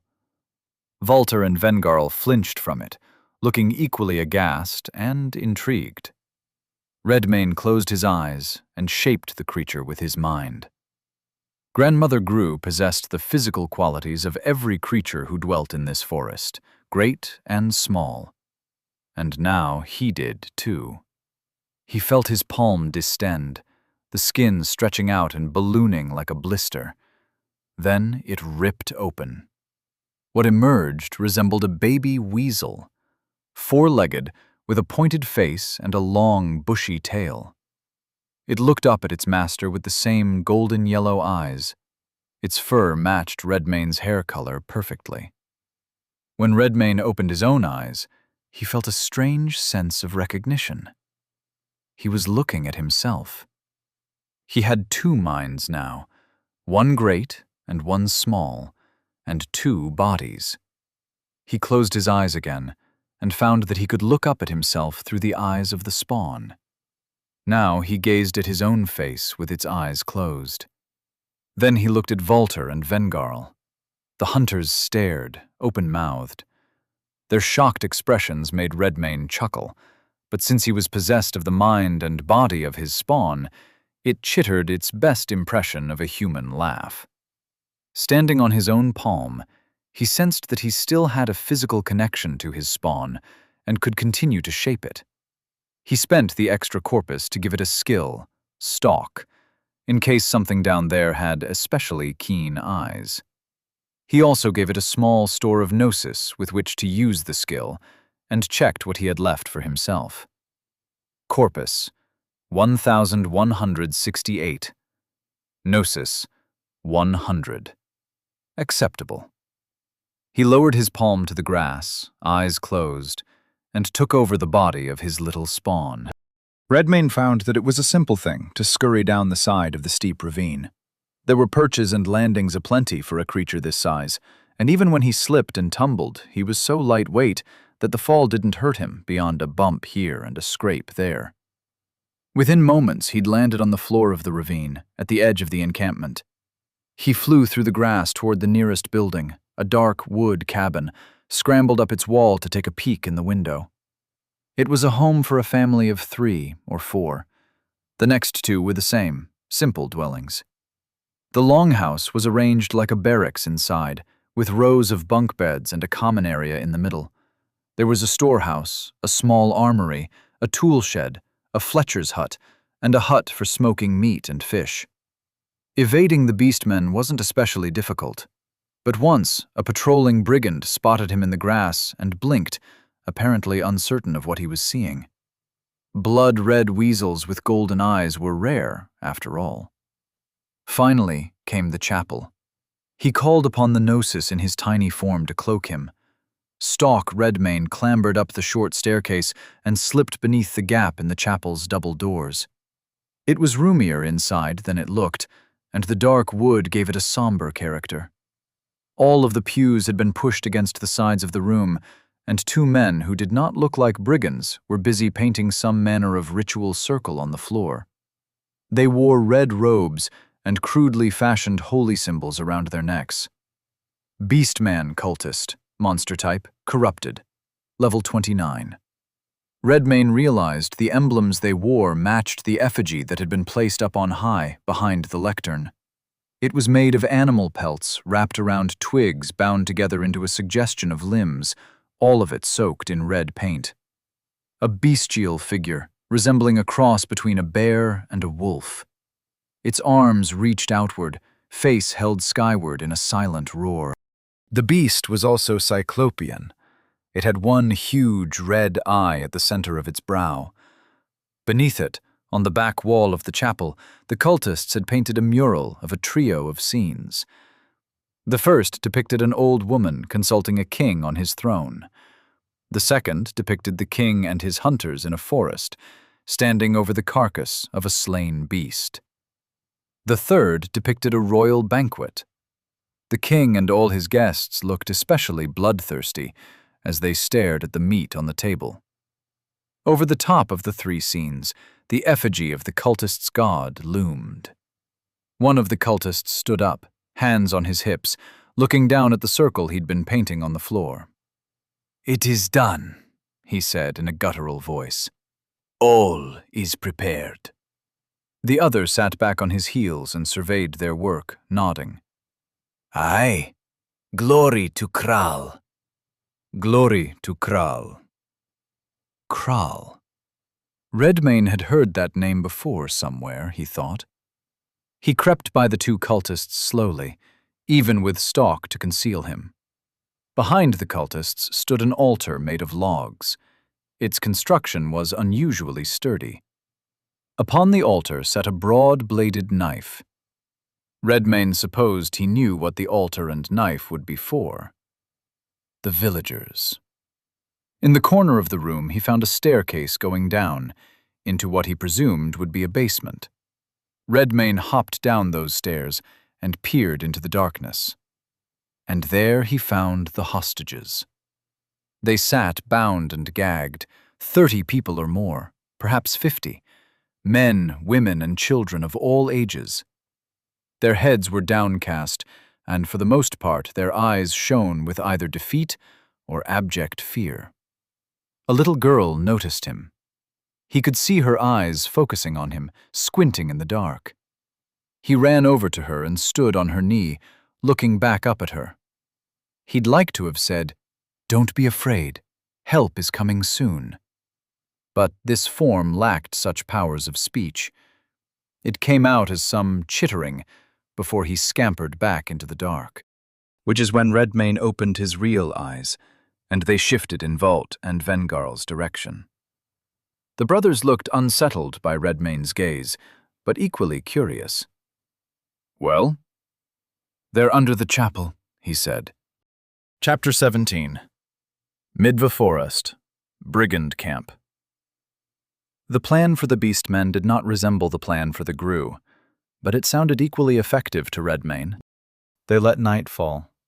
Firelight took over the encampment in place of sunlight. Down by the longhouse they lit a big bonfire, a handful of brigands sitting around it, drinking ale and chatting. Elsewhere they lit lanterns and braziers, and the ones on patrol carried torches as they did their rounds on the suspension bridges high up in the trees. Those would go first. It wouldn't do to have archers raining death down upon them from every direction. It was far too long of a jump to get from the ridge to the nearest treetop, so Redmayne took wing to get there. For a moment he even enjoyed it, now that he could focus on what he was doing without a great Gru pursuing him through the air. He quickly learned not to look down. A glance made his gut lurch. His gaze fixed on his intended landing spot, he beat his wings a few times to get there, more forcefully than was really necessary, but he was learning. When he alighted on a branch thick enough to support his weight, he dismissed the wings, and they dissolved into motes of corpus and gnosis, which quickly dissipated into the air. Redmayne thought he heard the distant voice of Vengarl making a remark to his brother, but he couldn't make out what he was saying from this far. Whatever it was, it made Walter laugh. The hunters seemed to be surprised and alarmed at the things Redmayne could do. Their reactions, and Magister Helmold's, made it plain that he was an oddity among the imbued. No matter. If they turned on him, they could meet the same fate as monsters. Redmayne crouched and snuck onto the deck of the nearest treehouse. He peered into its open door and found it empty. A brigand patrolled in his direction, coming toward the treehouse across a suspension bridge, a torch in one hand, the other resting on the pommel of his sheathed sword. Redmayne slipped around a corner and lay in wait, soundless. When the brigand walked past, Redmayne grabbed him from behind, a hand clamped down tightly on his prey's mouth. He dragged him into the treehouse, and there was some muffled screaming and a series of ripping sounds. A spray of red flew out the open window. They took them all down like this, one by one. Walter and Vengar were his overwatch. With bow and crossbow, they picked off the ones who might have caught Redmayne unawares. Though there weren't many of those, the predator was in his element. One by one, the torches roving across the upper level of the brigand encampment went out as their bearers fell to claws, teeth, arrows, bolts, and the merciless edge of Morholt's axe. It would have gone faster if you could use stock with impunity. He really did have to figure out his gnosis problem. Level up. Level 28 to level 29. Quality points awaiting allocation, 1. Might was nearly 20, so he fed the point to his muscles. Might 18 to 19. In the aftermath, Redmayne helped himself to appetizers. Corpus, 1,268. Corpus, 1,573. Corpus, 1,779. Corpus, 2,133. In an admirably brief time, the upper defenses of the encampment were no more. And so far as they could tell, they had done so without raising the alarm. The ground level of the camp remained quiet. Now they had to move into position for the next step. Walter signaled from the ridge, and Redmayne nodded back, before he and Vengarl struck out for the mouth of the canyon to provide closer cover fire for when Redmayne made it down there. The simple way would be to take one of the ladders or carve staircases down the side of a tree, but the endpoints of those routes would be the most likely to have unfriendly eyes waiting for him. So he climbed around a tree trunk with his claws until he was on its dark side, and slid all the way down while making as little noise as was possible, landing with a thump in a patch of tall grass at the bottom. Before going anywhere, he thought he'd check on the villagers. He closed his eyes and reached out for the body of his spawn. It was right where he left it, crouched in the corner of the chapel cellar. A look around showed him the hostages hadn't yet been moved. While he was here, it would be prudent to climb the stairs and check on the ground floor of the chapel to see what was going on. It looked like they were prepping for some manner of religious observance, involving an altar and a knife. Redmayne scampered up the stairs and peered out into the chapel, and one of the cultists looked right at him. He'd been sitting there at the altar, surveying his handiwork, the ritual circle on the floor, a ring of braziers on wrought iron pedestals set up in a circle around it. The front doors to the chapel were wide open, as if they were awaiting someone. When Redmayne popped his head up, the cultist happened to be looking precisely in his direction. His eyes went wide. His mouth fell open. "By Crawl," he said breathlessly. "A sign." Redmayne didn't know what else to do, so he scurried out of the chapel through the nearest window at top speed. A sign? A sign of what? He made for the far corner of the camp, behind the tree where his main body crouched in the grass, hidden.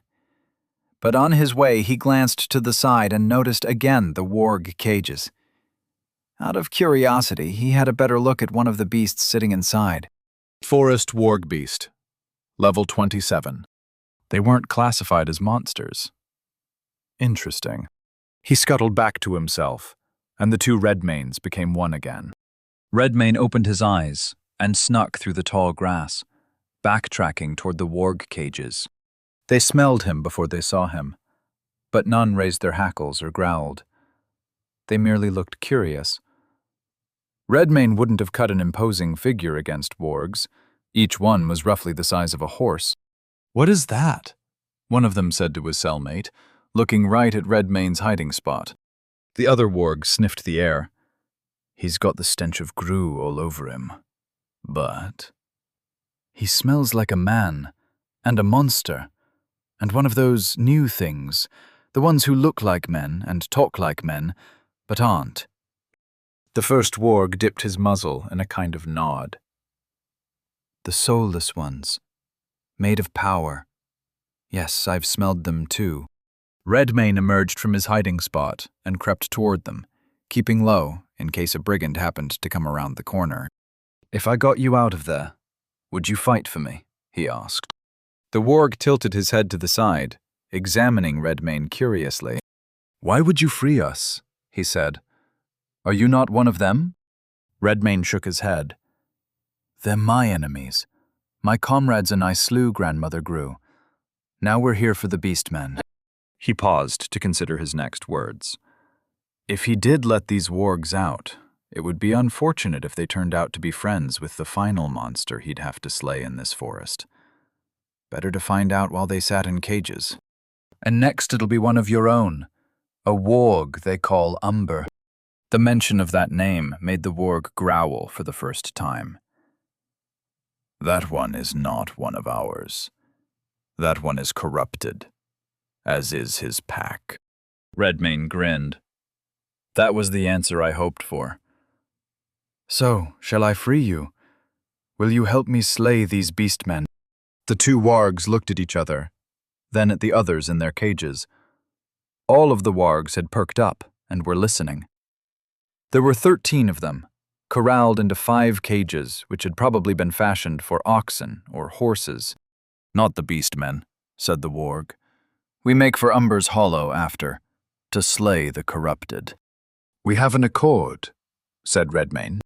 He struck the lock with his claw and it broke into pieces. Then the other 4, one after the other, running between them as quick as he could. The doors creaked open, and the wargs leapt out of them, shaking off their confinement, barking and snapping at each other excitedly, taking a moment to revel in their freedom. Redmayne knew the feeling all too well. A trio of beastmen happened to come around the corner, the one in the lead bearing a torch. They stopped in their tracks, wide-eyed. As the wargs fell upon them, one of them managed to belt out a blood-curdling scream as his torch went flying. And now the alarm was raised. Shouting erupted from all over, and hurried footsteps, pounding across the dirt in front and behind and to the sides, swords rasping from their sheaths. Fortunately, they wouldn't be dealing with a hail of arrows from above, but still, being surrounded was less than ideal. Redmayne bolted for the chapel. If he could accomplish anything before the brigand chief emerged, it would be to secure the hostages, in case those cultists decided to do something drastic, in light of the fact they now knew they were under attack. The wargs appeared to be following his lead. They ran alongside him, fending off beastmen as they went with bite and claw. Up ahead, Redmayne saw 2 riders approaching the chapel, dismounting their horses as they looked around with alarm and anger at the state of the encampment. The one in the lead was 2 heads taller than any beastman Redmayne had yet seen, even Lord Morholt. His eyes burned beneath heavy brows and a mane of long black hair with a bushy beard to match. He wore a burnished breastplate over his furs, and a long black cloak flowed down his back. On his right hip hung a long sword, a battle axe on the left. Brigand Chief Dragunov. Monster type, corrupted. Level 32. His companion was his equal in height, but not in build. This one was far older, his hair and beard gray, but the eyes were as wild. He wore a robe similar to the ones the cultists in the chapel had on, only more embellished with talismans and baubles. The effigy of their god hung around his neck. He held a long, gnarled staff covered in swirling etchings and similar decorations. Beastman Shaman Gorchist. Monster type, corrupted. Level 32. The cultist inside the chapel came running out toward the 2 of them, waving his arms excitedly. "My lords," he shouted, "there's been a sign! A sign from Krull!" A moment after he said this, a warg leapt on him from the roof of the chapel, shattered his spine with a single bite, and bounded off with the cultist's limp body held in its jaws. Dragunov and Gorchist stepped back, aghast. The brigand chief drew his weapons, and they gleamed in the torchlight. His feral eyes were equally bright, alert to danger. They saw Redmayne. Then the shaman saw Redmayne too. They both looked somewhat odd. "A sign?" the brigand chief called out. "Then let's show Krull what we're made of. Have at you!" Lar Tathval laid a sheaf of scrolls on the governess's desk, and then bowed. "This may come as somewhat of a surprise, but the land of Volos has been colonized before," he said with a smirk. Governess Messia sighed at the look on his face. "Spare us the stage business and get on with the information I requested, please." "As you command, Governess," he said, though his perpetually amused expression didn't waver. "The peoples of Volos are descended from three distinct groups: the native Omeni and Volosi, and the colonial Stahlmen, who came to the continent some centuries past." Messia nodded. "Let's travel along this route briskly, please, to the place where its relevance begins." "Of course. Now, despite the Omeni and Volosi being native, it turns out that the overwhelming majority of the people of Volos today are descended from Stahlman stock." "As is typically the case with conquerors," said Messia. "Truly. But I believe this land is a special case. You see, the men of Volos nearly went extinct some 700 years ago." The governess raised an eyebrow. "Go on." "It would appear that the Stahlmen ran afoul of a deity, a Class 1 primordial at the weakest." Messia winced at the words Class 1. Lar continued. "The deity nearly consumed the population of the entire continent.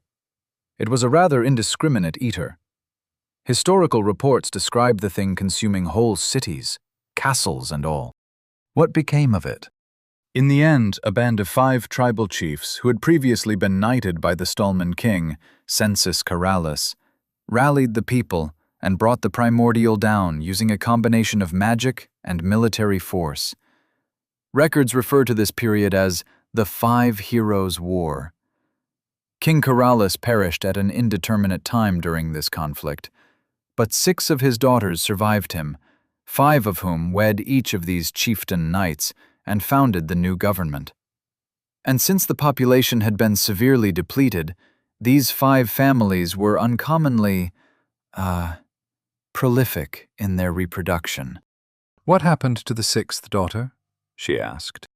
"I'm afraid there's no record of her whereabouts beyond the ending of the conflict," said Lar. "Curious." Makia sat back in her chair and digested the information. So the blood of the Stahlman carried the taint of a mad divinity. And so, "Go and bring me Jarrell," she said. "I don't care if he's still interrogating his hounds.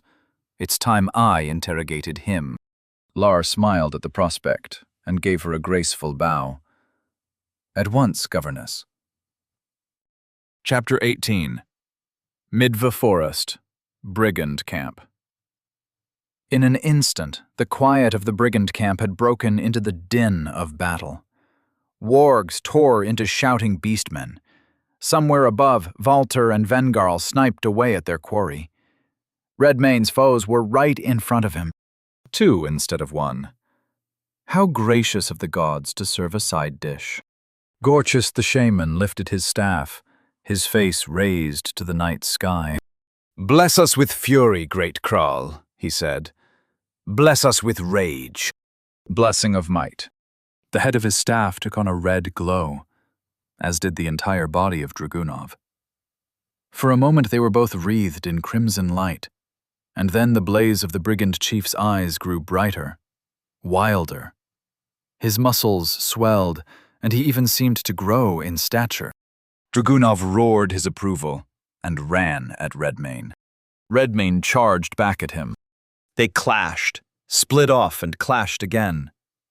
Redmayne brought the head of Morholt's axe straight down, and Dragunov blocked it with his sword and axe held in a cross above his head. The two strained against each other, equal in strength, or so it appeared. "Think your god can save you from me?" Redmayne said. Dragunov laughed. "No matter the victor, Kral prevails.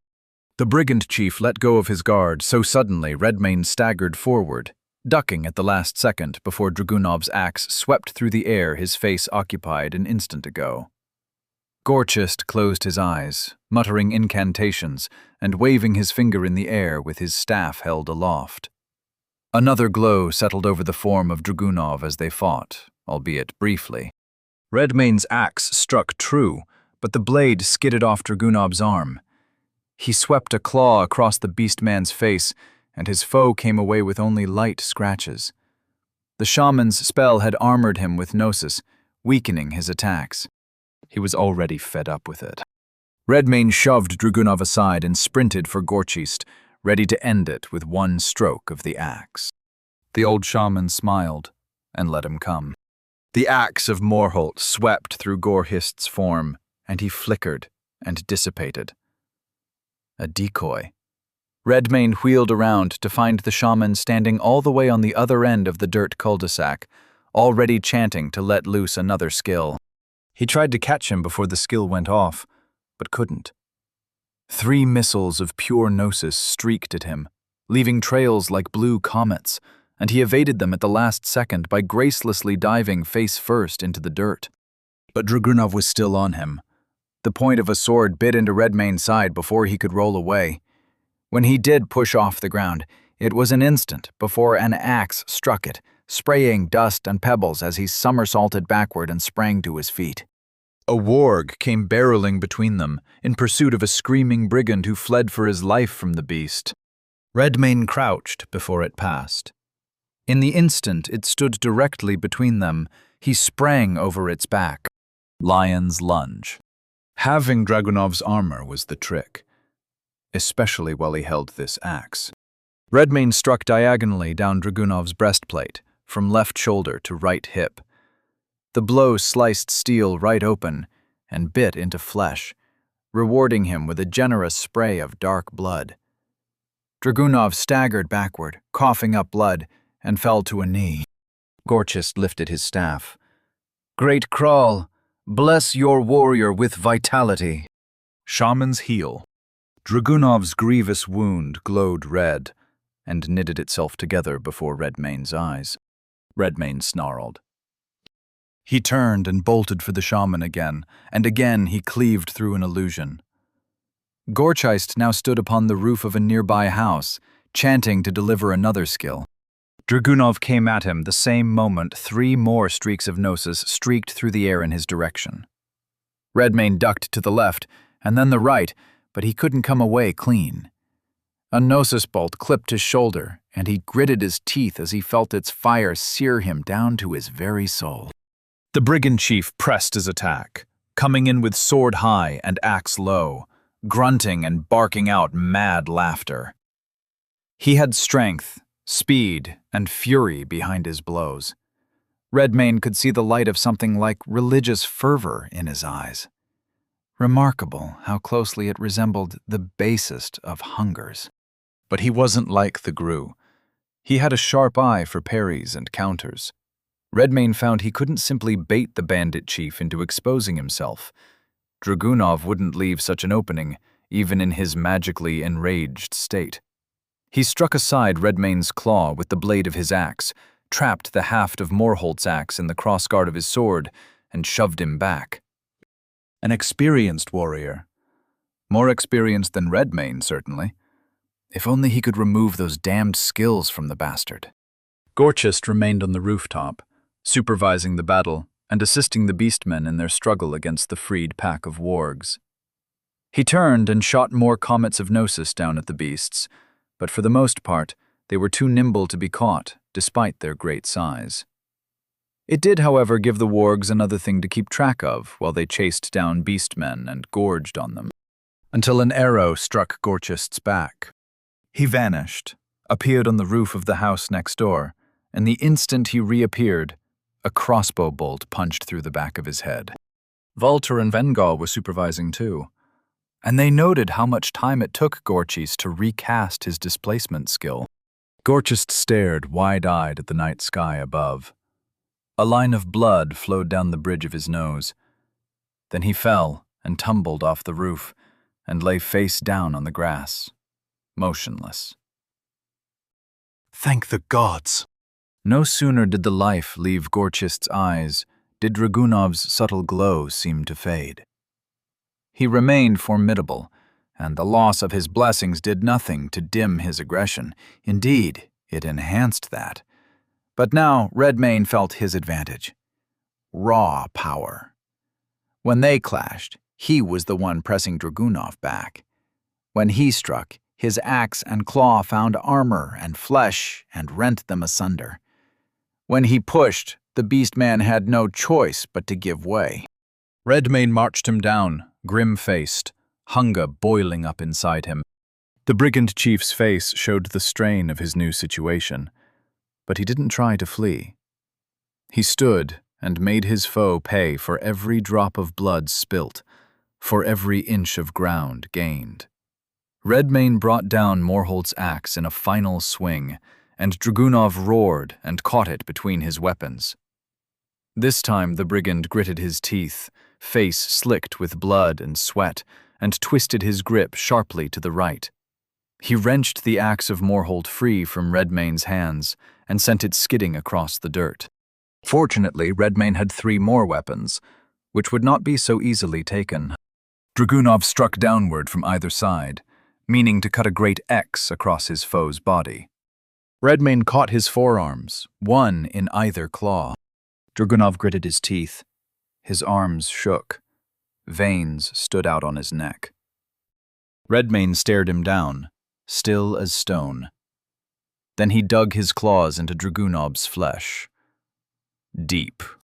The beast-man tried to hold back a scream, but in the end it ripped from his throat regardless of his show of discipline. Redmayne's claws dug deeper into the muscle. His grip began to crack bone. Dragunov's hands went slack, twitching, and both of his weapons fell to the dirt at his feet. Slowly, Redmayne spread Dragunov's shaking arms apart, away from the center line. When they were far enough, he dove forward with a killing bite to the neck. Dragunov's eyes rolled back in their sockets. He gurgled and strained against Redmayne, even with this throat torn out, resisting with everything he had, until, at last, there was nothing left. Brigand Chief Dragunov has been slain. Tasks completed, 2/3. Level up. Level 29 to level 30. Level 30 to level 31. Level 31 to level 32. Quality points awaiting allocation, 3. Redmayne fell upon his meal. Corpus, 2,118. Nearby lay the corpse of the shaman. When Redmayne was finished with Dragunov, he sprinted over and devoured that one as well. Corpus, 2,447. Monster skills learned. Blessing of Might, Bloodline skill, Monstrous, Beastman. Rank 1, Evolution. Possible body enhancement. Sustained, 10 gnosis per 30 seconds. The monster places the Blessing of Might condition on itself or a nearby ally, which bestows the following enhancements. Plus 10 Might, plus 10 Grace. Enhanced movement speed. Immunity to fear effects. Creatures under the effect of Blessing of Might cannot engage in stealth, combat with ranged weapons, unless they are thrown, or invoke skills which require complex gestures or incantations. Shaman's Heal. Bloodline skill. Monstrous, Beastman. Rank 1, Evolution. Possible variable cost. The monster may channel Gnosis into its body, or the body of a nearby ally, replenishing corpus at the cost of the monster's Gnosis. For every 1.5 points of Gnosis the monster spends, it may restore 1 point of corpus to itself or another targeted creature. Redmayne thought there would be more. But then he recalled that the description for Carnivorous Metamorph explained he would receive multiple monster skills only if they were tied for highest rank. Which meant Gorchist must have used these 2 skills much more than his others. Evidently he liked to hide behind warriors and enhance them. Let them do the fighting for him. A shame. That damn decoy skill would have been good to have. But there would be skills aplenty to eat regardless. A whole world full of them. The healing spell wouldn't be very useful for himself, but now he could heal another if he needed to, which was certain to come in handy, so long as he solved his gnosis problem. Before he forgot about it, he spent his quality points. Might, 19 to 20. Grace, 11 to 12. Fortitude, 11 to 12. The battle between the wargs and the beastmen continued around him. Despite their numbers, the beastmen were getting the worst of it, even though Redmayne spied more than one fallen warg lying still on the grass around the encampment. There would be another battle to come. He ought to preserve his resources for it. But Blessing of Might called to him. He could test it for a bit. Blessing of Might. Gnosis, 90. He broke into a sprint. The wind blew his hair back harder than expected. He was indeed faster. And stronger. He leapt upon the back of a beastman and tackled him to the dirt, eating hearty. Corpus, 2,568. Another 2 came at him as he rose from his snack. He ducked the swipe of a sword, caught the other brigand by his mail shirt, and pitched him one-handed into a tree. The brigand flew like a rock, and when he struck its trunk, more than one bone audibly snapped. His mate took one look at that and exercised the better part of valor. Redmayne didn't give chase. Instead, he darted over and had another snack. Corpus, 2,626. A warg found itself cornered, hemmed in by half a dozen beastmen with swords and spears, until Redmayne charged them from the side, and they found themselves in a whirlwind of claws. This would be a bit more than a snack. But the more he ate, the more his hunger seemed to grow. Corpus, 3,401. You eat fast, said the warg, as it watched him with its head cocked to the side. There's fighting to do, Redmayne mumbled between huge bites. Let's finish the fight then. You can eat afterward, and enjoy it. Aye, let's, said Redmayne. The warg let him climb onto his back to finish the fight. They rode by the place where Dragunov fell, so we could fetch Morholt's axe off the ground. He used a fistful of the warg's fur like reins in one hand, as the other delivered flashing blows that split beastmen down the middle wherever he passed. When it became clear that they had won the night, Valter and Vengal came jogging down the canyon and into the middle of the encampment. Redmayne steered his new mount over to them, stopped before the duo, and hopped off, giving the warg a grateful pat on the shoulder. Valter and Vengarl looked around at the carnage, big grins on their faces, their eyes full of astonishment.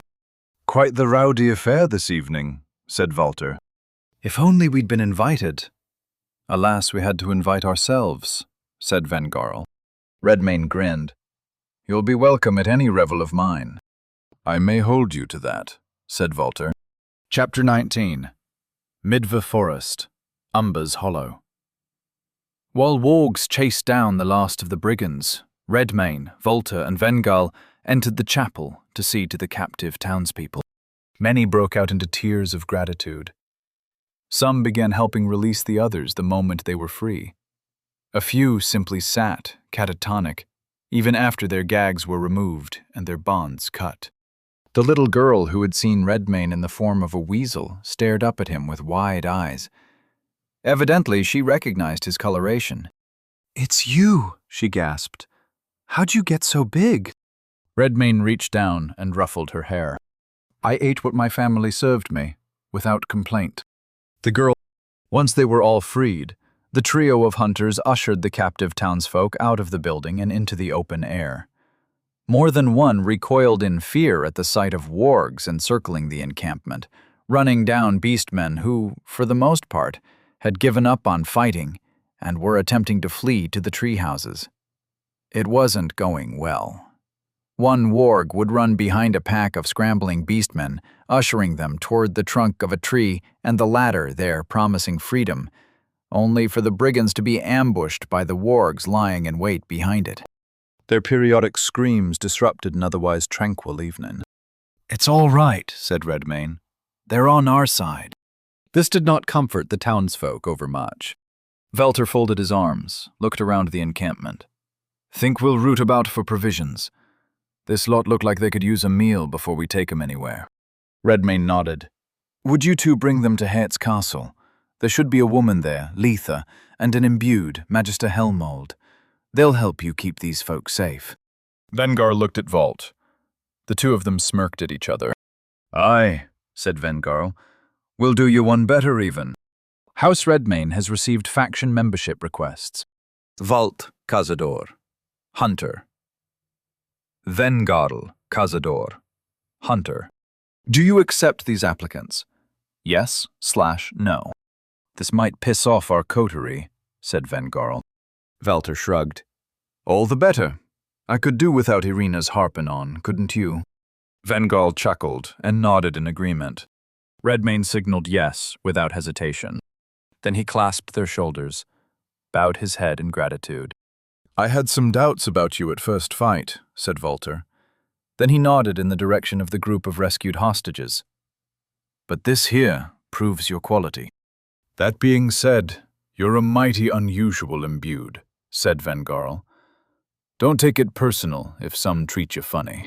Redmayne shrugged. I'll treat them how they treat me. The stout hunter chuckled. Fair's fair. Watch yourself. They're not all as friendly as us. I can be unfriendly, said Redmayne. Valter patted Redmayne on the shoulder. Oh, we've seen. It's quite a spectacle. In a moment, they set about searching the encampment for foodstuffs. They found a fair amount in the cellar under the longhouse, and in the smokehouse outside, nuts and berries, dry bread, a rack of smoked fish. A good amount of food overall, but in total it was a small meal for some 50 people. Nevertheless, it would be sufficient. Castle Barograd was close, and the larder ought to be well stocked since its former residents had a drastic change in dietary preferences one day and a night ago. Redmayne bid the Cazador brothers farewell for now and turned to go speak to the wargs. He made it a few paces before Valter called out to get his attention. Redmayne looked over his shoulder. One last thing, the hunter called out. You're headed to Barograd when all's done here in the forest, yeah? Redmayne nodded. Seek out the rest of our coterie when you get there. Radovid and Irina, they're brother and sister. One's a warrior, one's a magister. Tall, blonde hair, blue eyes, can't miss 'em. The justiciar's name is Vela. She looks like she crawled out of a cave. Sorta like you, no offense. None taken, said Redmayne. I'll seek them out when I get there. With that said, he continued on to speak to the wargs. Of the ones he'd freed from their cages, 8 survived the battle with the beastmen. They sat in a loose circle near the trunk of a tree, picking at the remains of ripped-apart beastman carcasses. Would you show me the way to Umber's lair? He said. The warg who spoke to him initially turned to look at him. You mean to kill the monster? He asked. Redmayne nodded. We'll take you there, he said. My gratitude, said Redmayne. May I ask your name? We don't have names, said the warg. Well, what shall I call you? Call me whatever you like, it matters not to us. Redmayne thought about it for a moment. You'll be Ash, said Redmayne, named for the color of your fur. The warg made a movement that reminded Redmayne of a shrug. Ash and his packmates rose as one. Redmayne couldn't help but notice that the warg didn't mind in the least as Redmayne snagged a tuft of his fur and mounted him like a horse. He supposed it could be a consequence of beast speech, which made animals more amicably inclined to his requests. Whatever the cause, he felt grateful for the beast's cooperation. The moment he was secure on Ash's back, all 8 wargs bolted for the mouth of the canyon. Redmayne had to hold on tight. They went from standing still to a full run with no warning. Wind blasted his face, and he lowered himself down to make less drag. They bounded out of the narrow canyon, and then turned northward toward the foothills. Some miles to the west would be the spot where Redmayne had initially wandered into the woods, stumbled over a hive of grue, and made the acquaintance of Valter and Vengarl. Now he headed in a different direction, to the last defender of this blighted zone. And then another patch of land on the map would be his. Ash and his packmates weaved through the trees, leapt over boulders and fallen timbers, ducked under low-hanging branches, navigating the land effortlessly at full running speed, as if they had the whole of Midva forest down to the position of every last rock and twig committed to memory. Even at such speed, it was a long run to the northern edge of the forest. The night deepened. It would be a while yet until the dawn. The bright moons up above were visible in darting moments beneath the oppressive canopy of the forest. Redmayne felt as if he'd fallen into a trance. The speed of the wargs cultivated a stillness in his mind. Not 2 nights ago he'd been chained to the wall. Tonight he rode on the back of a great beast on his way to battle. He realized it was a recurring feeling. He'd felt it in those first violent moments of freedom. He felt it when he stood upon the battlements of Had's castle, gazing up at the moons. He felt it when he'd knelt over the bloody stump that remained of Lord Abram Morholt. It was though he were experiencing the breaking of his shackles over and over again. It was magnificent. Redmayne hoped for many more recurrences of the feeling. Their loss would be something to lament. The forest began to thin. There were more rocks and fewer trees, and they were climbing. The gradient had subtly grown more and more noticeable, and now the wargs had to occasionally leap up onto a nearby boulder here or an outcropping of rock there in order to proceed. They emerged onto a barren plain of slate-gray stone, broken by jagged fingers of rock thrust outward like a line of spears. Upon the largest such outcropping, something like a warg casually gazed down at them. It was the same size and shape as an especially large warg, but the similarities ended there. The monster's hide was dark and craggy like basalt. There was no fur, and his ears had either been burned off or ripped from his head. His eyes burned orange like hot coals, and as his lips curled back in a snarl, Redmayne thought he saw flames licking out from between his jagged teeth. Umber, Rock Warg Alpha. Monster type, corrupted. Level 37. Marked as prey. Others of his kind emerged from concealment, all of them standing above Redmayne and the wargs on one finger of rock or another. They were lesser in number than his pack, 4 or 5 perhaps, but each one of theirs was half again as large as a natural warg. Umber lifted his snout and let out a rasping mockery of a howl, which his pack answered. Redmayne held on tight as Ash broke into a sprint. The other wargs did so in the same instant, the whole pack aware of the danger. The rock wargs were above them, and they possessed a weapon there was no answer for but to run. Flame breath. Jets of fire struck the stone. No sooner had the wargs bolted in every direction did flames blast down on the places they had been standing. But running didn't guarantee their safety. The rock wargs hosed them with flames from their perches, chasing them with it or cutting off their retreat.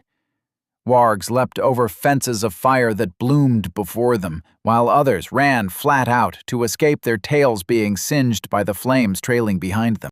Ash and Redmayne made for the Alpha. The warg sprinted for the base of the outcropping upon which Umber stood, evading blasts of fire breath as he hopped from rock to rock, spotting the next landing an instant before leaping, to stay one heartbeat ahead of the relentless flames. Redmayne ducked down against Ash's back at the last second as a gout of fire swept overhead. It singed the ends of his hair. He glanced up and saw Umber staring balefully down at them, jaws open, gathering air into his lungs for the next blast of flames. They were closing in, albeit slowly. Though he might be within leaping distance, he had an idea. "Carry on," he said to Ash. "I'll distract it." Then he jumped off Ash's back and landed on a small shelf of stone, a few feet below Umber's perch. The rock warg immediately turned his full attention to Redmayne, which was why he'd done this in the first place. Now Ash could make it up the rest of the way without dodging fire. Fire breath shot out toward him, and he leapt straight up, barely evading it. It burned his feet, but he quickly scrambled clear. And now Redmane stood before the great monster, axe in hand. Umber loomed over him. The difference in size between them was prominent now that they were face to face. And there was something worse, a feeling of dread in the pit of Redmane's stomach. His own body wanted to rebel against him, to turn and flee with every ounce of strength he possessed. He had to steel himself against it, teeth gritted, grip tightening on his weapon. He couldn't budge. It took all the willpower he could muster simply to stand his ground, let alone fight. Sweat broke out on his forehead. Every inch of him screamed in protest. But he slowly raised his weapon. He felt like he was getting the better of it, but it was taking too long. In moments, he'd be consumed in fire. Then it dawned on him. He hadn't suddenly become craven. The rock warg was using a skill. Fear. Aura. This was not the time to be frozen in place. Umber's jaws slowly opened wide, and the glow at the back of his throat grew brighter and brighter. There was no escape. At this range, the flames would consume his whole body in an instant. He flinched from a sudden surge of heat. The light made his eyes strain. The stench of sulfur was thick in the air. Then Redmane's eyes widened as he realized something. He had a skill for this. Blessing of Might bloodline skill. Monstrous, Beastman. Rank 1, Evolution. Possible body enhancement, sustained. 10 gnosis per 30 seconds. The monster places the Blessing of Might condition on itself or a nearby ally, which bestows the following enhancements. Plus 10 Might, plus 10 Grace. Enhanced movement speed. Immunity to fear effects. Creatures under the effect of Blessing of Might cannot engage in stealth, combat with ranged weapons, unless they are thrown, or invoke skills which require complex gestures or incantations. The realization came as the glow in Umber's throat grew to blinding. Redmane stared down a fiery death, frozen in place, his muscles locked and shaking, teeth gritted. In the last instant before the light blinded him, he mustered his willpower and used the skill. Blessing of Might. Gnosis. 80. Suddenly free from Umber's unnatural compulsion, Redmane dove to the side. Too late. Fire breath engulfed him. Chapter 20. Midva Forest, Umber's Hollow. Redmane's body sailed free from the cone of flames, but the fire seared him deeply all the same, though he'd only been engulfed for a mere instant. Corpus, 2586. That hurt. It would be bad to be touched by the fire again. Umber snapped at him, and Redmane rolled underneath, came up to one knee, and hacked into the rock warg's lead leg with his axe. The blade struck true, but all it left was a shallow scratch in its rocky hide. Redmane would not be deterred. He could not. The enrage skill made retreat even less of a possibility than usual. It was kill or be killed, and quickly. The skill had a gnosis cost, and his supply was far from infinite. Ash the warg crouched nearby, his hackled raised, head low. He too seemed to be struggling with Umber's fear aura. It appeared Redmane could not avail himself of an ally this time. Umber bit at him again, once, twice. The snapping of its jaws was loud enough to echo off the stone. Redmane slipped to the side. He appeared to have speed on his side, unless the rock warg was bluffing by biting at him slow. Redmane hoped the monster wasn't clever enough to set up a ruse like that. Thus began a battle of attrition. Umber charged, bit, struck out with his claws, leapt into the air, and strafed the ground below with fire. Redmane evaded, rolled, leapt backward, to the sides. The axe of Morholt struck rarely, and when it did, it merely chipped and scratched at the rock warg's impenetrable hide. If Redmane was doing any damage at all, it was difficult to see. Umber came at him as if fresh from the kennel, the clack of his jaws spraying embers, smoke venting from between his teeth. As he charged, his monstrous paws sprayed shrapnel gouged from the stone they stood upon. Gnosis, 70. He wouldn't last at this rate. Blessing of Might would run out, and he'd be blasted to ashes. There had to be a way to best this creature. Umber spit a gout of fire at Redmayne, and then snapped at the spot he dodged toward. Redmayne dodged the first attack with ease, the second at the last possible instant, and a bolt of panic shot through him as those jaws struck an inch in front of his nose. He rolled to the side, noticed a spot on Umber's left foreleg he'd already cut with Morholt's axe. It was a split-second decision: strike now or lose his chance. So he struck. The scratch became an X and deepened a bit. Redmayne's eyebrows shot up. Umber came at him again, rearing up on his forepaws and slamming them down on the rock. Redmayne ran to his right and spotted the same place, struck it again. The X became something like a star shape. Its center point deepened a bit more.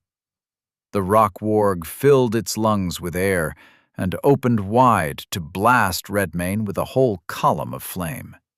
Redmayne again evaded to his right. This time he had a moment to really come down hard with the axe. It punched into the skin, and there was a trickle of blood. Not much, but a start. Gnosis, 60. The battle of attrition felt less hopeless now. Umber came at Redmayne with vengeful eyes, leaping about their small arena. Redmayne held back the instinct to press the attack, to charge, to claw and maim and devour with no thought to his own safety. He knew it was Blessing of Might at work in his mind. He had to keep those impulses at bay. It was better than the alternative.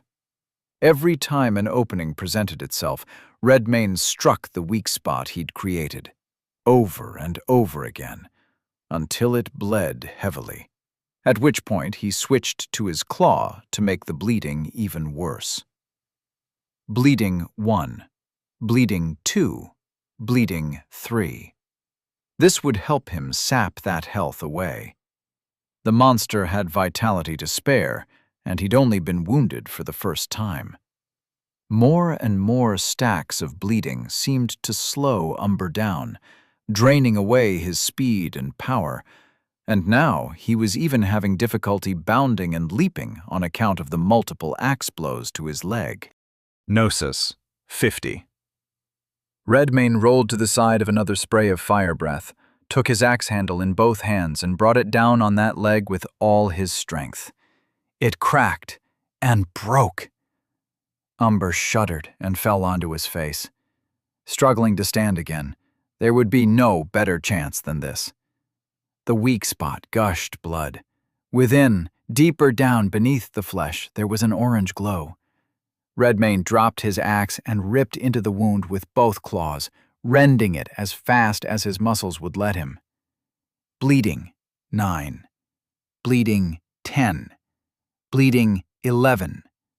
Bleeding, 12. Gnosis, 40.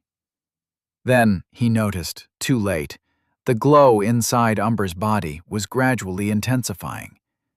Umber lifted his head skyward and howled. White, hot flames boiled in its throat. Then the rock warg's whole body detonated. Redmayne's vision went white. His ears rang. All the sound in the world went out. It took him a moment to realize he'd been thrown backward a dozen feet or more, and now lay on his face. Corpus, 1464. That hurt. His ears rang. He felt searing heat all over his body, skin struggling to regenerate, burns completely covering his flesh. His hand shook as he placed it flat on the stone, tried to push himself up to see what had happened. Umber was still alive. The rock warg alpha paced toward Redmane's prone form. Glowing yellow flames poured from holes all over its body, most of all from the wound he'd opened on the right shoulder. Those jaws hung open, flames gusting out with every breath it took, that immense maw drawing closer and closer. But slowly, taking his time, as if he knew this was over.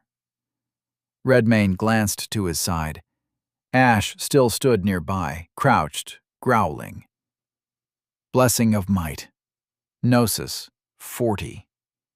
The warg didn't hesitate for even one instant. It flew at Umber, opening with a killing bite. Ash was smaller than his foe, but the warg had momentum and energy on his side. His jaws clamped down on the back of the rock warg's neck, and the two of them went tumbling across the ground, biting and clawing at each other. Redmane pressed both hands to the cool stone, breathed in slowly, and then out. In a moment, he could move again. Everything still hurt, but he had the power to stand, walk over to the place where Morholt's axe lay on the ground, and retrieve it. Gnosis, 30. There was no time. It had to end soon. Now he had to pay to maintain them both. If he and Ash lost Enrage, it wouldn't matter how close to victory they had come. Redmane gripped the handle of the axe tightly and marched toward the struggling wargs. Ash threw his head back to avoid a blast of fire. Umber shrieked as jaws ravaged his throat, flames trickling from the open wounds. Redmane drew closer. Gnosis, 20. Umber took back the upper hand. He rolled atop Ash and stamped with a paw, gashing the smaller warg across the face with wickedly curved claws. Dark blood flowed over Ash's eye. He yelped and kicked, trying to get free, and Umber pinned him with that paw, leaning in close and opening his jaws wide, inhaling to gather a lethal dose of fire. Then Redmane struck Umber's burning shoulder with his axe, severing the leg. The rock warg's fire breath went wide as he threw his head back in a pained howl. In the distance, Redmane thought he heard the sound of huge paws scrabbling on the stone as rock wargs changed direction to come to the aid of their pack leader. But he had greater concerns at the moment. Redmane struck again, and there was a small bloom of fire as the head of his axe slammed into the side of Umber's head. Ash slipped free from beneath Umber and struck too, biting down hard on the rock warg's throat, jerking his head side to side violently to maximize the damage. Redmane laid into his foe as if he were felling a tree. Strike after strike, unrelenting, even as his warg companions savaged Umber's throat. He'd managed to create one wound. Now he'd make another one. But again, Umber's form began to glow from within. Redmane's eyes went wide. "Back off of it!" He turned and ran in the opposite direction, and Ash did the same. Umber lay on his side, lifted his head to howl brokenly as his insides went bright. Both of them managed to get clear of the blast this time. Its force threw Redmane into the air, sent him skidding on his belly across the rock. He rolled and came up in a crouch, dizzied by the shock of the explosion, but thankfully unburned. Umber lay on his side still, but the fires were out. What remained of his blackened frame lay motionless, smoking. Umber, Rock Warg Alpha, has been slain. Tasks completed. 3 over 3. Level up. Level 32 to level 33. Level 33 to level 34. Zone tasks completed. Cleared zone. Midva Forest. Level up. Level 34 to level 35. Quality points awaiting allocation. 3. He gave all 3 points to Might. Might, 20 to 23. This zone will be integrated into the domain of House Redmane. As before, there was a change in the air. Ash seemed to notice it too. He lifted his nose to the sky, sniffed. "Smells different," he said. "Better, I presume," said Redmayne. "Less like monsters, more like your kind. But you smell like a monster too. And a man. Your scents are confusing." "It's because the land is under my protection now," said Redmayne. "Monsters will trouble you no more." The warg appeared content with that. It walked to the ledge and peered down at the survivors. There were 3 other than him. If it bothered Ash that they had numbered 13 when Redmayne released them, and now they were only 4, it didn't register in any way Redmayne could perceive. But he was a bit distracted. His eye was on the carcass of Umber. He returned to it, crouched over it, and sunk his teeth into the rock warg alpha's scorched remains. Monster skills learned. Rock skin. Bloodline skill monstrous, rock warg. Rank 1. Evolution. Possible body enhancement, sustained.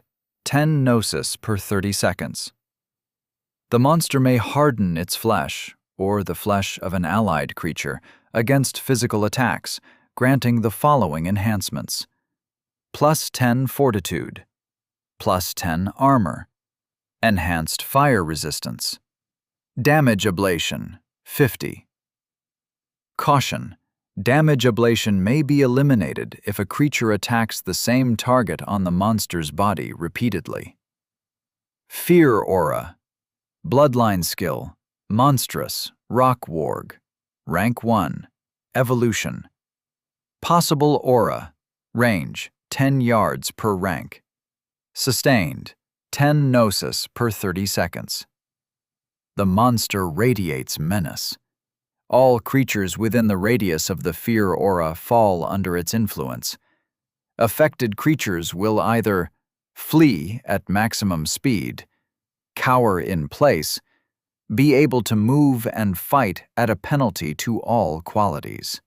The severity of a creature's response to fear aura is relative to its overall strength in comparison to the monster's. Flame breath. Bloodline skill. Monstrous, rock warg. Rank 1.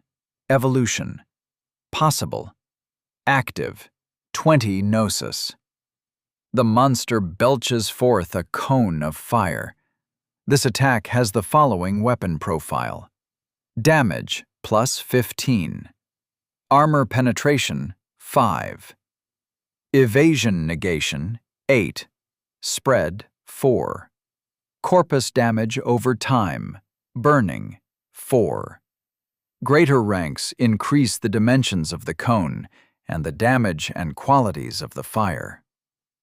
The meat was a little well done for Redmayne's taste, but it gave nourishment all the same. Corpus, 2301. The Rock Warg Alpha had 3 skills tied for top rank. Umber was a strong one. As much as he would have liked to test flame breath right then and there, it would cost the last of his gnosis. Redmayne hadn't yet run out completely, and didn't want to find out if there was some manner of penalty for doing so. Redmayne peered over the ledge at the results of the battle below. 4 more rock wargs lay dead on the ground, along with their uncorrupted brethren. He thought about eating those, too. But Ash and his pack might have feelings about it. So when he vaulted down from the outcropping, he restrained himself and stuck to the monsters. Corpus, 3,887. Corpus, 5,493. Ash followed him down at a casual pace. He caught up to Redmayne when he was almost done devouring his 3rd rock warg. "You still eat fast, even when the battle is over." "Habit," said Redmayne, between bites. The warg looked out at the horizon. A deep blue glow framed the top of the tree line like a halo. "Dawn comes," said Ash. We shall find a place to rest and lick our wounds. You can go north to my castle, said Redmayne. The folk there will feed you. The magister might be able to tend your wounds. We know the place. It smelled bad before.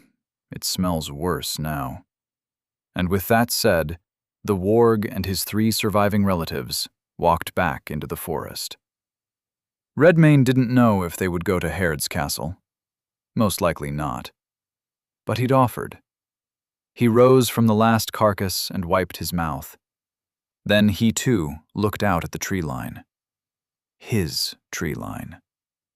Midva Forest was Redmayne territory now. To the south, he spied the silhouette of a wall with guard towers at regular intervals. Barograd. It would be his, too. Redmayne slung Morholt's axe over his shoulder and set out for the next conquest. Chapter 21. Barograd. Town Walls. Redmayne came to the outer wall of Barograd and looked up. Dawn was close. The sky shone bright blue over the tops of the crenellations. He'd come to this spot to scale the wall, begin with a good vantage point. Walking in the front gates would have been more direct, but he'd lose the element of surprise and wouldn't have as fine a view.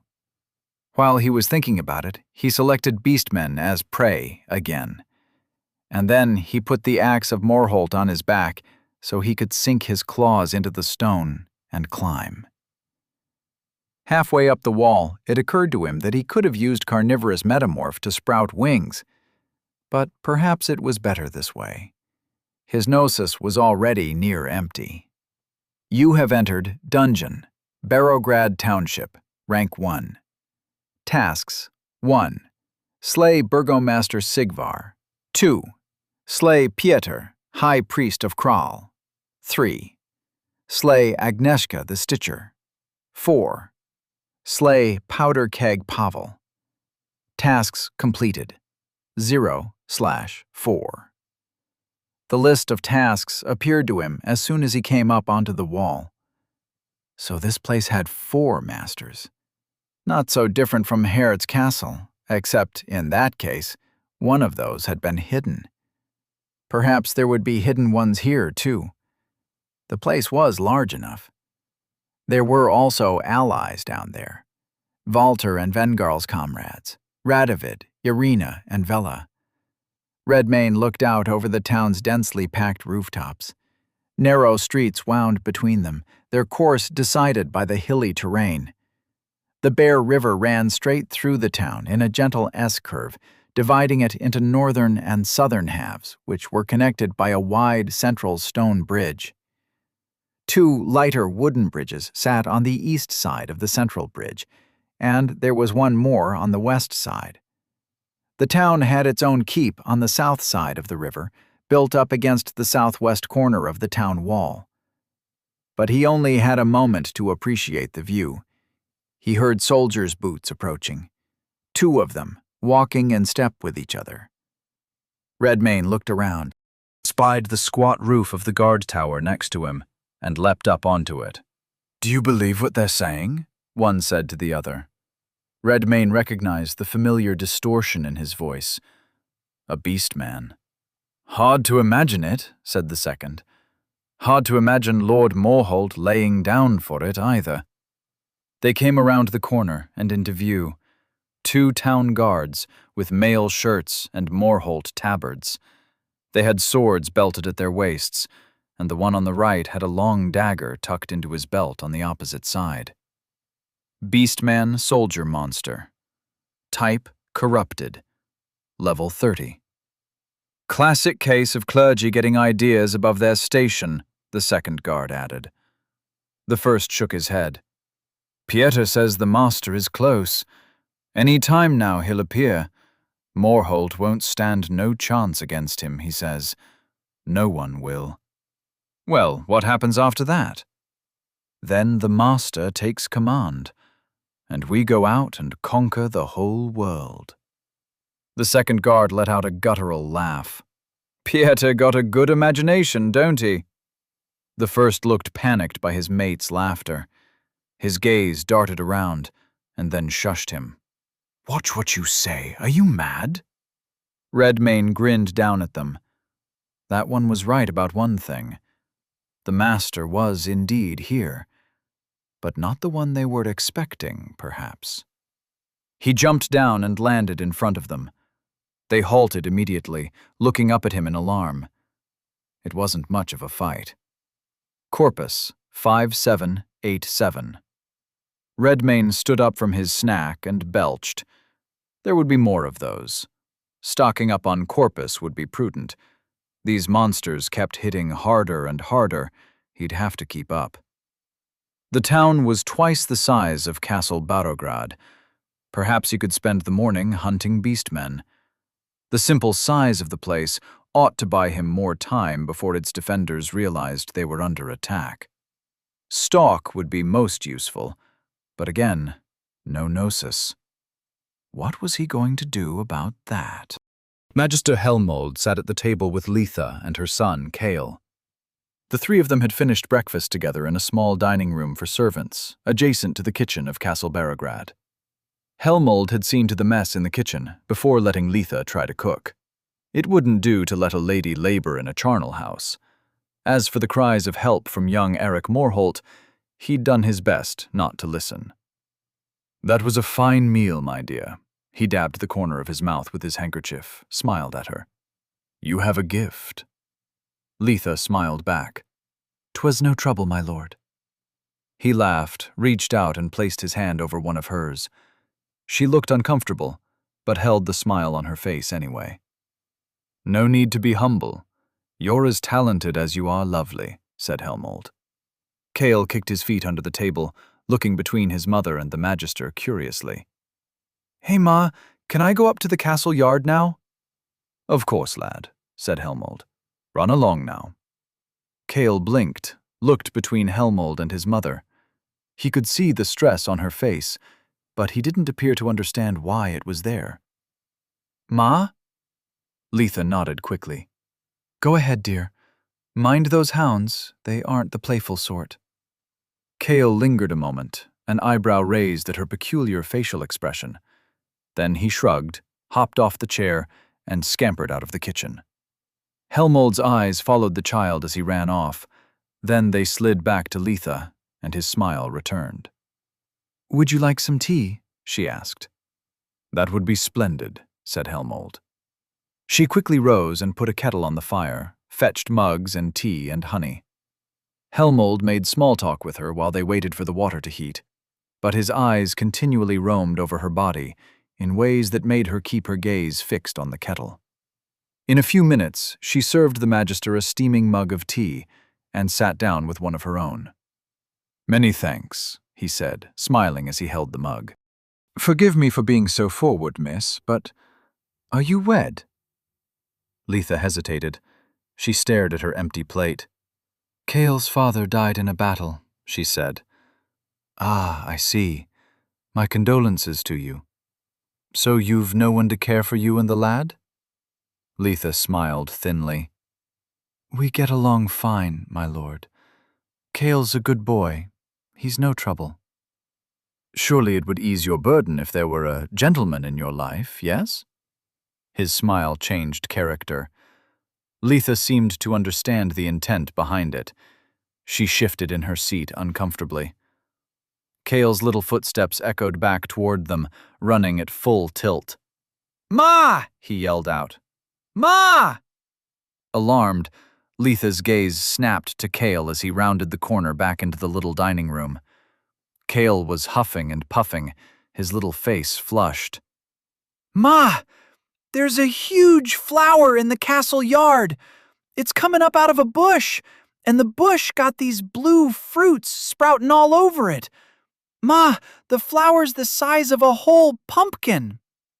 Kale held his hands way out to his sides, pantomiming a grip on a pumpkin bigger than his own body. Surprise shone on both Letha and Helmold's faces. Letha looked at the Magister curiously. "My lord, have you planted something magic-related in the castle yard?" Helmold shook his head, looking as mystified as Letha. but he was trying to do something here. This flower nonsense could wait. "Stay clear of that flower, lad," he said, "until I've had